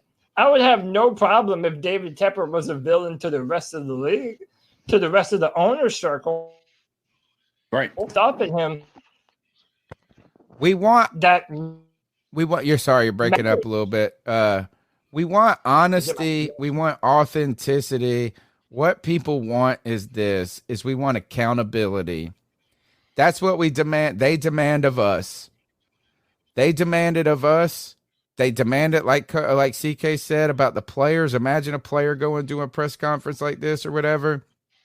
Here's at the end of the day is that this was just poorly handled. Right. I would be fine. I mean, imagine if I went and taught a class like this today, you know what I'm saying? And responded to student complaints or, and just this is like the old, it sounds like an old headmaster where it's well, shut the F up, kid. You either get it or you don't. You know what I mean? It's just so talking down. I'm actually surprised by this. I'm not surprised that billionaires act like this. Right. What I'm most surprised is that he was so bad today. Why was he not more composed for this moment? He's not a guy that's very composed. I'll go right back to your pick. I just want to make sure I read this. Our brother Nick Montero says, if anyone wants to listen to the Tepper press conference, fast forward to 2840. Ice up Panthers for that BS. Keep pounding, fam. Yeah, man, that's the whole thing. It doesn't surprise me as much as it does you, Tony. If you listen to his other interviews, this dude is always, making terrible statements and kind of being low-key aggressive. And you saw it when he made the basement comment. Yeah. That one made me mad. I was the one all over that. As it should. We were upset fans, and all the decisions that David Tepper has made thus far have been dragging this organization down further and further, but yet he wants to come at the fans. He wants to come at beat reporters that are just doing their job, giving honest assessments of the very poor product they've been putting out on field. I think Tepper actually, honestly, is being a real owner. Jerry Richardson kind of didn't talk much at all. He kind of stayed in the corner. In a situation like this, he would come out, make a little speech, be polite. But Jerry didn't go to practice squads and all that as far as build them and stuff. But at the same time, though, I think they've compared Tepper to Jerry Jones in a lot of ways. He's kind of like our Jerry Jones / John Snyder, mouthy. He's kind of developing a mouthy attitude, and he got his toe stepped on, and he don't like it. I agree with you, Cody, is that all signs have pointed to this is his kind of demeanor and the way he's acted. This isn't surprising, but what is surprising to me is that someone in such a position of influence, such a position of a focal point in a moment that you're supposed to be prepared for and composed for was just so unprepared. He's like, I'm just going to go wing it. I got it. And then, they're going to be nice to me because everybody's always nice to me because I'm a billionaire. And what I'm saying is that if you were going in and you were trying to to make a pitch to David Tepper in your own mini Shark Tank, say he gave us an opportunity to pitch the C3 Panthers podcast as an acquisition or changing something in the way that they do something in the organization, and you bumbled and stumbled in your presentation, do you think he would be that forgiving? He wouldn't understand at all. It seemed like to me like somebody made him do the press conference. It seemed like Nicole was like, yo, you gonna do this press conference. It's almost like your mama wake you up out your sleep telling you to go clean up.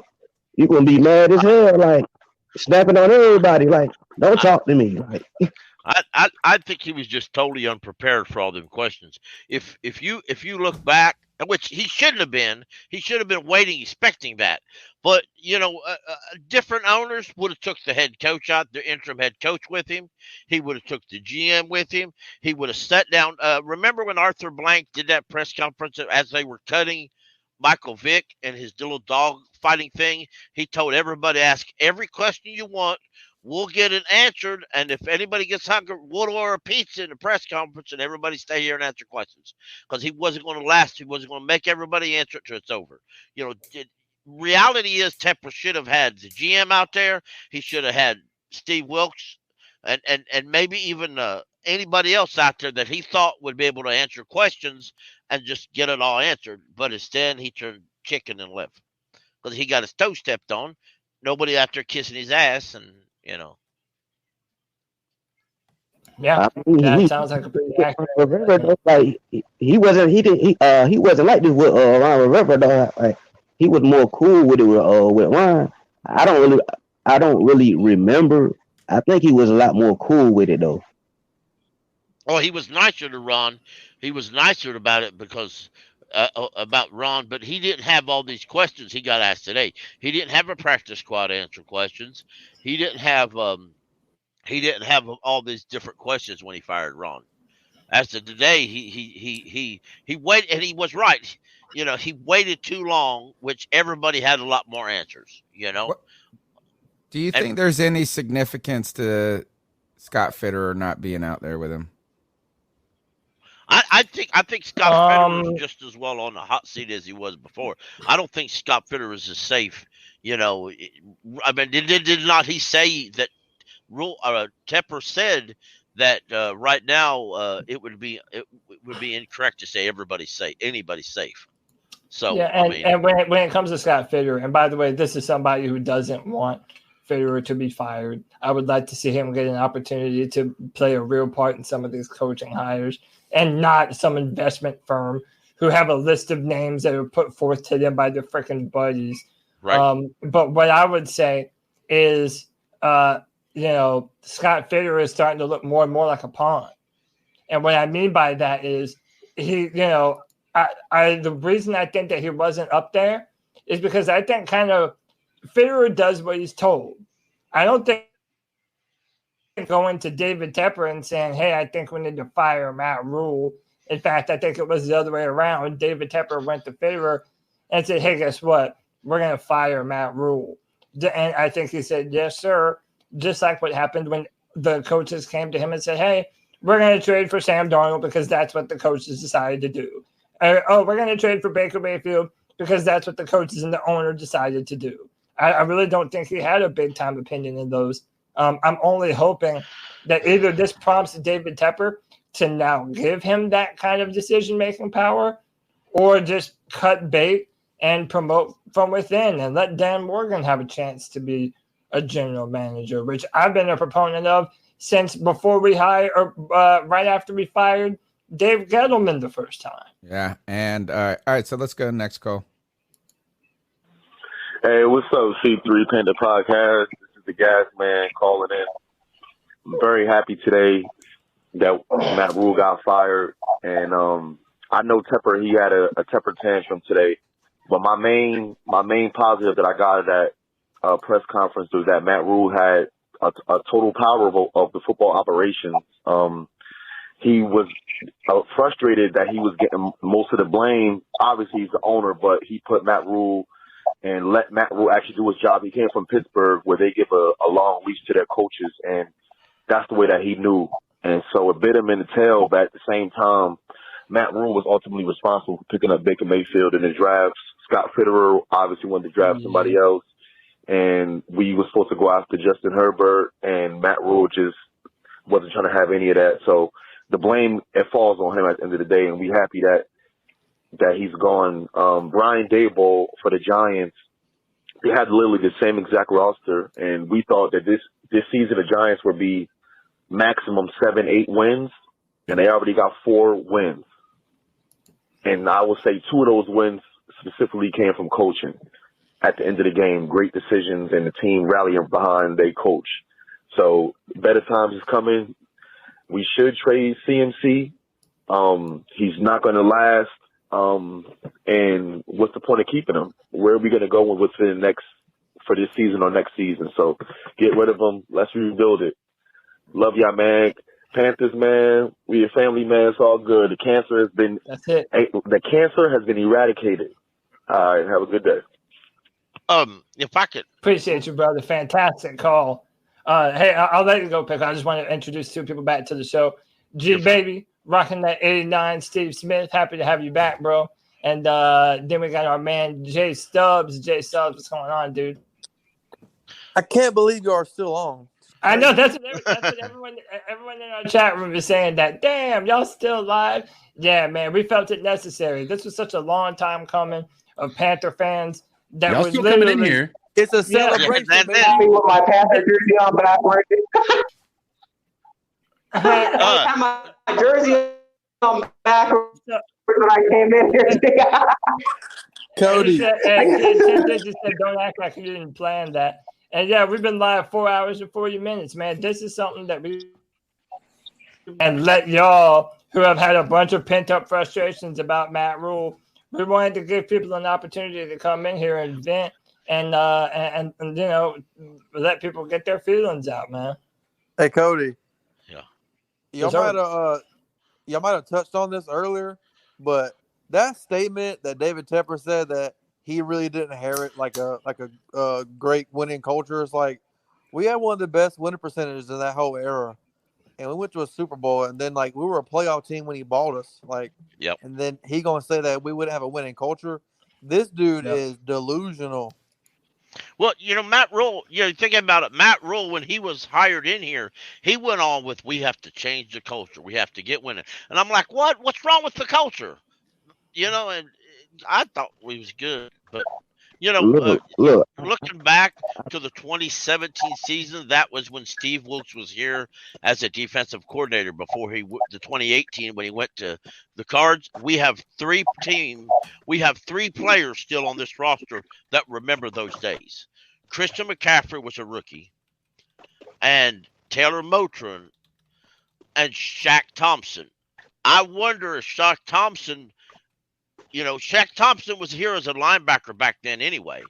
My bet is Shaq Thompson's going to come out in this Rams game on fire like you ain't seen him in several years. Well, he better play the right position, Pickle. He better play the right position. He better be on the fucking field, G. Well, he'll play the position they tell him to play. That's what he's I've never been a fan of Shaq. Play. Well, listen, I'm all right if they trade him.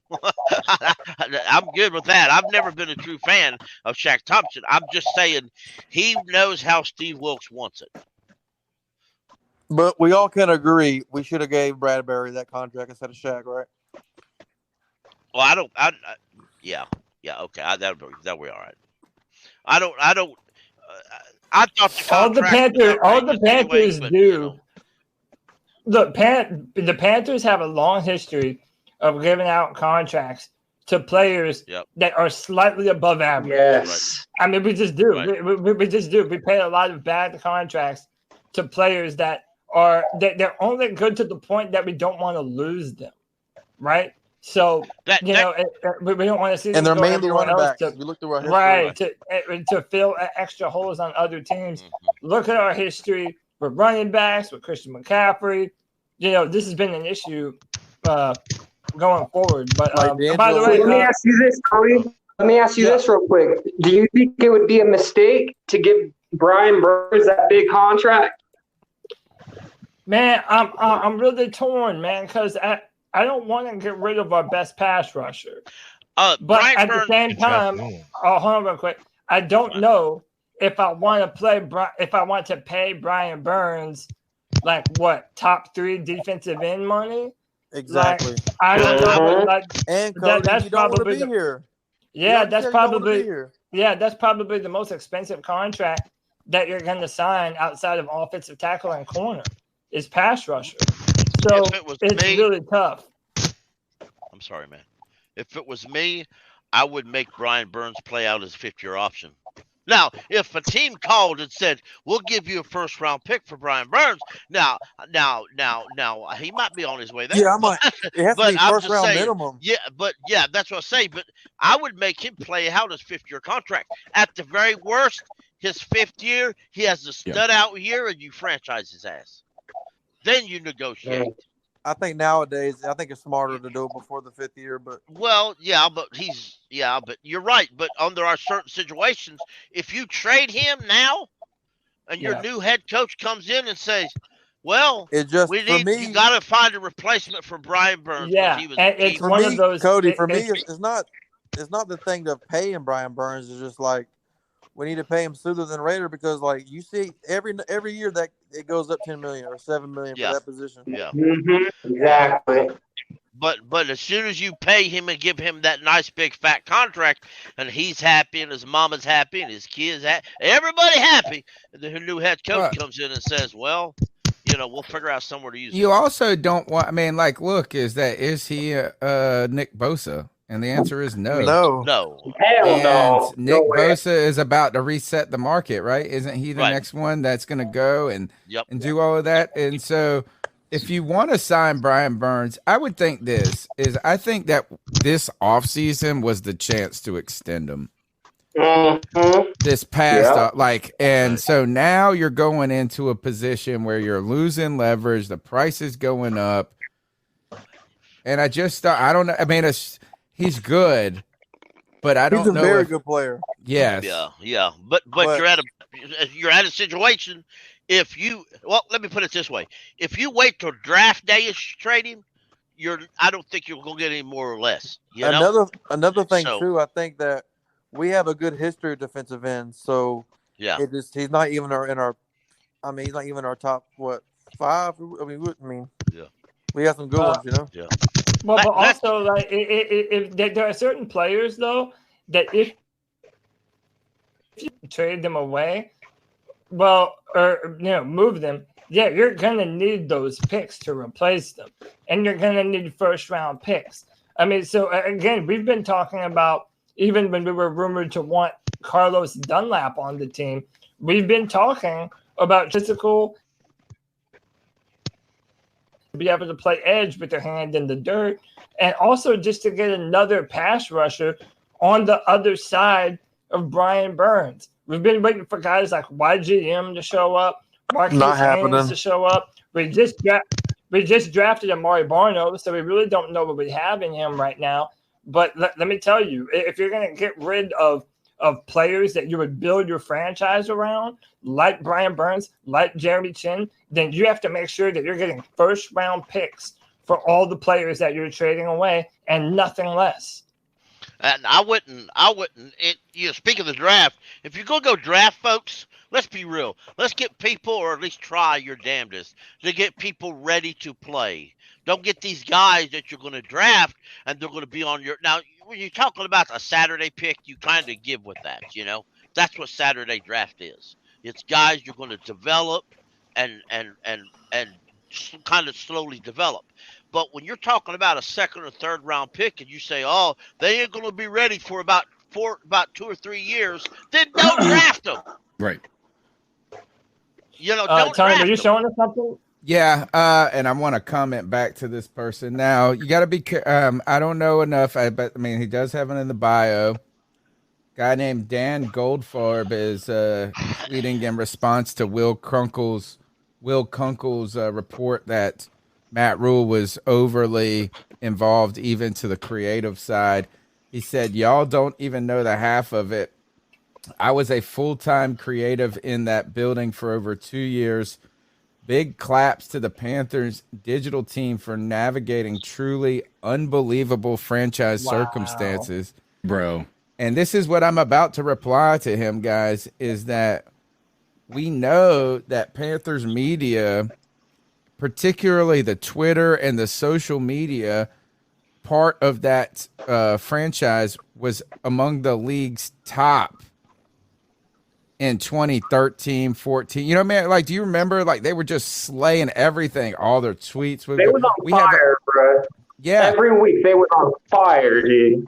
And it has not been the case over the last 3 years. They got snipped. Corollary, causal, I know. That's a big deal. Yeah, it makes sense to me. It makes absolute sense to me. Hey, I want to welcome Michael to the show. Michael, what's going on, bro? What's going on, guys?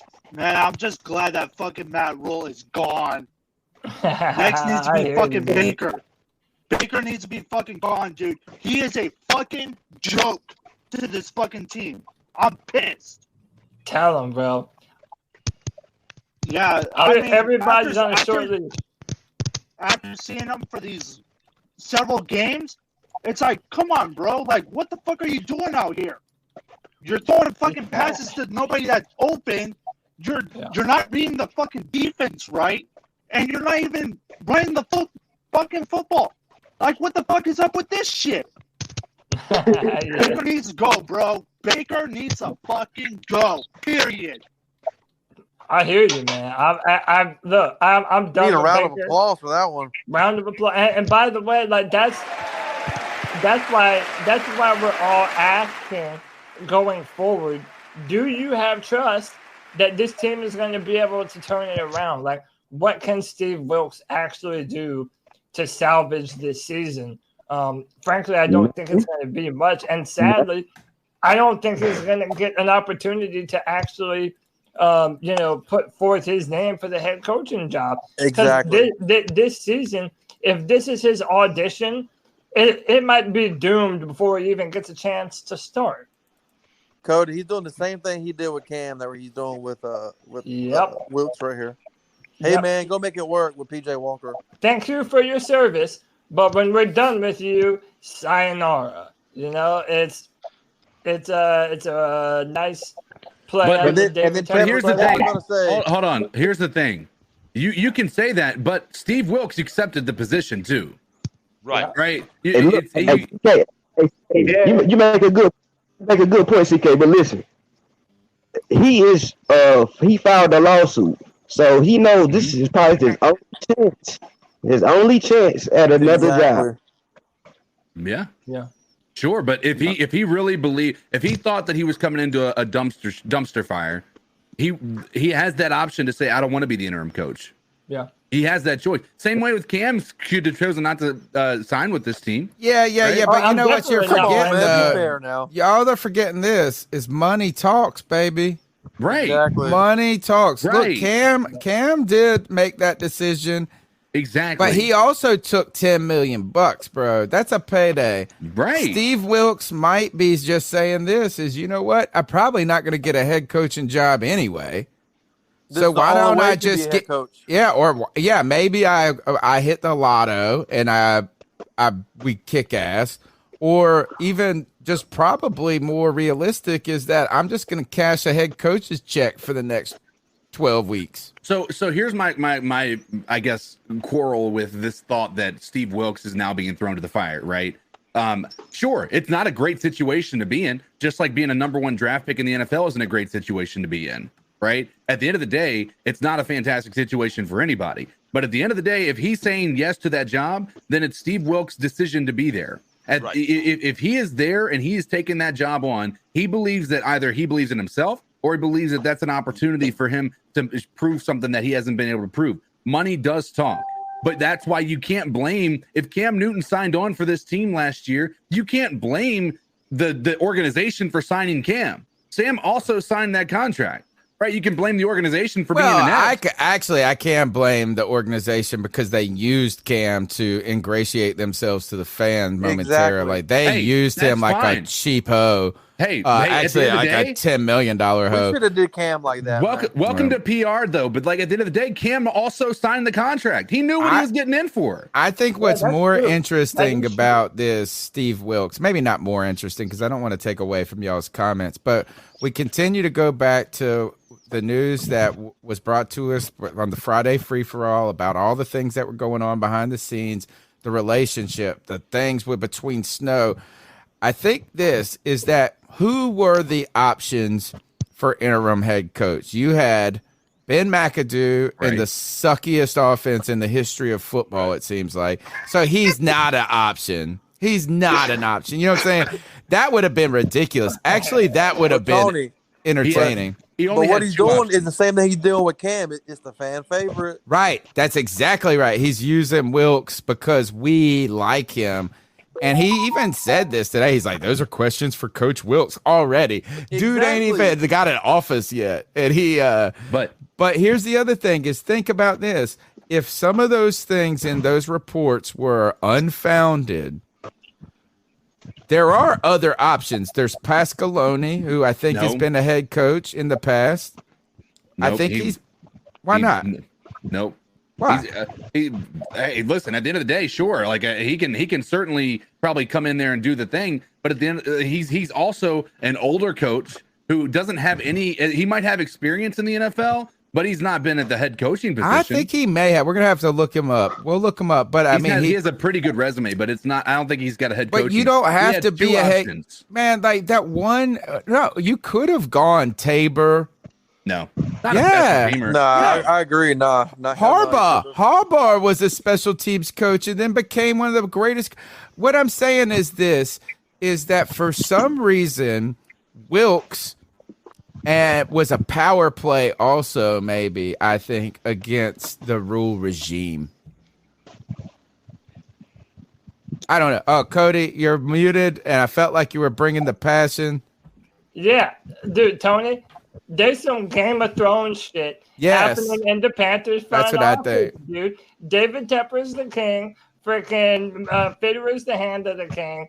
And there's all these factions vying for power. And then now the Uptown caught this during the press conference. You know, when he asked about why was Phil Snow fired, he goes, well, that's a question for Steve Wilkes. And then one of the reporters catches that and it says, hey, are you saying that Steve Wilkes was the one that decided to fire Phil Snow?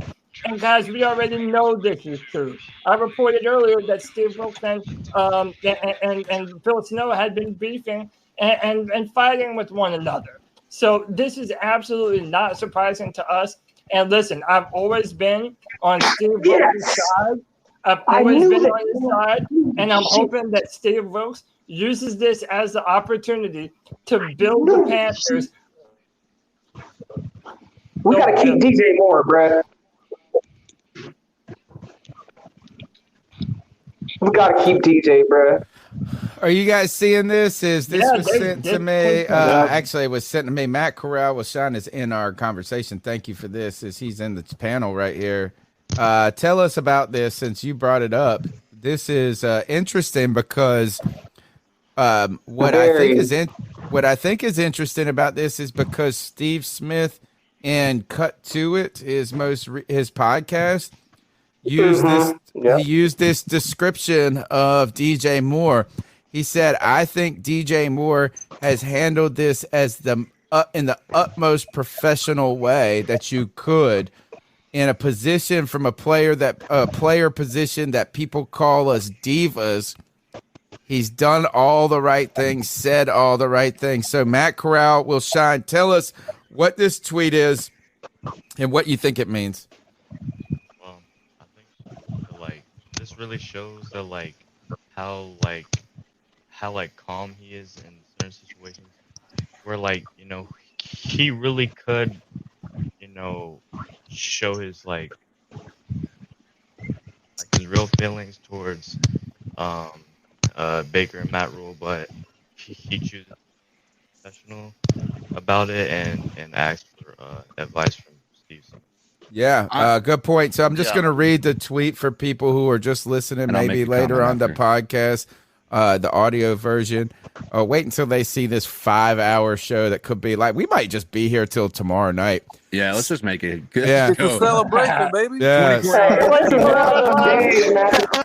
a motherfucking celebration, dude.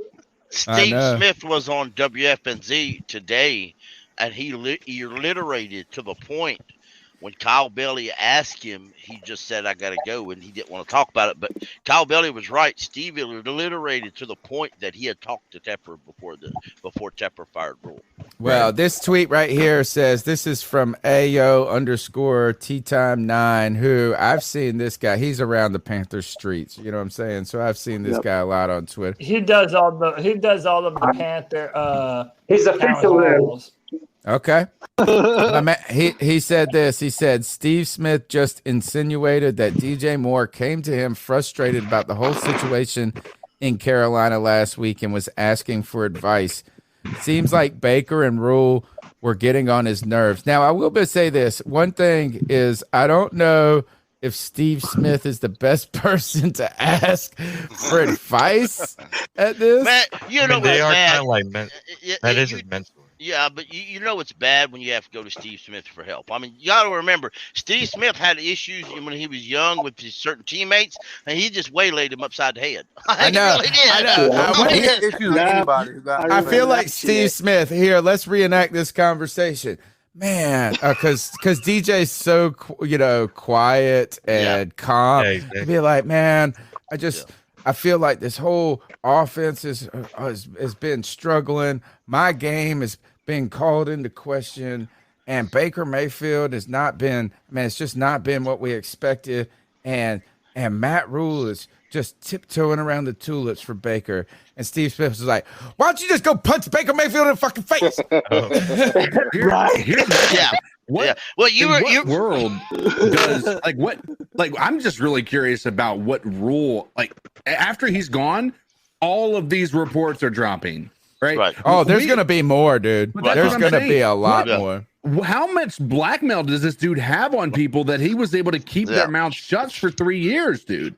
$50-something million worth. He had full control in his contract. That's what it was. Yeah. Hey, by the way, let me welcome Nick Montero. I was just about to say, did I just hear Nick's voice? Robbie Anderson. Robbie Anderson. What up, Nick? Robbie Anderson was like Rhule's best buddy. They were like this. Robbie was the one who always had Rhule's back. Well, because he saved him in college, dude. He saved him. Yeah. Well, where does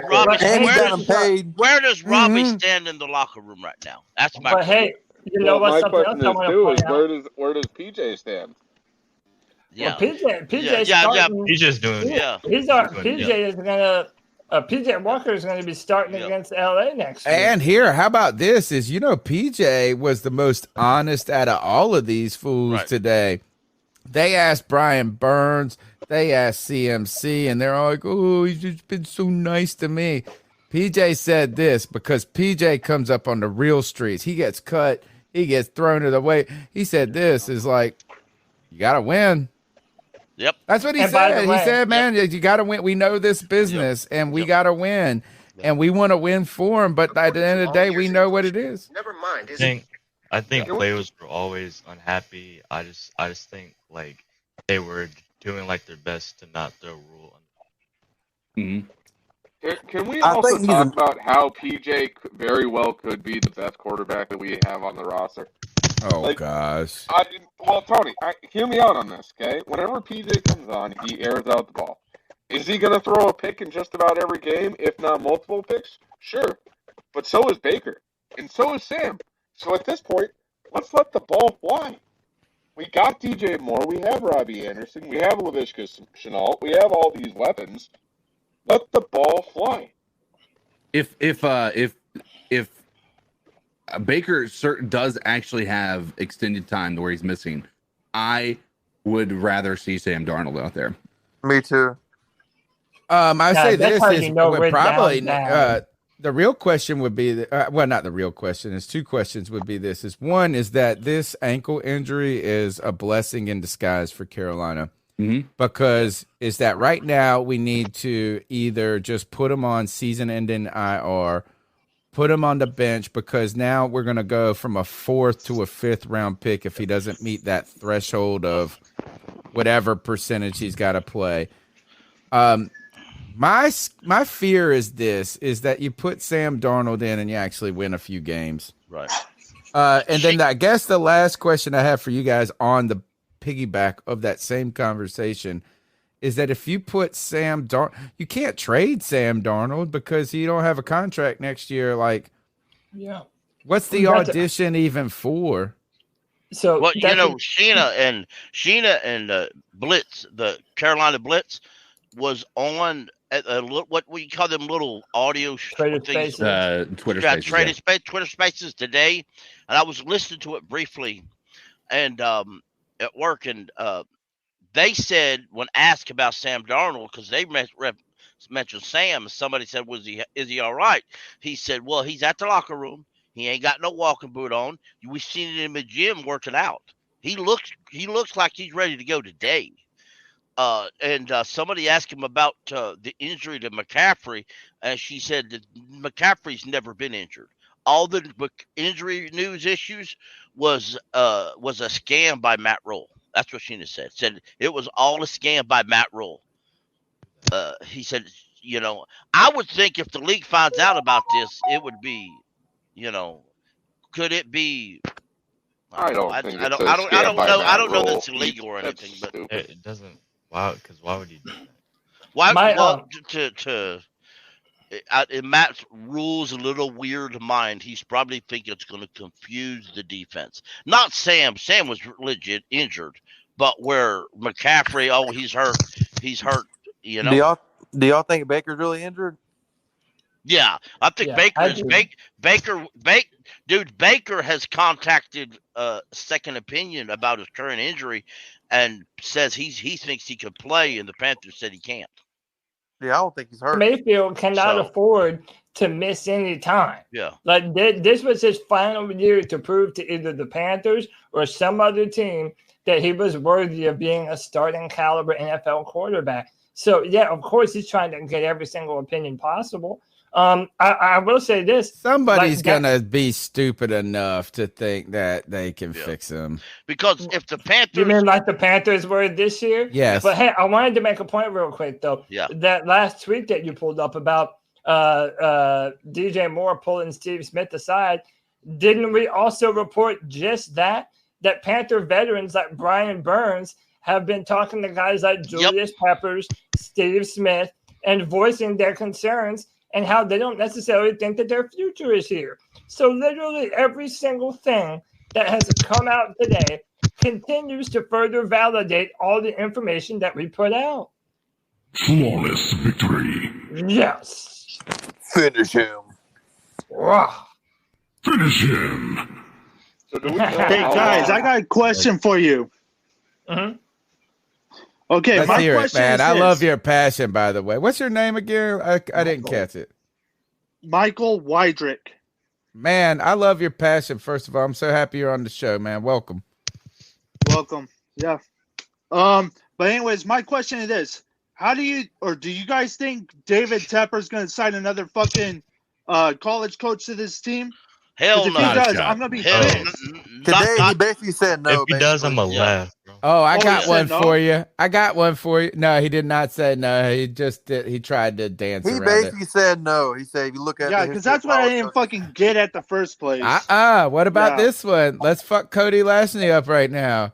Don't How say about no. How about a little Debo Samuel for you, or what is Sweeney? Debo Sweeney, or whatever. Dabo. I'm thinking Sweeney. Debo Samuel. First of all, I think he would be a terrible fit. like I'm with you, G baby, is because he would be in here and he'd be like, "It's about the brand. It's about the glue. It's about you've never heard a Dabo Swinney interview in your life. I have heard him, man. He's super passionate and he's always about. Hey, here's what's going to happen. Dabo's going to be out, and Matt Rhule's going to be in. Matt Rhule will be the head coach. Y'all are killing me over here, bro. By the way, hey, I just pulled a David Newton and called him Debo Swinney. Yeah, Tony Gettleman over there. But look, I mean, I don't want Dabo because personally I want him right where his ass is in Death Valley. And by the way, college is dishing out better checks than the NFL. Search and look at how much money Dabo Swinney is making, and you tell me if he wants to come to Carolina. The answer is no. Spoiler alert. Number 2, there is not a shot in hell. There is not a shot in hell that David Tepper hires another college coach. You have a better chance of me getting out of my chair and doing a fucking backflip, bro. It's not about to happen. And what I think he's going to do, whether I agree with it or not, is try and get someone that has appeared in a Super Bowl before. Yeah. I wouldn't be surprised if you hear Jim Harbaugh. Yeah, Harbaugh. That's my choice. Yep. Harbaugh I fucking like that pick. But by the way, hold on. I'm just throwing out some names here. I'm not like endorsing any of these people. Because another name I think we're gonna hear that none of you want to hear is Dan Quinn. I think we're gonna continue to hear that name. I think Sean that's if we keep Pitt. That's why Pitt needs to get the fuck out of Carolina, bro. Yeah, it's a complete. Yep. Maybe so. Bro, I'm telling you, dog. I know, bro. You guys.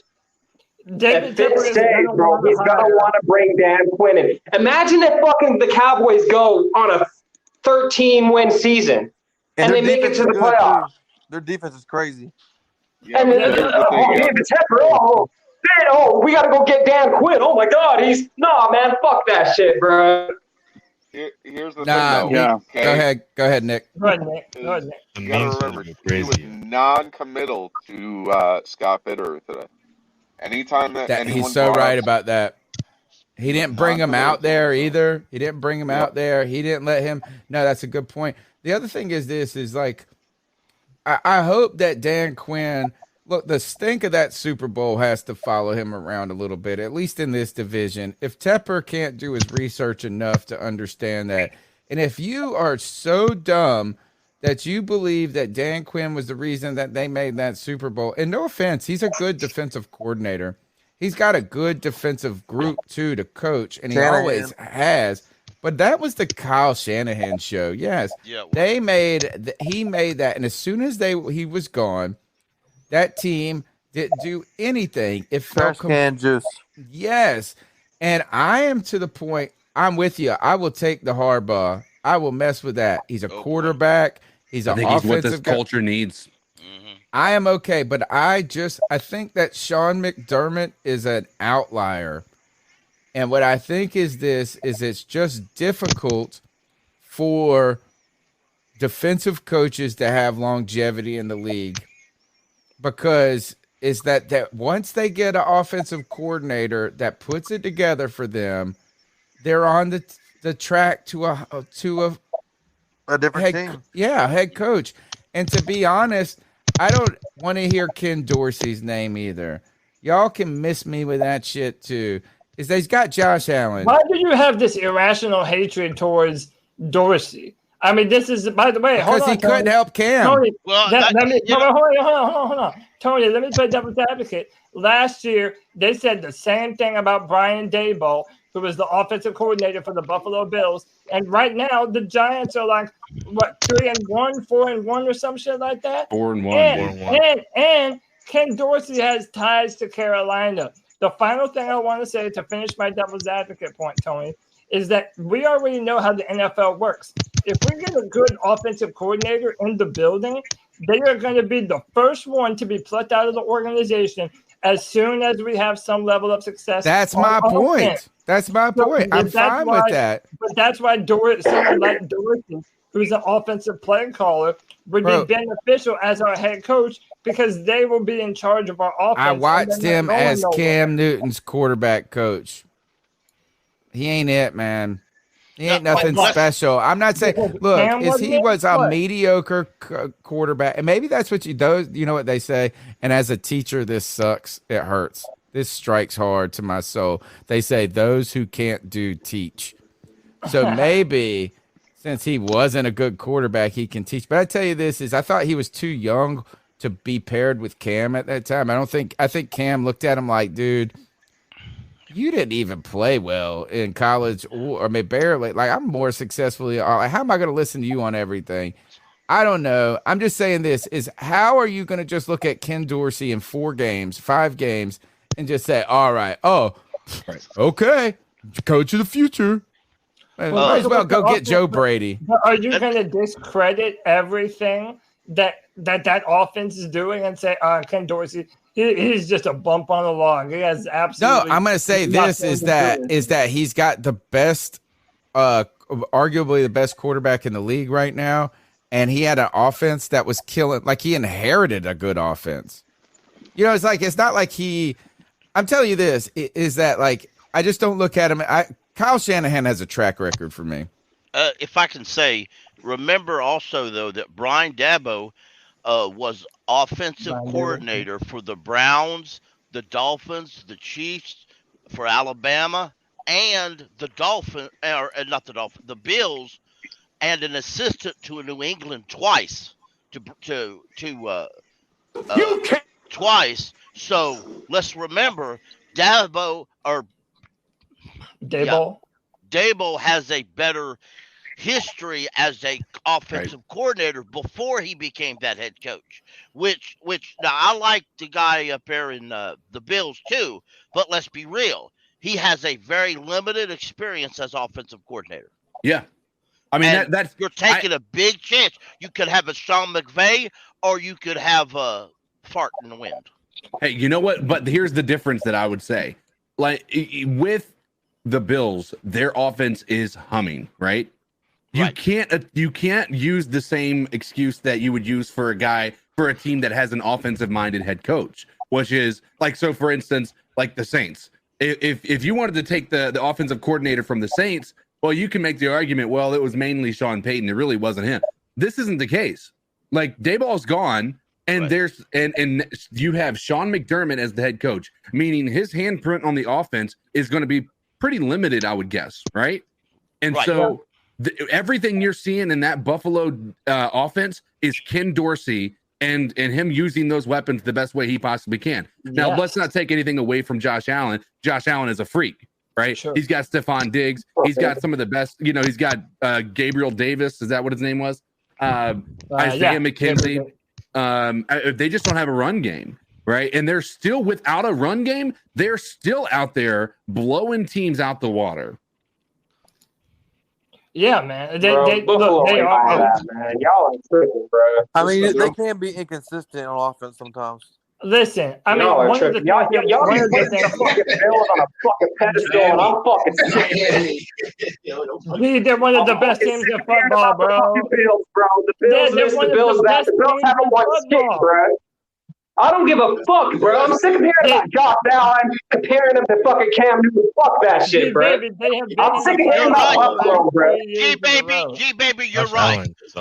Josh Allen is better than Cam Newton ever was. You're fucking crazy. Let me know when Josh Allen was a fucking MVP. I'm muting everybody. No, I'm muting everybody. I gotta tell. Look, I am not starting a Josh Allen versus Cam Newton debate right now, man. Wait, hold on. Who's talking? I gotta mute people, bro. Everybody talking to me. I gotta rein this in real quick. Look, hang on. First off, let me do this. We got 2 people that added to the show. Sailor. What's up, bro? He's busy. I'm gonna let him do his thing first. And then, second of all, I do want to say this though, and I didn't get a chance to say this. Whatever our new head coach is, let them be an all. Please. We didn't hear what you said. Am I? Yeah, your internet's all whacked out right now. How about now? Am I good? Yeah. Just need to calm down a little bit. Okay. All right, We know what you wanted to say. We know what you were saying, and that is let our coach be offensive. And I agree with you. I mean, it just makes sense. Is that if they can't move on, it's so much easier to replace Dan Quinn than it is to replace Andy Reid. Yeah, you can't replace. You don't have to replace Andy Reid because he's not going anywhere. Like whenever you have a head coach quarterback combo that they form a good pair and they work in tandem with one another, dude, that is coveted. I.e. Sean Payton. Did y'all see what Sean Payton said on the herd? Yeah. Sean Payton was given. Go ahead, Jay. Jay, you there? Jay Stubbs? You might be cutting out. Basically, Sean Payton was saying that he doesn't view Carolina as a bad stop, as like a terrible destination, because he made the point that you're never going to go into a coaching job where they have the franchise quarterback ready and waiting there for you, and if you're picking in the top 5, these quarterbacks can go to places where there is a lot of turnaround, both on the coaching staff. He called the Panthers a unicorn, though. Well, no, he was saying no. That's actually not what he said. Okay, he said that that it would be a unicorn for a team to have that type of situation. Because Colin Cowherd asked him, he said, "Would you consider going to a Carolina because they don't have that quarterback?" He was like, "No, the Panthers are in a position where," and then he kind of stopped himself and said it would be a unicorn type of situation where you're going into a franchise that already has their quarterback and that just fired their head coach. Because more times than not, if you have that franchise quarterback, you're not firing your head coach, at least not most of the time. So my thing with Sean Payton is, as a play caller, I don't mind Sean Payton, but I am not down with giving up all the draft capital that it's going to take to make Sean Payton the head coach of the Carolina. I agree. Amen. I agree with that one. It's too much, and I'm not willing to give that up, man. It's going to be 2 firsts and 2 seconds minimum. First and a second. 2 firsts and 2 seconds a minimum, probably. And by the way, especially if we have the first overall pick. That's too much. Especially if we have the first overall pick, and we have a shot at CJ Stroud. Hey, let me get my man Algernon in here, bro. Al, tell me what you think about Matt Rhule being fired, dog. Yeah, he's good. About time. It took about 2 weeks too late. Look, my cousin was like week 3. Everybody's getting fired. Our coaches, he's talking about some Raiders coach getting fired by week 3. But week 3, I said week 3 for Matt Rhule, but week 5, it's not bad. Good, get him out of there. And Phil Snow. I think the Saints game saved him. And Sean Payton, I know people don't want to hear Sean Payton because they don't like the Saints and stuff like this, but dude, he's a proven coach, bro, in this league, bro, and that's what we're talking about right now. We're not going to Dan Quinn. Can I ask you a question? He sucks. Dan Quinn sucks, bro. We don't need no more. We don't need no more defensive coaches, bro. Hey, defensive coaches. We don't need it. Algernon, can I ask you a question? Yeah, go ahead. Talk.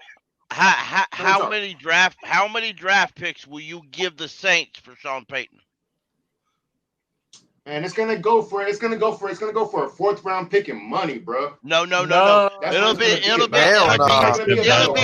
first round picks. Yeah, it'll be at least 2 first round picks. It's gonna go for a 4th round pick in money, bro. But not to us. He'll go for at least 2 first round picks.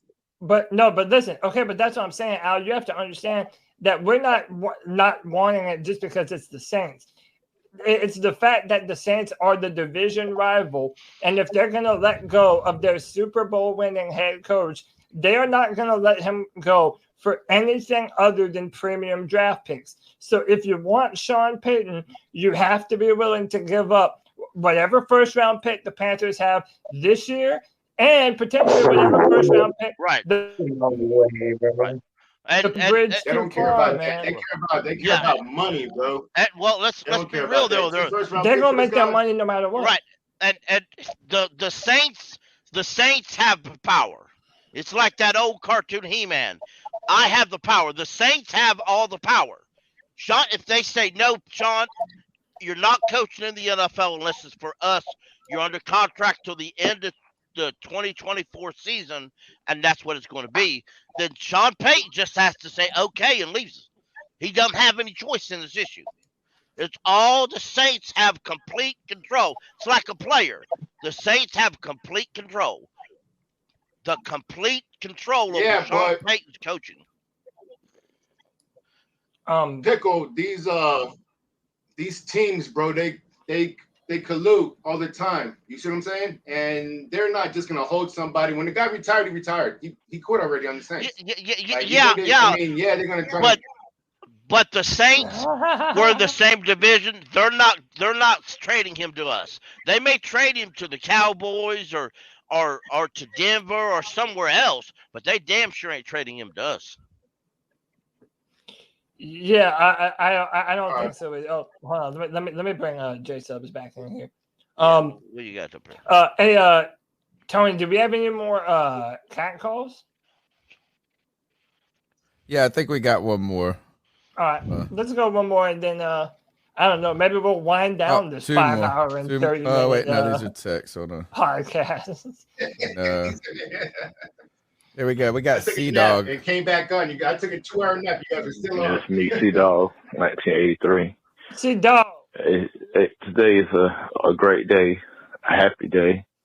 Tepper is looking frustrated and everything with his decisions making. We're bringing in this mediocre coaching staff, but thankfully, Steve Wilkes is here to right the ship, so we can just sit back and see what Steve Wilkes is going to do for the rest of the season, and see how his defense can go to another level and his offense can go to another level. That Steve Wilkes is in control now, a real NFL-minded coach.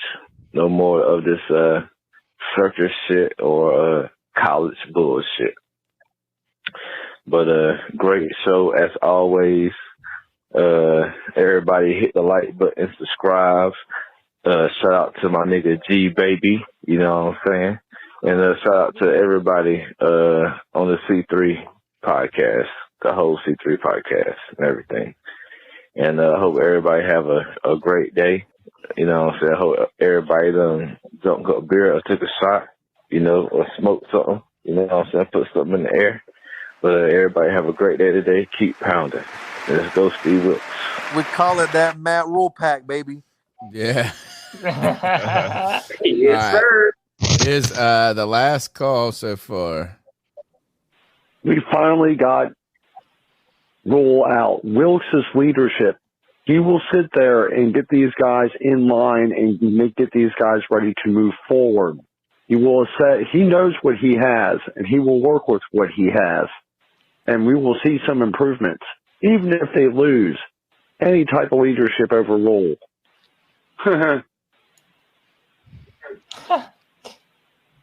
I like it. Short, sweet. That's it. He just didn't ever hang up. It's still going.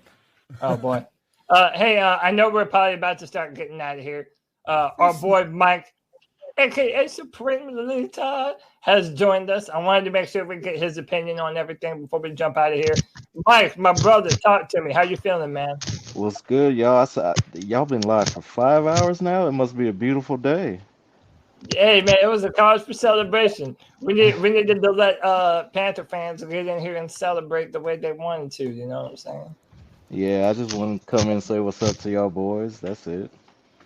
That's what's up, man. So are you happy about everything that transpired today? No more Matt Rhule, no more Phil Snow. Steve Wilkes is the interim head coach. Yeah, I mean, you know, it's a start.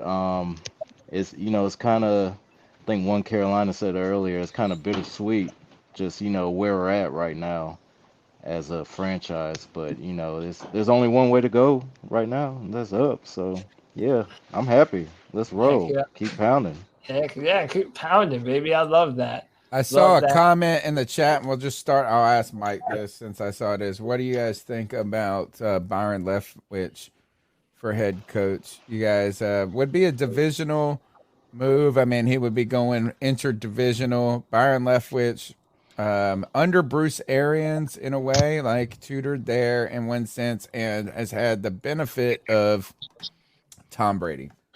I don't want to hire any Tom Brady coordinator. I'm good on any Tom Brady coordinator. That's my number one choice. I kind of. What has he done anything outside of Tom Brady or Bruce Arians? Well, he was a quarterback for the Jacksonville Jaguars. He's somewhat successful. He also beat my ECU Pirates in a bowl game where he had a broken leg, and the offensive lineman like carried him up to make the final couple of plays. It was crazy heroic. But other than that, in coaching, no, that's all I got for you. And doesn't history say? History says Tom Brady coordinators really don't do well, right? That's because they're not really doing anything. Like, I mean, there's like, and I don't want to take anything away, but like Tom Brady has the majority of the say of what's being called out there on the field, right? Bruce Arians, right? They got his ass out of there. Right. And even when you think about that, like I still like anytime I think about taking an offensive coordinator that was underneath an offensive mind like Bruce Arians or the whole Eric Bieniemy under Kansas City, right? Under Andy Reid. I get a little concerned. Is it the coordinator or is it the head coach that's really the difference maker here? And I just don't know. It's Tom Brady.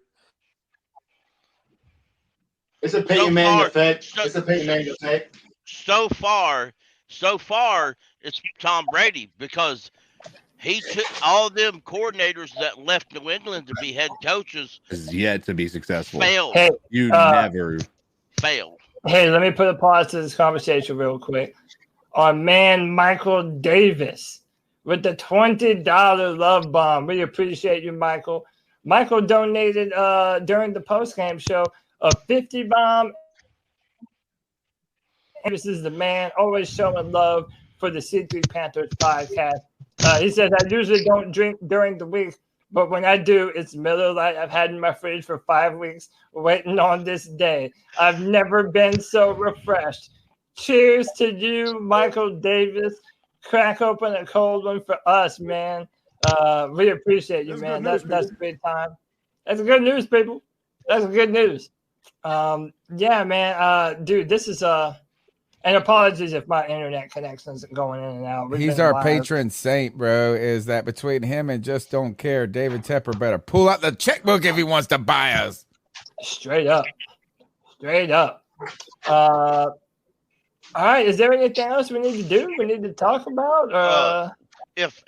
Also keep in mind, if we hire an offensive coordinator, what style of defense you want to run, or who you want to be defensive coordinator. I would bring in veteran defensive coordinators that already failed at head coaching. Yep. Yeah, like get in Vic Fangio or something like that. Yeah. They always turn out to be the best. Yeah, well, yeah, because if Denver fires their coaching staff, Vic Fangio is their. No, I might be wrong on that. Anyway, never forget on that. Flores. I think that is just so far down the road. You know what I'm saying? Is that like at this point is that it's just like the real question mark that we're going to have before we even start thinking about the next head coach or even who their staff is going to be is to see what Scott Fitterer's future entails. Right.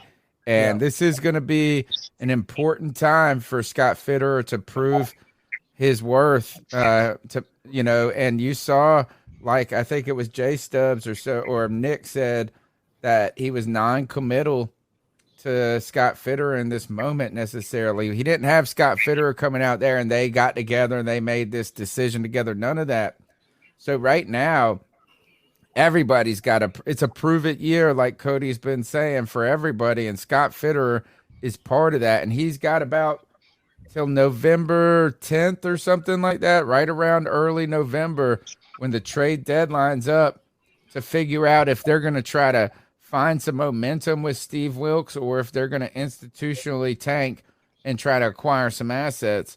And he's going to have to show his value. So I think that's the first thing we look at is Is Scott Fitter the guy that's going to be leading this charge for the next head coach? And then after that, we'll be starting to think about, are we looking for a quarterback in the draft? Is this coach going to be an offensive guy? So still so much time is going to have to pass before we can really fill out some of those more detailed or kind of, I guess, tangible questions like who's going to be on the staff, what type of defense we're going to run. Yeah. But I know this is that 3-4 defenses have always given the Panthers problems, but we've never been good at them. So, well, that's the reason why I asked that question is because if you talk about trading these players, if they're good players, maybe that what will attract a coordinator or a head coach. Or having like 3 first-round picks. Yeah, that would help too. Yeah, but you're right. But then he would have to develop them 3 first-round picks. Are there any players that you guys would want to have traded away? I mean, for me, it's Robbie Anderson. I'd trade Robbie today. Yep, I traded him yesterday. I'd build a time machine and trade him 2 weeks ago. What do you think you could get for Robbie as far as draft pick wise? Probably not too much. Set up. We're set up. We're set up as a 3-4 defense right now. But our personnel, we have. Yeah, but that involves. A lot of people do believe the linebacker in the 3-4. Yeah, a lot of people have said that for a while. Yeah. The problem is, like what Tony was saying with Fitterer, is that if we're going to do this, like if we're going to fire Fitterer, we need to not wait so long.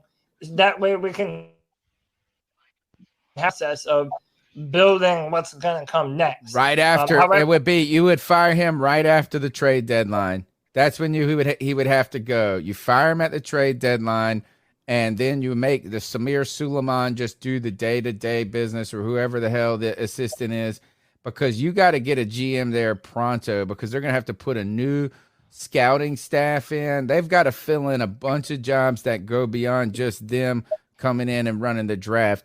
It's usually good to do this, is to replace a GM super early or right after the draft. You know what I'm saying? Like, so then they have a whole year to prepare for the next year. I think that Scott Fitterer, if he can show himself and his worth, and that he was just handcuffed by David Tepper and an over-controlling Rhule, then we can give him an opportunity. But I understand G-Baby's concern, too, is like, we can't have no damn Dan Quinn up in this mug. Right. No Dan Quinn. Please no. No. And 1,000%. so we're going to have to probably delve a little deeper into who he knows in the league, who was associated with Seattle. But Seattle's been a defensive team. So it's not like he has a ton of contacts. I don't know. We'll be interested. But I think I think there's a reason to keep Scott Fitter around. But I also can understand, hey, let's just purge this shit with fire. Yeah. And what somebody mentioned in the chat, a new head coach may want his own GM. Nope, we got to do it the other way around, dude. We made that mistake. We made that mistake with Matt Rhule, dude. You hire the GM and then the coach, because this GM has been jumping through hoops for Matt Rhule. He went and got all these players, and then Matt Rhule don't even play them. That's true.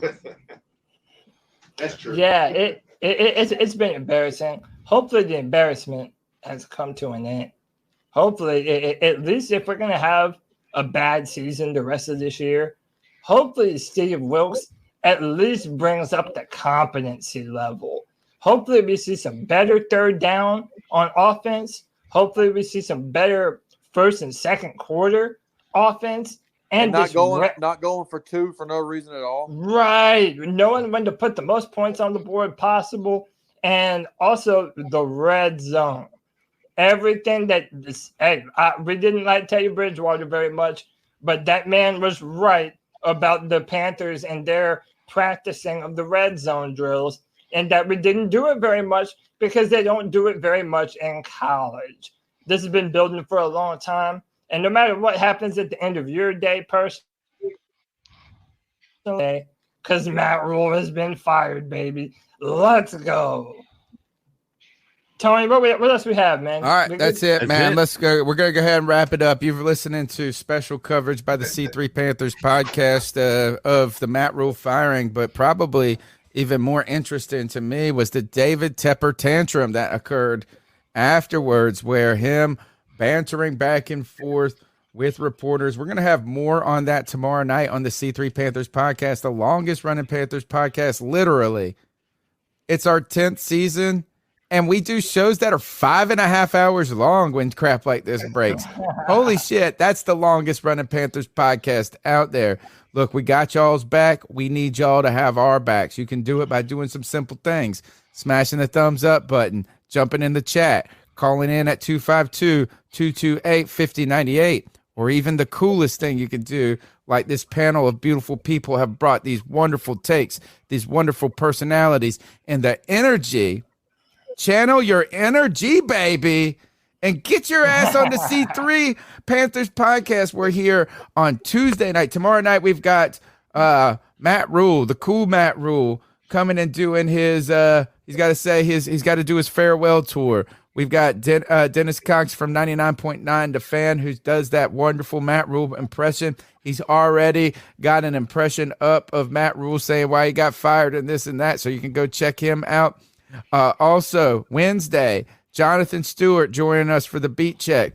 We're going to get we're going to get some player insight. Now, I tell you, Jonathan's a nice guy. He's not going to come on here and fire bullets, probably. Now, who knows? We never know. But what I'm saying is that we've continued to expand our content and our coverage, and we've done it because of y'all, man. Y'all are the ones that are driving this show. The Friday free-for-all has brought this crazy energy to the C3 Panthers podcast. The callers are going crazy. The post-game show is blowing up because we got to lock arms right now and lift each other up. Fuck these poor billionaires. We got this. The C3 Panthers podcast tomorrow night, guys. Cody Lack. Dude, you've done a great job with the Friday free-for-all culture, your little baby cult following you got going on. What else we got? I think, big shout out also to us and you for being the deliverer of this news, is let them see what we bring, man, on it. Listen, you cannot talk about the Panthers fandom without talking about the C3 Panthers podcast, baby. We are out here. You already know it. This is for the fans, by the fans. And I want to reiterate for everyone again, this Wednesday night, Panther legend Jonathan Stewart, we're going to be interviewing him on the C3 Beat Check. Wonderful. It is going to be such a good time. We're going to have some great questions. And how about this? If there's any specific questions you want me to ask Jonathan Stewart, maybe either DM me or tag me on Twitter, and I'll write down some of the best ones, and I'll make sure that we get them out to him. I know what was wrong with Tepper. He needed Manscaped. That's what he needed, probably. He needed. Well, he's not going to use our stuff to make it happen. Yeah, he's definitely not using our stuff. But that has been another edition of the C3 Panthers podcast. We will be back tomorrow night for another flagship Tuesday night show, and then Wednesday for the Beat Check with Jonathan Stewart. And then every Friday, 7 p.m. If you like the format of this show, come and do it every Friday, man. We do it every Friday free for all. You can join the stream via StreamYard, just like you see right here, and everybody can give their love, their hate, their energy toward this Panther. More Panther fans on the C3 Panthers podcast than in Bank of America, baby. That's right. Might not be wrong. Keep pounding. Keep pounding. Let's get out of here.